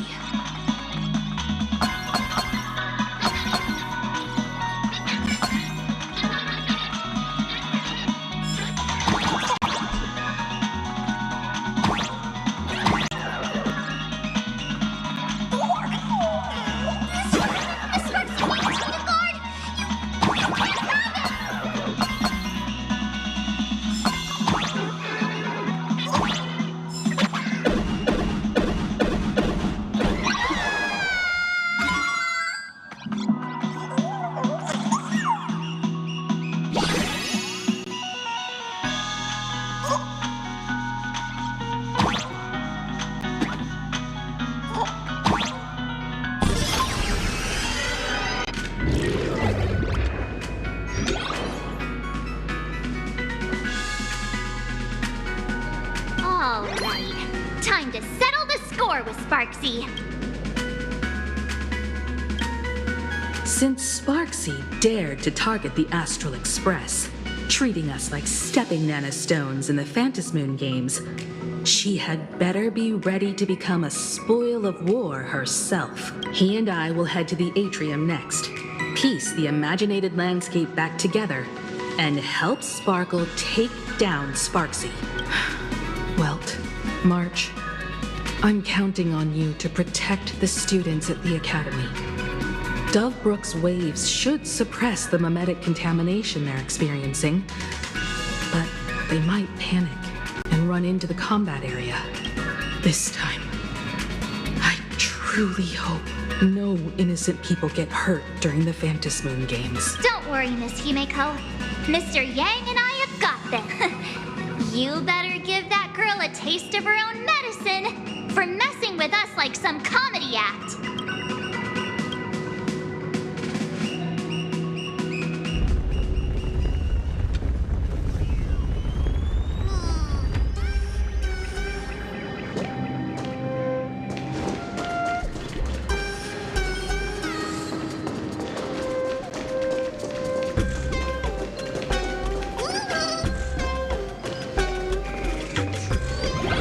What does everyone think? Will the Nameless win? Let's cheer for Miss Sparksy! Feeling lucky. A will of metal and stone. All's revealed in divining light. Who will emerge victorious? Miss Sparksy or the Astral Express? Stay tuned to find out! Sparkle and Sparksy are gone? And the students too? If you think you've got this in the bag, you're in for a rude awakening. Sparksicon hasn't even started! Da-da-da-da! Time for your SparksyCon Grand Finale!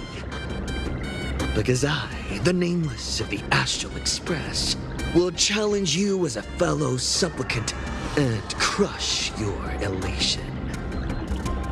Challenge me? I'd love to fight you. Hurry up and put the scenery pieces together.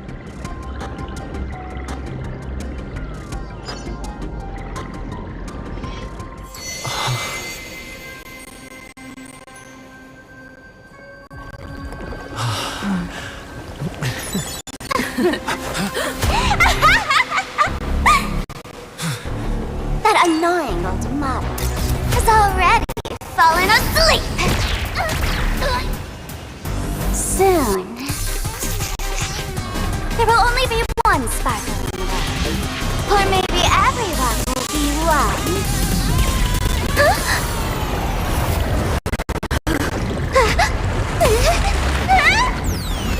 Don't attack during my transformation! Despicable! Too bad. The audience has all arrived. I hereby declare the first battle of the Phantasmoon Supplicants has commenced!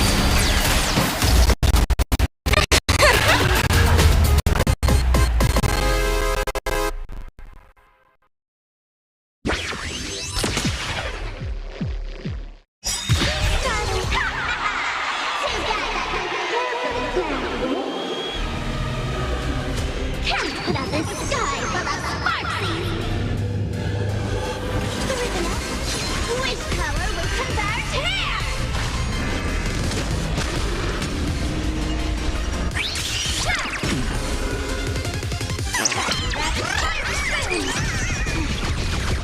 I'll stand in their mountains roar. Dragon, rise! I will guide with the Rainbow Bridge. Have some sunshine. Do not worry. This Stars favor is us. nothing. People always observe the heavens with my divinations. That omen. Don't thank me. It's on me. Test of luck. An explosive start. Watch your head.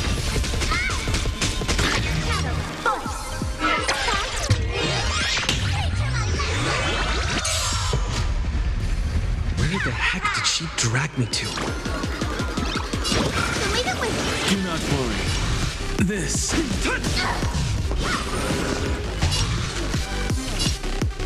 Clouds have scattered.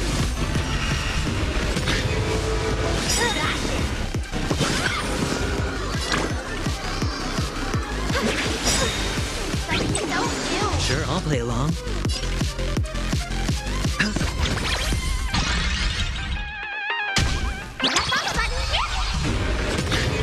Dragons, obey soaring above the lands. This is permanent!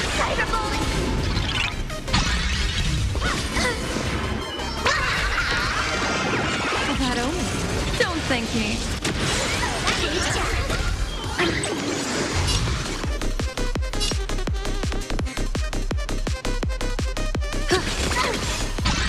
My purpose is to protect.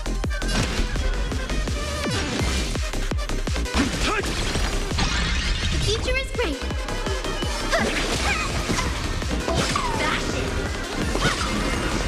Hedge your bets.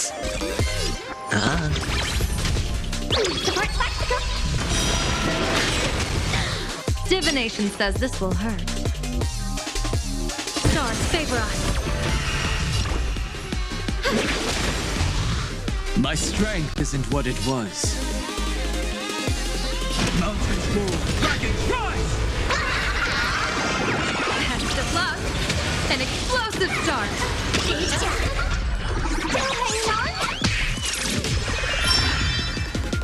Did everyone really take good care of Sparksicle?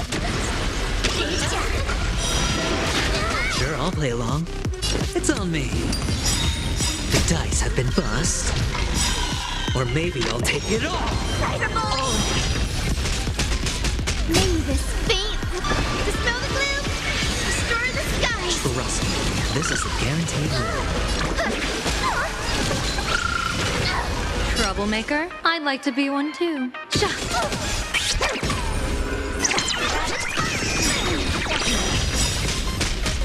People always say that the observe the heavens with my divinations. Test of luck. An explosive I had all of these.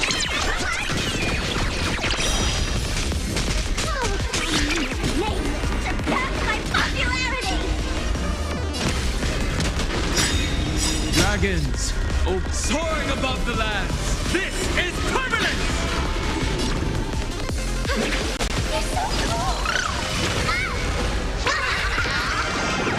That omen. Don't thank me.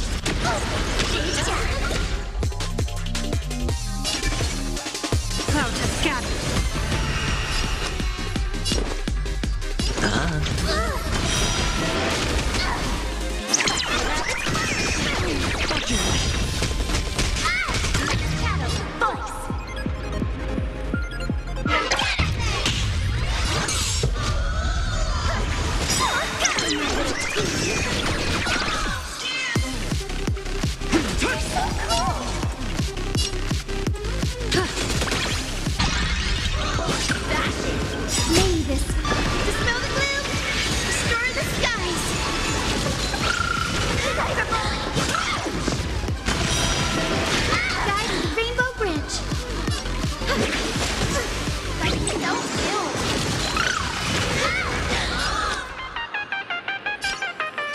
freely.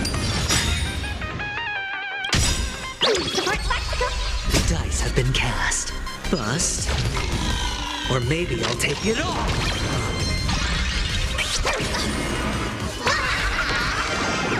Test of luck. An explosive start.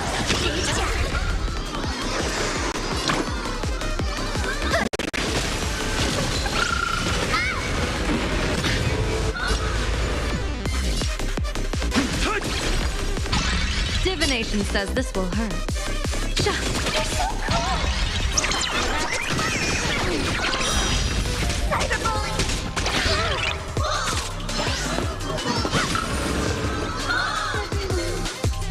Let's drown him in our spit!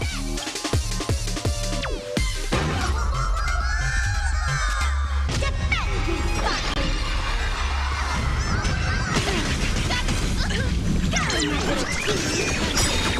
Watch your head.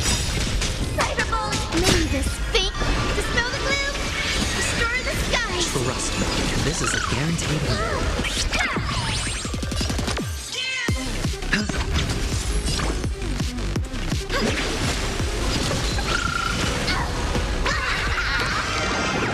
That omen. Don't thank me. People always observe the heavens with my divinations.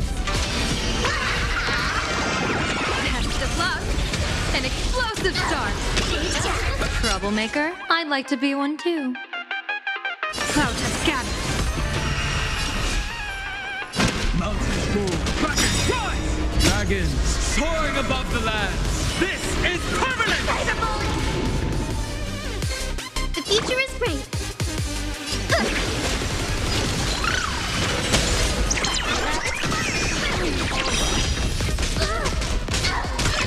Special guest.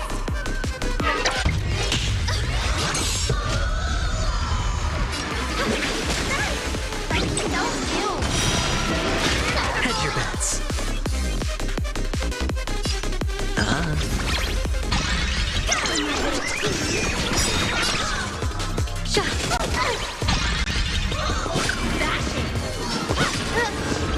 May this fate dispel the gloom, destroy the skies.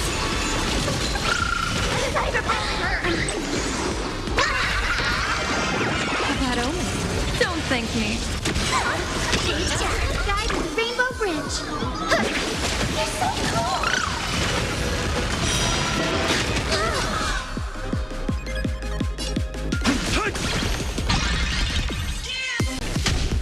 Support Plaxico.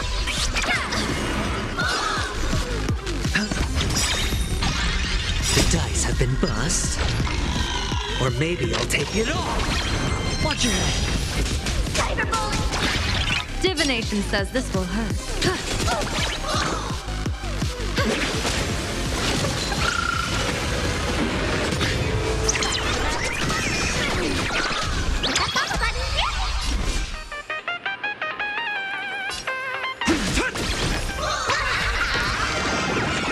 of luck.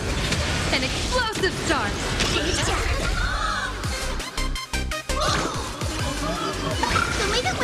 Trust me, this is a guaranteed. Troublemaker, I'd like to be one too. Sure, I'll play along. Dispel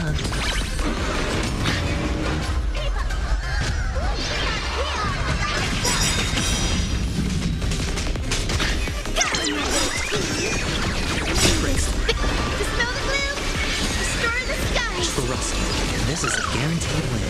People always observe the heavens with my divinations. That omen. Don't thank me.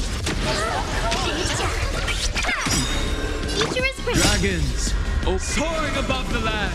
This is permanent!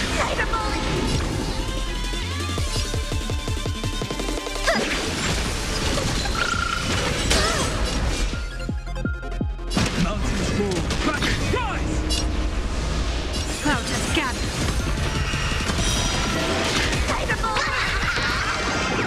Test of luck. An explosive start. Not everyone wants to be you. I'll show them my illusion.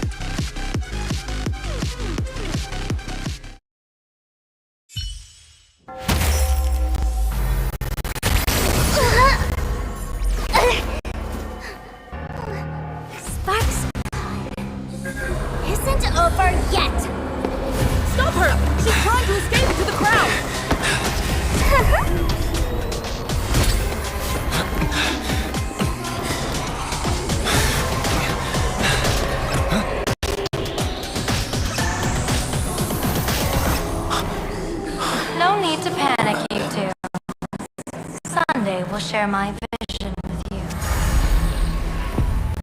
Let my eye of Ishvara see through it all. Weal and woe, clear as day.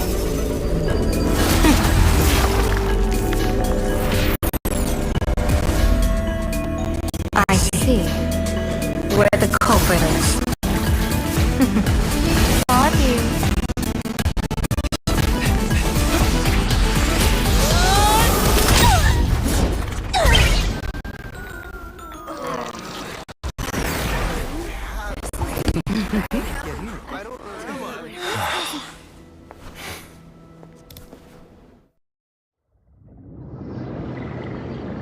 Are you okay?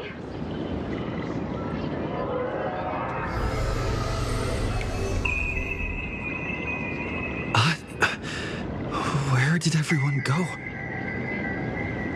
Look over here.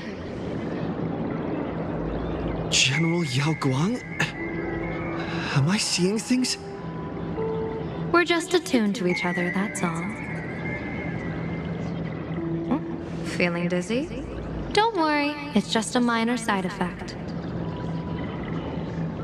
When I first opened my eyes, I couldn't even conduct basic self-care for nearly a month. Don't worry though. With my reinforcement, you'll be back to normal in a moment. Thank you, General. By the way, above your head, Can you see the sign above my head? So, whether it brings weal or woe, whether it changes or not, please keep this secret safe from me. Don't let me know, and don't let anyone else, okay?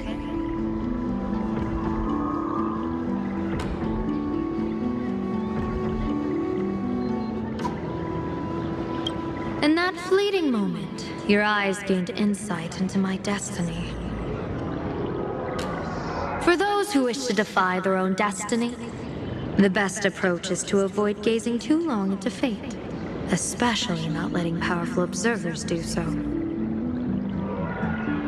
Now that you know the reason, surely you'll do me this small favor and keep this secret?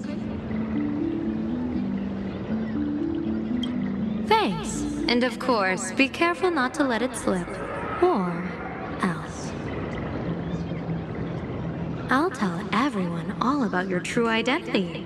You're a former Stellaron hunter, aren't you? Oh, just imagine the chain reaction that would cause.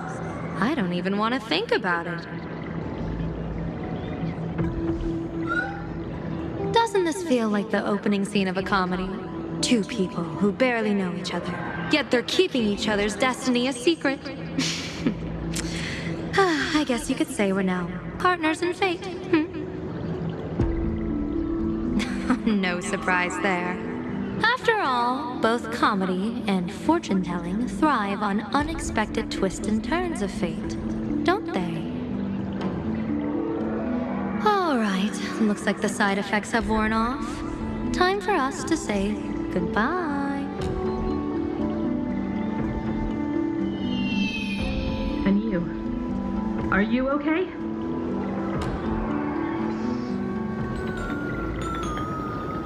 What just happened?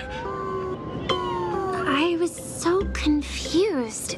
I couldn't see a thing. All I remember is Sparksy and the Nameless got into a fight. I saw everything. The Nameless from the Express smashed Sparksy right into the wall with one swing. That strength was unreal. That was such an epic fight, as expected from a cosmic hero. That was seriously awesome.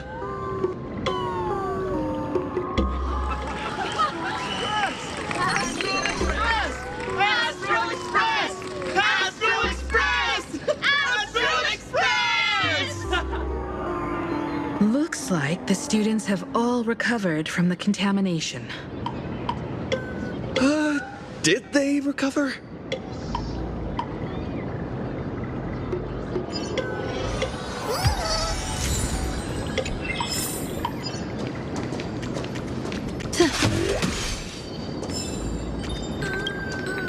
Sparksy probably didn't expect that the first miracle of the Phantom Moon games wouldn't be everyone becomes her, but the Express hero defeats the villain spreading the virus. Compared to a streamer reflecting people's desires, the fearless trailblazer of the Astral Express is more of an attention grabber.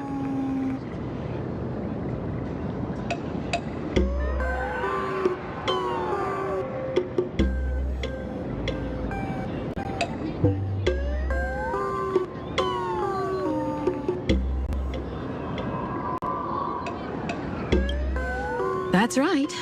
Sometimes the supplicants work together, sometimes they clash.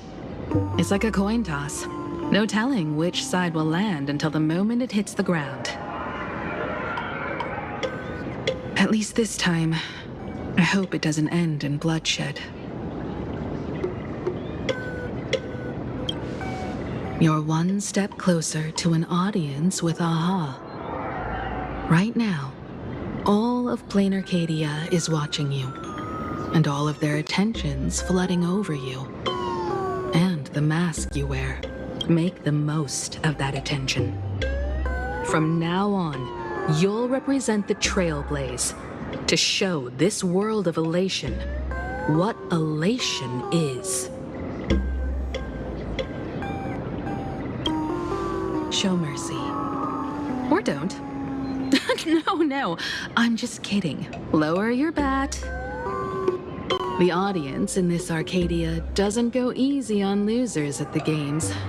She'll lose her wish power soon enough, and the Sparksy virus will fizzle out. You can hand her over to the Department of Aberration Defense for imprisonment, or set her free. As a supplicant who's become the focus of all, I'm sure you've already made your decision, right?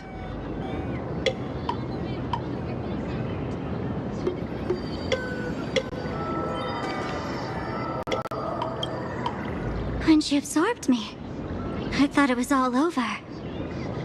Thankfully, gray hair, you won this one. 1 point for the Trailblaze.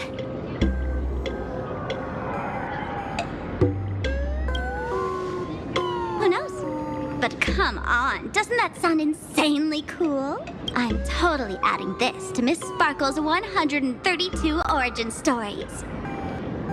Maybe we're all just masks that someone else has shed.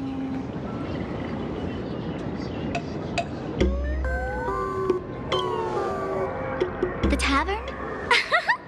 They might kick up a fuss about Sparksy's defeat for a few days. Maybe some foolish hotheads might even come knocking to fight you. But trust me, give it a couple days and the tavern will act like none of it ever happened.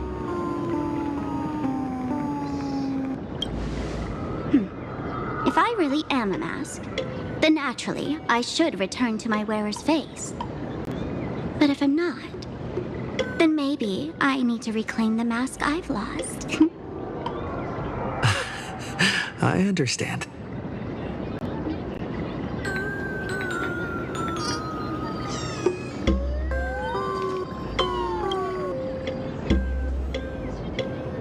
So, Victor, here to claim your prize?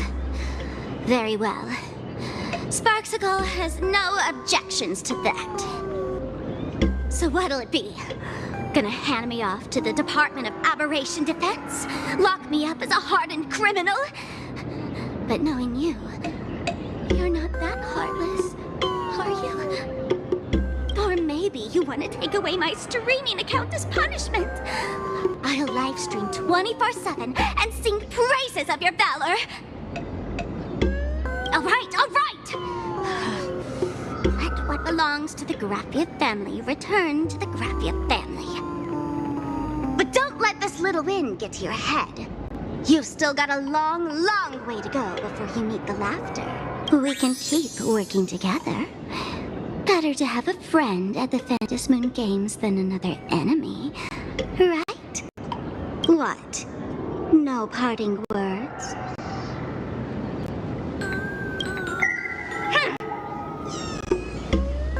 How do you like this ending, Sparksicle? Old model. You and your powerful supporters won this one. I've got no comeback. As a mask, what do you plan to do with your original self? Who's the mask and who's the original? Shouldn't that be decided by the one left standing? Your plan is finished. Your elation has been eliminated. You're the one who should be called the old model. That elation isn't mine. It's the elation everyone chose. And besides...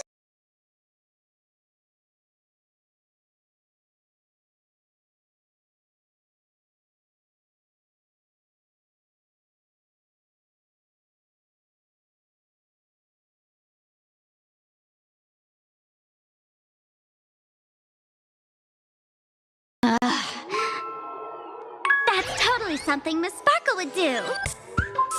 How do you like this ending, Sparkle? How does that joke go again? Take the mask from a masked fool, and what's left?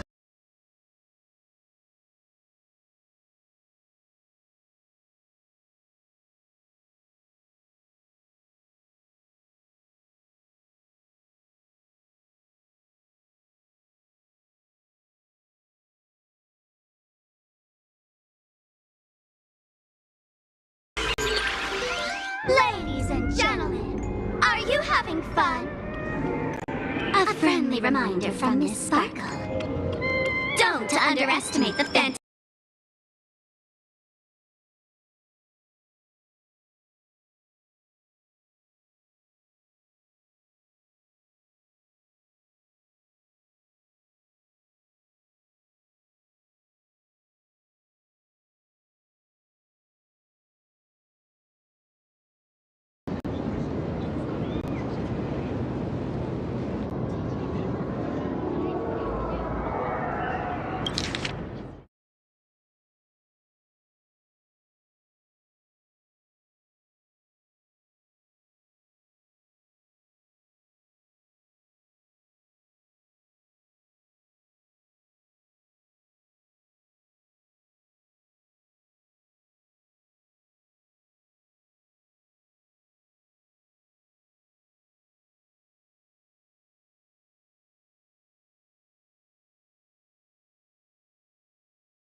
Sparksy. No. Sparkle? Which one is which? Perhaps it was just a masked fool, playing a harmless trick under the watchful eyes of the gods. Or maybe she just wanted to remind us that the elation in plain Arcadia has become something even the gods no longer recognize. In any case, everything here has come to an end. We should move on and unravel the next plot.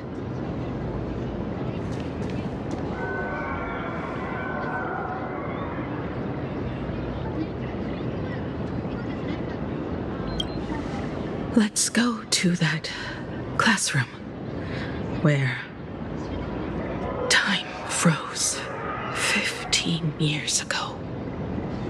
I want to investigate and find out who exactly created that place and why.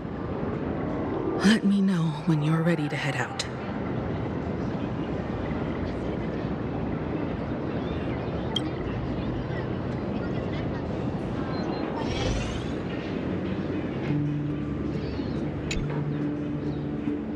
This place, it's like nothing ever happened. The ghosts are gone.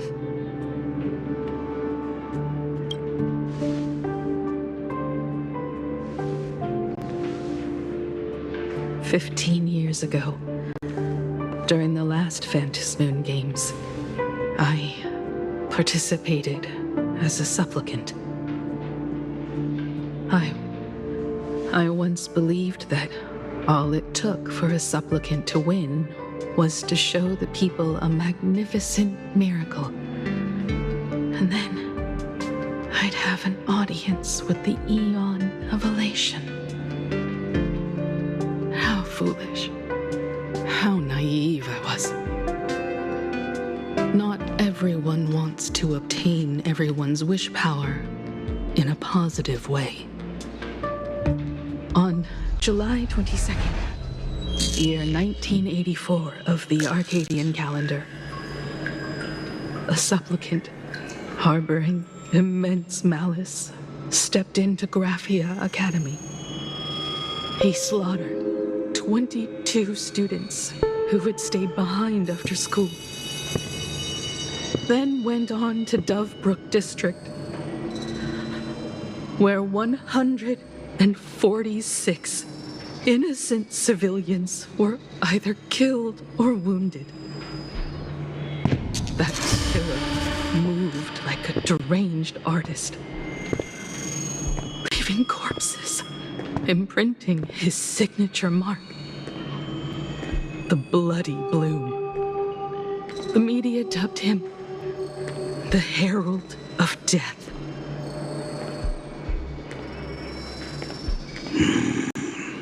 It was a tragedy that the world could not forget.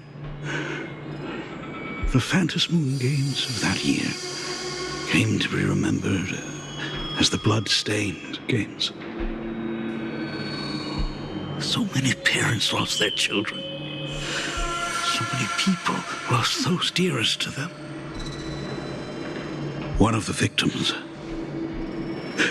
was my very own daughter. Upon my return, I stood before the grave where she was laid to rest. Her name was Himeko.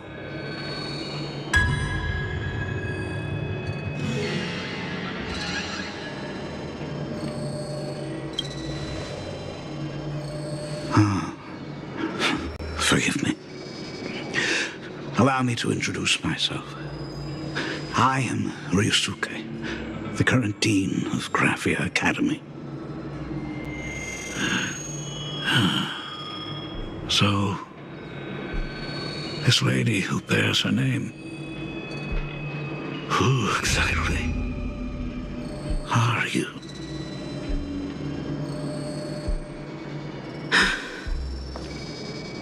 "15 years ago, when I made up my mind to join this Phantom Moon Games.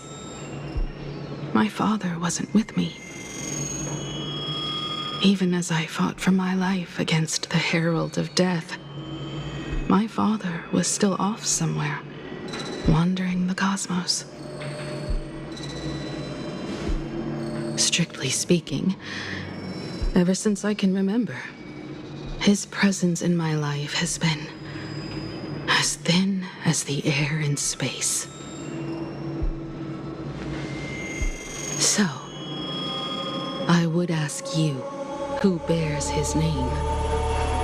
Who exactly are you?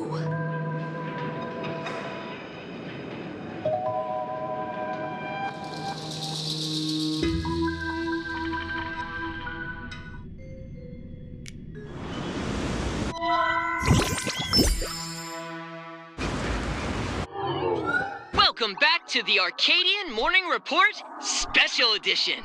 We continue to bring you updates on the Phantom Moon Games. The SparksyCon hosted by Supplicant Sparksy came to an abrupt end less than an hour after it began. Under the watchful eyes of the entire network, the Nameless from the Astral Express went head-to-head with streamer Sparksy in a spectacular showdown. To think all of the Trailblazers fight scenes in director Rekka's latest film, Holy Grail Stay Night, were just special effects. Turns out he's got real moves.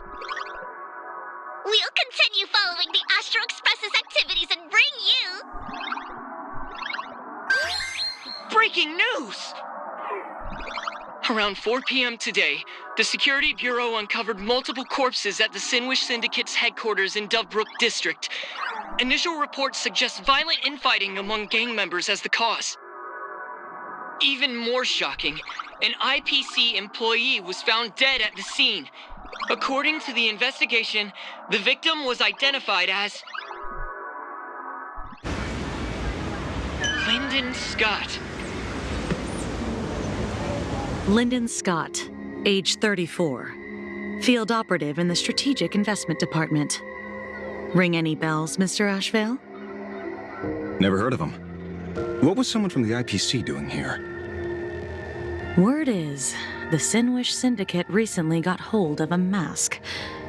Maybe Mr. Scott came to negotiate for the Phantom Moon Games and got caught in the fallout. Apologies for interrupting your work, Mr. Ashvale. Wouldn't call it an interruption. The mess at Graphia Academy cleared itself up. But this... Initial assessment, 33 Sinwish Syndicate members.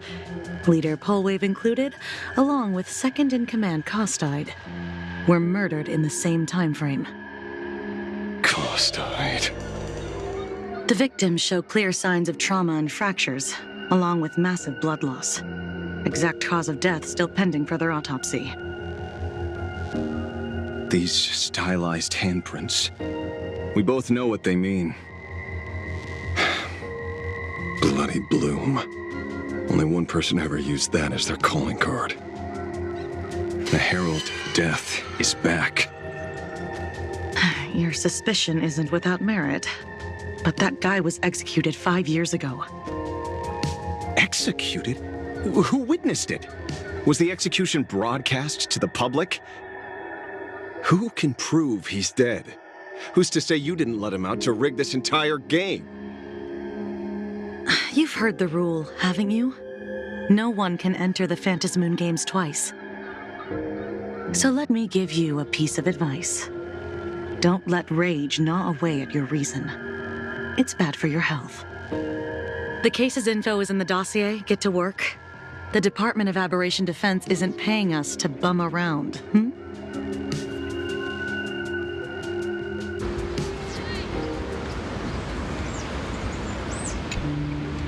Rage sparked quietly in the detective's chest, and not even the wind from Dovebrook could dispel the metallic tang of blood clinging to his nose. When he first heard the Sinwish Syndicate had obtained the mask, Grim premonition stirred within him, but he never expected it to be the omen of a friend's death. Mr. N, he's no longer with us. Now he's just a body, another nameless casualty buried beneath a headline. People only care about the stars twinkling above, about the epic tales of the eternal conflicts among the cosmos' great figures. Compared to all that, who would mourn a small-time thug from a petty gang? What should we do next? I've been slacking off for far too long. It's time to make a choice. Mr. Ashvale, if you're calling now, may I assume you've accepted my offer? You are right, Miss Pearl. I'll join the games, assuming you still need me, of course. My offer still stands. Just like 15 years ago, the same omen returns. There are signs the Phantom Moon games are spiraling out of control again. Mr. Ashvale, I ask for your strength to steer these Ionic games back on course. All I have to offer is a heart set on revenge. Today, 33 citizens of Plain Arcadia and one IPC colleague perished under mysterious circumstances. Someone is imitating the Herald of Death's methods, attempting to interfere with the games. Only victory can bring solace to the fallen. No. What consoles the dead is only justice.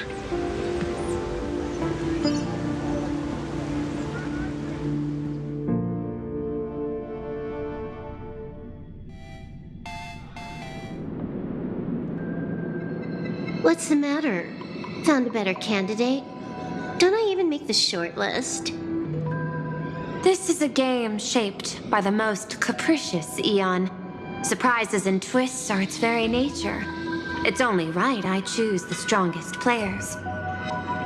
Even so, I have to ask, what makes you so sure that I'd hire a wanted criminal to fight in the Phantom Moon games, instead of tossing you into an IPC cell?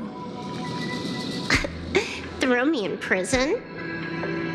But the Strategic Investment Department in Penacony clearly extended an olive branch to us Stellaron hunters. No? Changed your minds already? You suits sure turn faster than a page in a paperback. So let's cut the fluff. Give me a mask. Call it your first strategic investment in us. What do you say? Understanding comes first, then the investment. Tell me, how do you plan to earn my trust? Apologies in advance. Before I came to meet you, I broke into your collection room. I know what you've been working on. Imaginate. Tell me, have you heard of Zero? Greatest hacker and most feared player in all of Punk Lord? Some say she's an emanator of elation, while others say she enters the dark zone created by Mythos, as if it were her own backyard. She caused Punk Lord's data meltdown and infected IPC branches in 28 segmenta, isolating them from each other. Most information about Zero is half true, half false, much like the rumors surrounding you Stellaron hunters. But one thing is certain. Zero suffered a major downfall, and is now a prisoner of the IPC. It's obvious she left a deep impression on you. Traumatic, even. In that case, you should also know that ether editing and imagenesis stem from the same technological source. Or art. I know. I've studied it. How could I forget? You stole Zero's tech to make that lousy cash grab game Ethereum Wars. Of course, you know all this. But you corporate moneybags will never comprehend it. The fleeting, ever-changing power of the elation. Zero once tampered with a parameter of reality, creating an independent realm that belonged solely to her, just like that other one. Just like Graphia. Are you willing to trade the secrets of Imagenesis? I can think about it. Deduction. You may be lying. I've heard that those who join the Stellaron Hunters have long since abandoned the path they once walked. Who knows? You're in the Arcadia of Elation. Wouldn't it be a waste not to test your luck? Deal, Ether Hacker. And to seal it with confidence, let me show you a little trick of the trade. A hacking trick?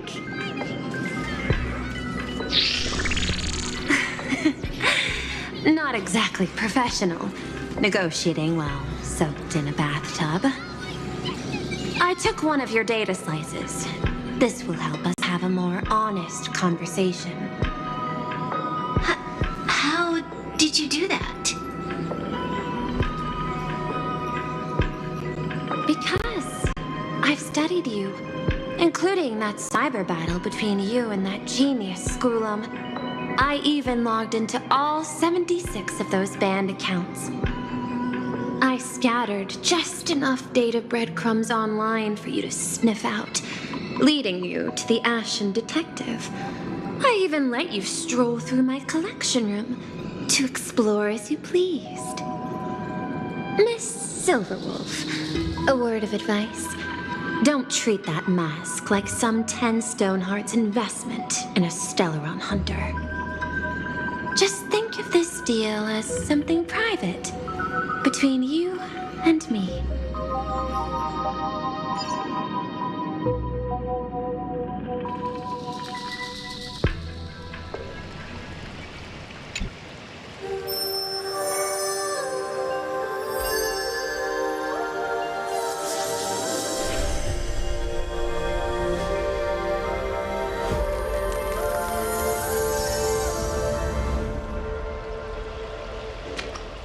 What the heck?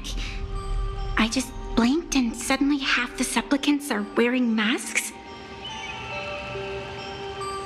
I was hoping the show would get better.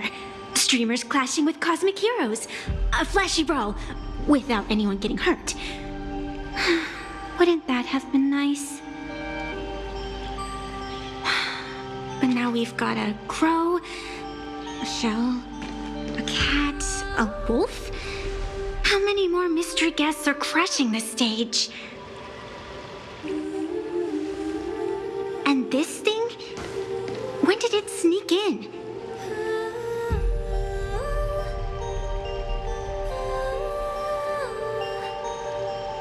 In the end, everything always spirals into the abyss. But you're the rare exception. Your first battle wasn't bad for a greenhorn protagonist. Since you came out on top, let's wipe the slate clean on that doom-filled oath. Who knows if the owners of those masks will become your friends or opponents? Or maybe one of them will bring about that terrifying future I saw in my dreams.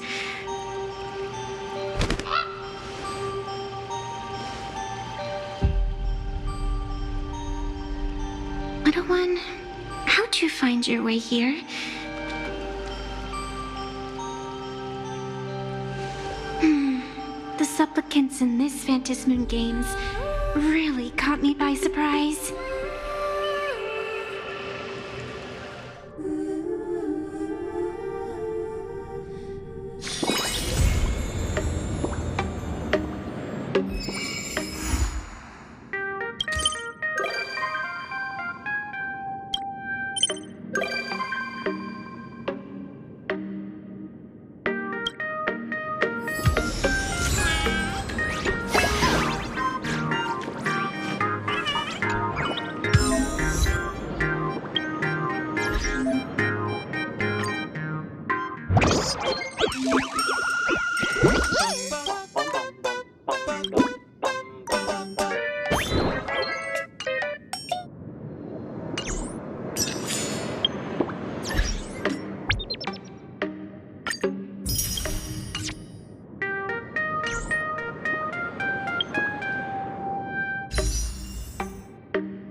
The intertwining of fate.